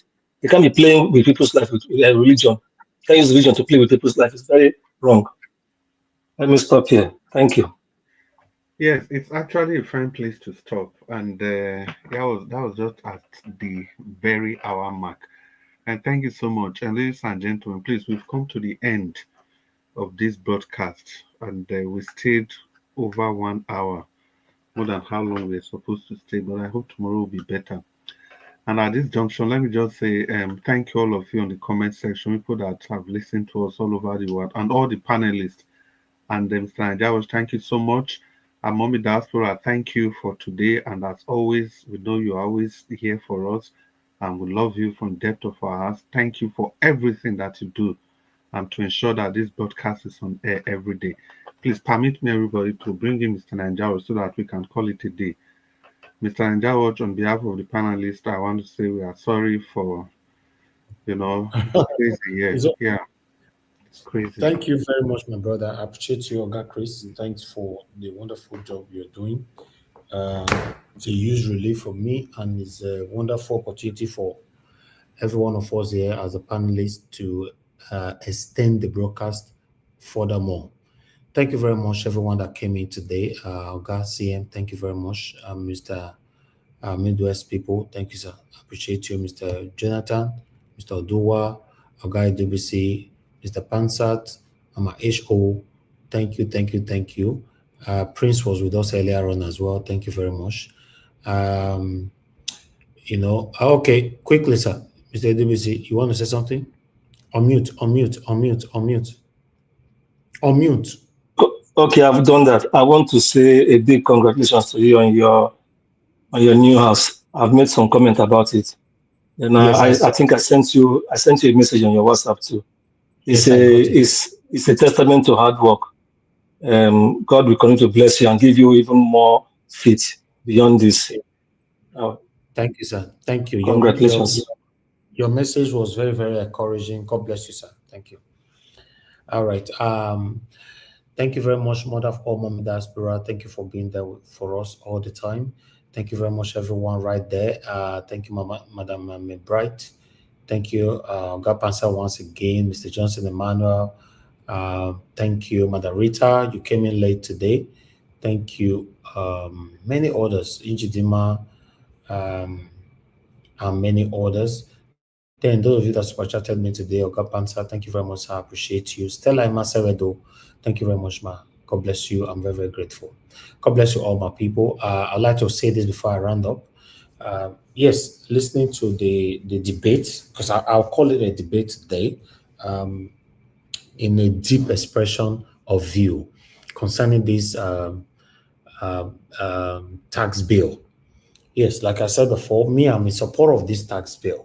But Oga Pansat came in a different way because how Tinubu got into power and all that, illegitimate president and all that, blah, blah, blah. Yes, I understand the plight of all of us. But as we speak, is the president of the Federal Republic of Nigeria. We shouldn't gradually become like an empty drum that cannot do all. How do you call it? A dog that back that cannot bite. We all have the backing. We can't really do anything. So the best that we can do is to talk or accept what we have. Yes, Tinubu is the president of the Federal Republic of Nigeria constitutionally. Yes, I understand some people might dispute it, but he is. So now all his policies is what we need to review, deeply. When he passed policies, we look at it, we talk about it here. Who wants to agree, we agree. Who wants to disagree, we disagree. But on this tax bill, for me, I agree. I agree because in my own perspective, it looks like Tinubu is taking from the rich to benefit the poor. But I know where you guys, some of you are coming from, which I will also align with you. Taking from the rich, is it going to also go back to the rich pockets? That's another thing. Yeah, because if Nigeria was a country that actually works, this is a wonderful policy. But between you and I, which I will also agree with you, and it's also my stand, that the tax will not 100% go for the betterment of our country. For now, no, it will not. Let's be realistic and be honest about that area. So that is the concern of the people. Just like I mentioned earlier on, that people can be paying car tax and all that, blah, blah, blah. But a lot of people have disputed that because the money is not actually going for the betterment of the country. 1 or 2 person inside the air condition is just directed where the money needs to go. So this is the reason why you see that a lot of Nigerians will continue to kick against things like this, because the government have not set the pace for us to trust them. We don't have trust for our government. I've never trusted any of them. Since I was born, no Nigerian government I've ever trusted to date. So then, if your citizens don't have trust for you, then if you introduce a policy like this, a lot of us will be skeptical and be very, very doubtful. And that is why many people are talking the way we're talking now. I like the policy, but will they actually do this the right way? If you ask me, I will say no, except they prove me wrong. So, yeah, let's see how it goes. Let's continue to be hopeful that Nigeria will be better in our time. But the way it's going, the government is not doing well, and the people are not doing well. Make we talk how it be. If you follow us from the beginning of this broadcast today, I mentioned a reference to some kind of things that happened, to me, myself. So this is what we get. Most of the people are satanic. They are even more, they are wicked than the government. If they are given the opportunity to take the position of the government, they will do worse. Let's be honest. We always talk about the children are the future of tomorrow or whatever. Which of the children now, which of them is actually the future of tomorrow? Because if you check many of them now have the mindset of criminality. We have lots of Yahoo boys in Nigeria as we speak. Their mindset is not to work anymore. Their mindset is to make money and drive expensive car overnight, especially when they see you driving it. So it's a big problem. What about if these kind of people manage to hit money from their satanic criminality? They contested in a position to become either a governor or senator or whatever. You are expecting them to do something for you? The answer is a no. You see, so we should be talking about the government and be talking about ourselves. It looks like we have a long way to go, but let's continue to enjoy the moment, as they come, and continue to do our part. Thank you very much, my people. Now God bless you. Now we've come to the end of the broadcast. I thought I should quickly put that in to cement all the submissions that happens here today. Thank you, my people. I'll see you guys again. Tomorrow is Sunday. Oh God. Tomorrow and Sunday again, and festivities still going on. All right, we'll be here 7 p.m. For any reason we did not come out on time, but by God's grace, we'll assure you that we'll certainly be here. Most especially weekends. Weekend 7 p.m. But in case we didn't meet up to that time, it no matter if we do at 8 or 9, we'll still come out to just mark the register. Mark the register. At least we kept to the consistency. That's it. I want to thank every one of you that have been encouraging me particularly on this platform to do what I'm doing today. Thank you so much, all my wonderful panelists, my callers, my commenters, my spectators, my donors, all of you. I'm grateful. Thank you. Easy. Sometimes when they tick left or right, but when we think of you, or when one or two people remind me of you, and I say, "Kai, make a yokuma come out." I've been told so many times when it's hard to come out that, at least even though 30 minutes, just turn her on. Let people know, say you come. So, okay, make I go do it. That 30 minutes, people like Oga CM, Oga Chris, they're not going to let her walk. They'll come drag her. I don't Dr. CM. No, be the only doctors. Now not full out. I'll come drag and go reach 5 hours. Look this one now. Saturday, we do almost 6 hours. So that's what it be. But that's what makes this family. We should always continue to do what we're doing. I'm privileged to have the platform. That's the only difference between me and Una for this platform. Say, now me get the key to the platform, now me get the platform. But any other thing, I believe you guys are even doing more than me. Yes, it's the truth, because I listen and I learn more from you guys when you're passing your submissions. Some people might think that, okay, Oga Chris is just there helping us and all that. Yes, he's doing his wonderful work. But me, I sit down for backstage, they listen to Ram and other panelists. Same way some of our spectators, they're listening. That's why they do. I also learn. I make you the see side the chook man. When I see something not go where I quickly chook man. That means I'm on the backstage. It's beautiful. So maybe wait till I need now. Person will go, they drive me. I'll sit down for back seats. I will hold a newspaper. I got see him. That will go nice. Buy newspaper. Sit down for back of. If they reach police checkpoint, who go pay? No. They know your card. They must know. Now you go pay. Now you go pay. No, to be honest, I appreciate you all, my people. Let we continue. I pray God Almighty protect us till, as we cross over to 2025 by the special grace of Almighty God. Let's continue to stand for what is right. May God continue to give us the strength to do what we're doing today. Hopefully, Nigeria will become a better. Hopefully, Nigeria will become a better country in our time. That's why we're doing what we're doing here today. But meanwhile, Malarita, thank you very much, ma. I appreciate you. Mr. Johnson, Manuel, thank you. Peggy Modi, thank you, ma. I appreciate every one of you. But meanwhile, we've come to the end of this broadcast. I'll see you guys again later on, 7 p.m. Nigeria time. Good night and bye for now. Ọba tí gbẹ́kún aládùúrà mo ti dé.